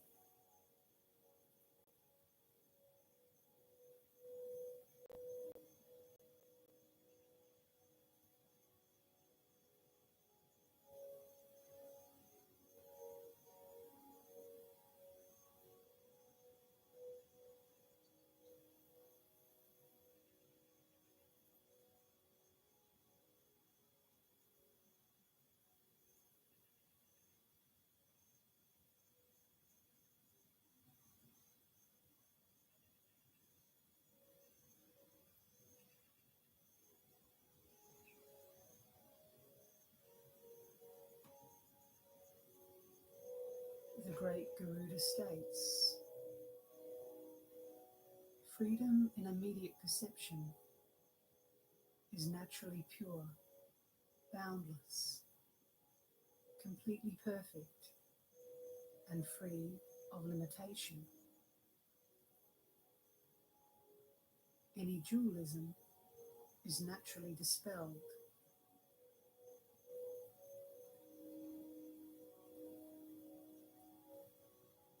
The implication that the vast expanse is a supreme state that need not be sought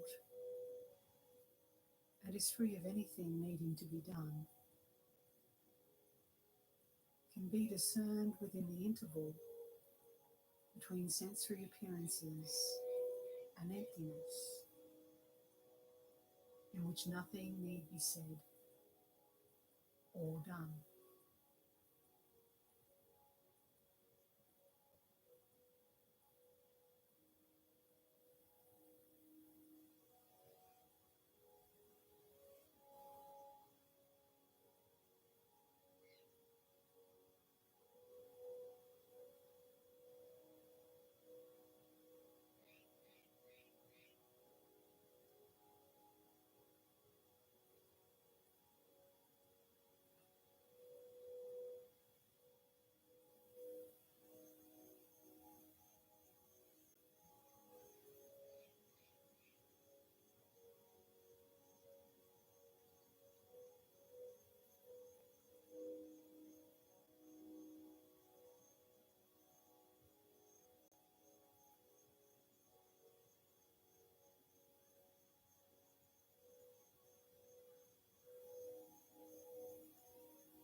Another implication to be discerned is that there is freedom from limitation beyond imagination or expression.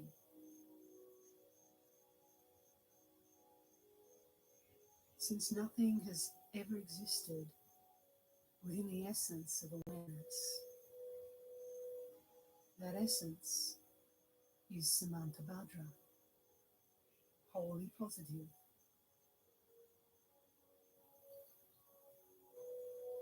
Since it is the unobstructed unity of emptiness and lucidity, it is the spacious expanse of Vajrasattva, immutable being.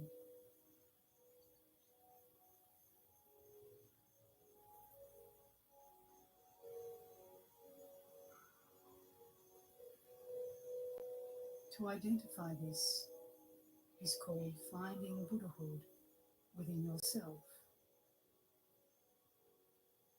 For even if you were to search elsewhere, you would not find it.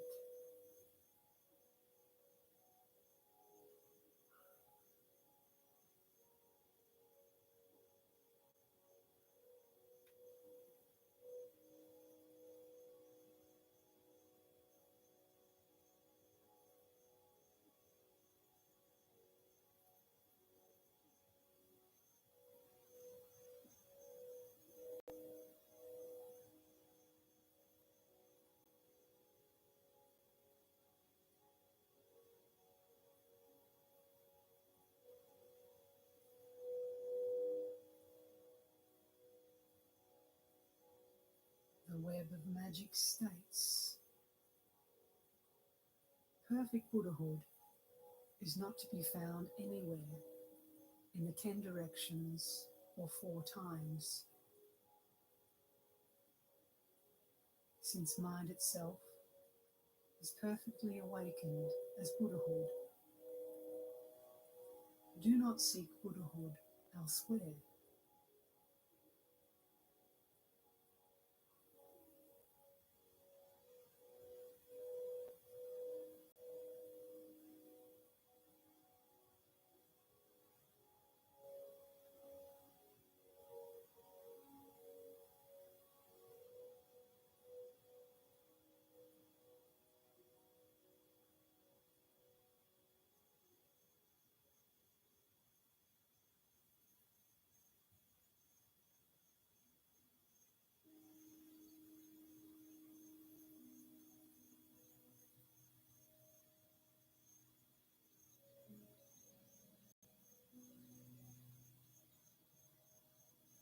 If you put this into practice,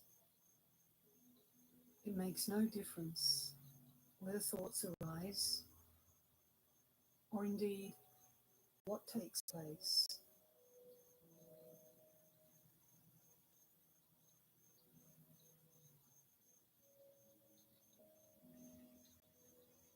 Do not direct your thoughts outwardly to sense objects.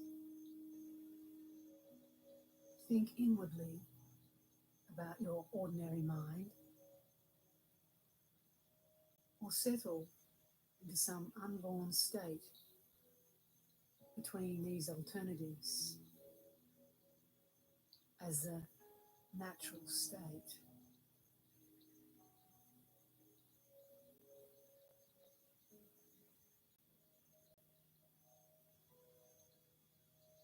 Rather, identify unobstructed awareness in your immediate perception of it. In the very instant you do so, you abide in enlightened intent that is like space, beyond elaboration, imagination, or expression. A state free of limitation, in which nothing has been deliberately rejected, but which is not experienced in light of your ordinary consciousness.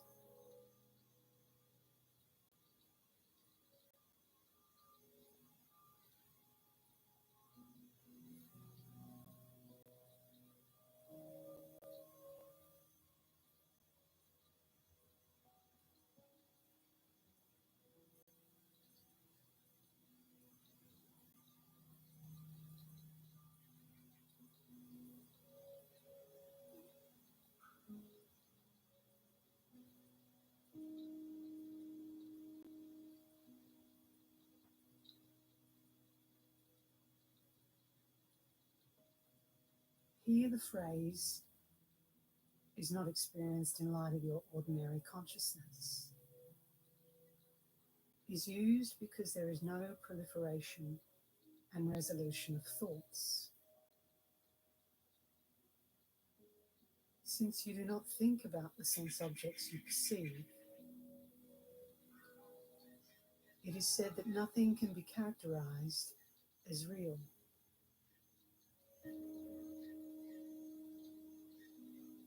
When both seemingly real sense objects and the proliferation and resolution of thoughts are absent,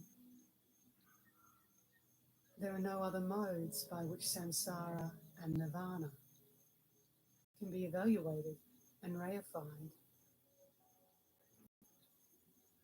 And so there is one's own awareness, that is, timeless awareness, as one's individual experience of self-knowing awareness. Indescribable, inconceivable, and inexpressible.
The great Garuda states,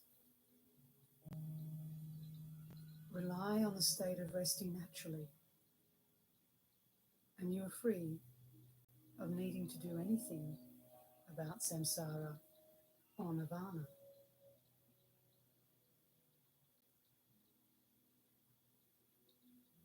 As for the miraculous expressions of mind and sensory appearances,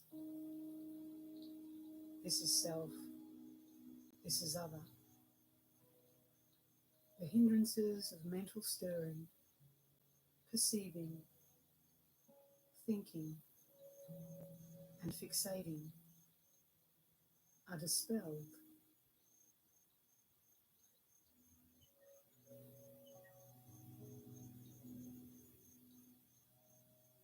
And so there is imperturbable rest that defies all attempts at verbal expression.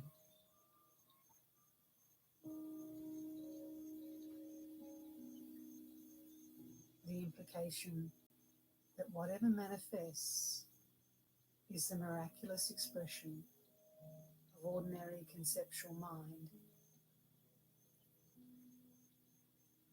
can be discerned in the interval between the mind free of phenomena and its conceptual process.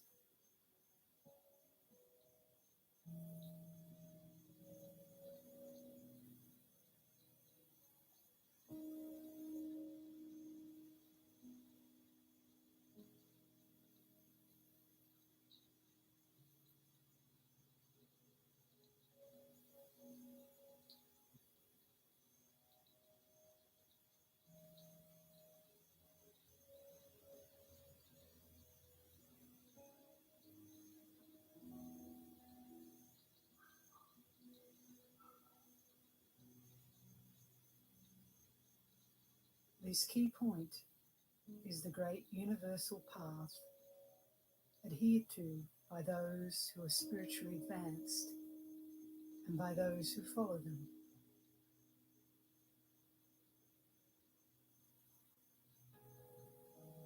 This has been stated in passages such as the following: indescribable, inconceivable, and inexpressible.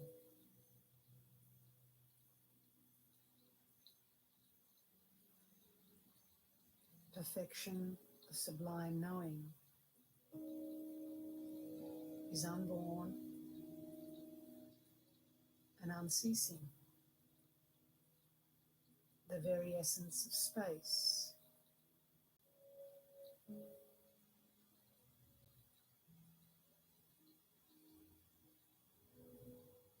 It is the domain of each individual's self-knowing, timeless awareness. I pay homage to the Mother of Victorious Ones of the Three Times.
Do not think of anything. Do not think of anything at all.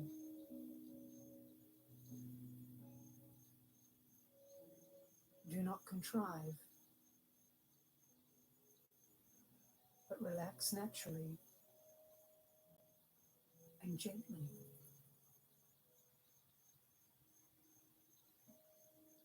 The uncontrived state is the precious, unborn treasury.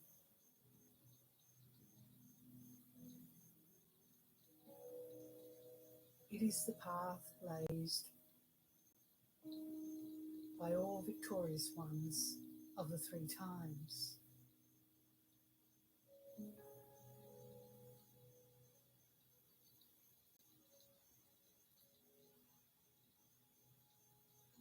When the tangible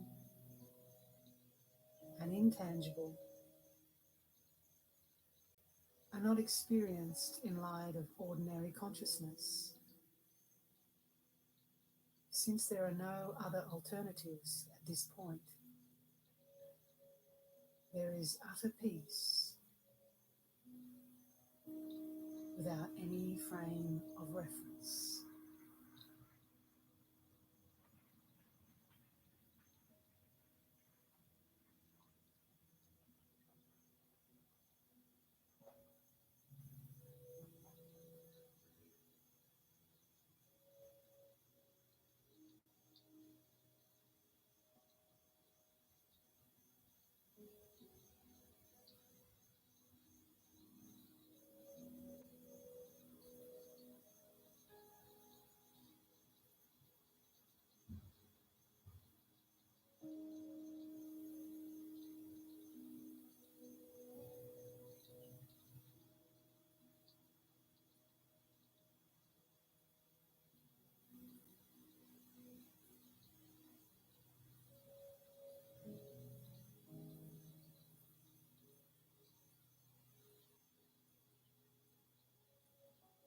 Freedom from limitation is praised as the ultimate meaning of the true nature of phenomena.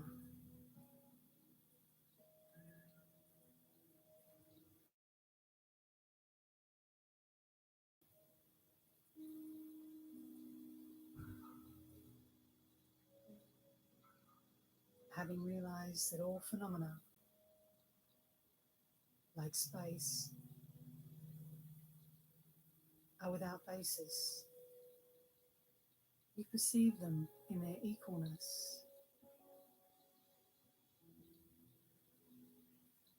No phenomena exist that are good or bad, that are to be accepted or rejected.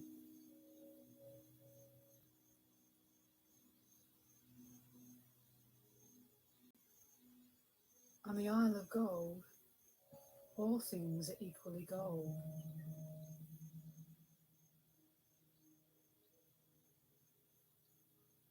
So whatever forms manifest, they are neither good nor bad. There are no ordinary rocks or stones to be found, for everything is made of gold.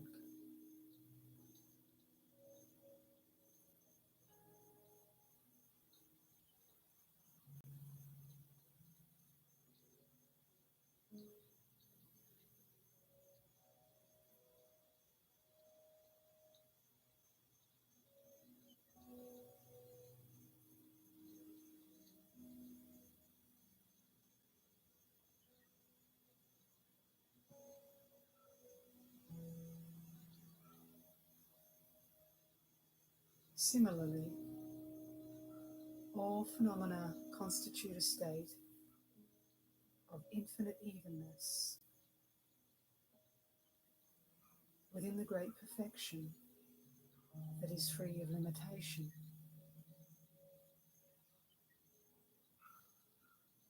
So the labels error, obscuration, samsara, and nirvana are irrelevant.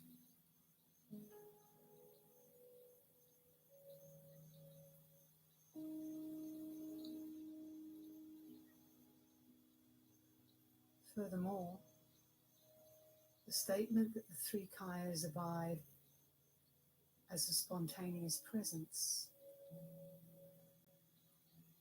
given their true nature as a supremely spacious state of evenness and equalness, is simply a figure of speech.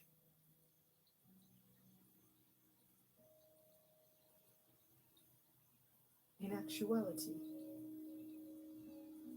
you have cut through limitations by going beyond what can be characterized or described.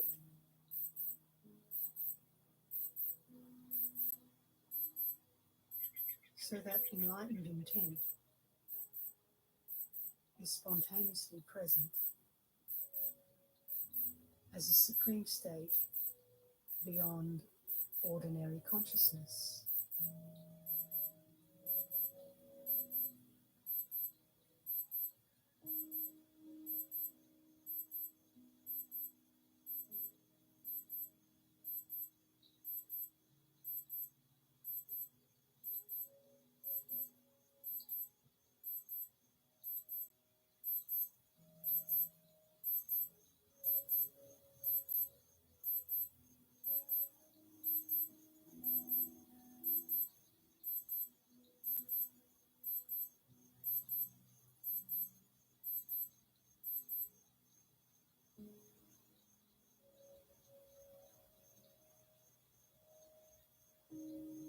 The natural freedom of awareness states it is beyond limitation or distortion. The distortions of the four extremes naturally cleared away. It is free of the biases of reification.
I'm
just another level.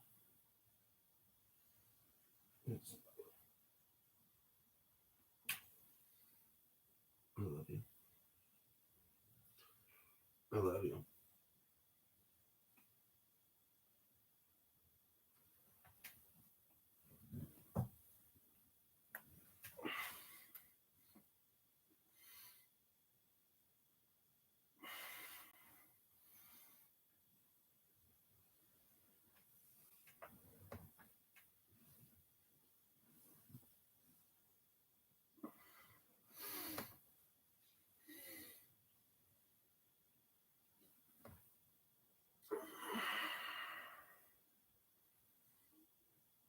I go pee.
There is no trifling with nature. It is always true, grave, and severe. It is always in the light, and the faults and errors fall to our share. It defies incompetency, but reveals its secrets.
Or in that flash of insight that seems to come from nowhere, that simultaneous attraction and terror you felt? That's what Rudolf Otto called mysterium tremendum, the trembling awe we feel in the presence of something both terrifying and fascinating, the hallmark of all genuine encounters with the sacred. And it's the same force that drove Faust to his fateful bargain. You'll discover that the Faustian calling isn't a mere legend. No, dear seeker, it's a living pattern that plays out in your own life, in your own struggles, limitations, and aspirations, in your own hunger for something more than ordinary existence can provide. Through understanding Faust, you begin to understand those restless stirrings in your own soul, those moments when the familiar world seems too small to contain your dreams. Goethe writes in his monument, Faust, I am part of the part that once was everything, part of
You agree?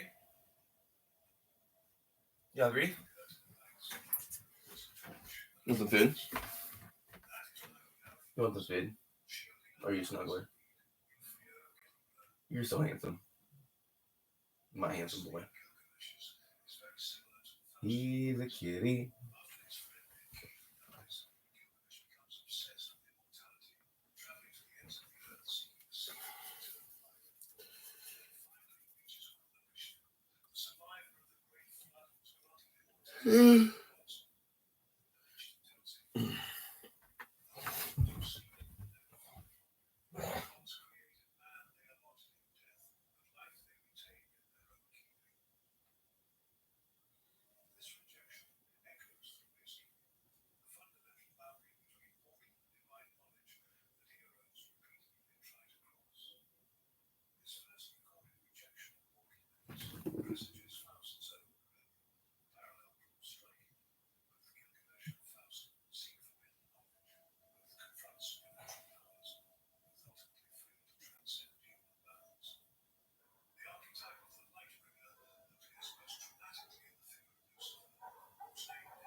manifestations of forces that bring about the instability that always pursues the causes, and therefore requires constant vigilance and maintenance to keep at bay.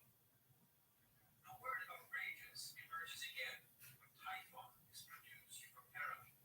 Isaiah describes it as, quote, terrible, outrageous, and lawless. As we've noted, these are qualities opposed to Zeus's reign. Finally defeats this creature in order to consolidate his dominion of the cosmos. Again, we see that Perseus is embodying those outrageous, lawless forces, and Isaiah is directing us toward the path of constituting order under the supreme aegis of Zeus. The classicist Hugh Lloyd-Jones observed that earlier scholars had detected a shift in emotional perception of the world with the epic age into the lyric. These scholars believed that there was a literal shift in the existential condition of the ancients, as feelings of amicania, or human helplessness, seemingly increased, moving from the 8th to the 7th centuries BCE. Of course, Lloyd-Jones is quick to put this issue to rest, since the nature of lyric poetry itself was more personal and concerned with the inner life of the poet, and would naturally express more vulnerable human emotions as opposed to epic poetry. There is no need to insist on such a radical shift. His girlfriend cheated on him, bullies humiliated him, but he held on to his love promise. Don't reveal your secret to anyone, son, Wig's dying mother said to him as she collapsed in his arms. On his 10th birthday, shift. However, what I am noticing in the contemporary world is an increased sense of hopelessness and existential despair, which diverse people combat in incredibly diverse ways. Some seek self-destructive behavior to escape from their pain through drug abuse or alcohol. Some advocate for nihilism, others a progressive utopianism, while many have returned to self-spiritual. There is a philosophical movement I would like to focus on in this video, perhaps best represented by the work of Jason Giorgiani, who seeks to valorize the Promethean Titan and advocate for emulation of his powers in order to engage with and prepare for humanity's present and future trials. This philosophical project seeks to express an extroverted position by grabbing hold of the reins of human self-determination. It takes a fundamentally Nietzschean approach to the overnight, to wrest control from the gods and titans and fashion man anew, and somehow overcome this dichotomy of conflictual forces that the latter two entities represent. But this too strikes me as a reaction to the sense of helplessness that characterizes many people along the spiritual path who yearn for a way out of this nihilism and seek meaning. As Giorgiani summarizes his philosophy's object, quote, the point is to foster human evolution and social development forward into the future based on the purposes that we as a people define for ourselves. For all this talk of heroism and warrior ethos exemplified by many so-called pagan Nietzschean YouTubers, there is a distinct sense of insecurity that underlies so many of these philosophical postures.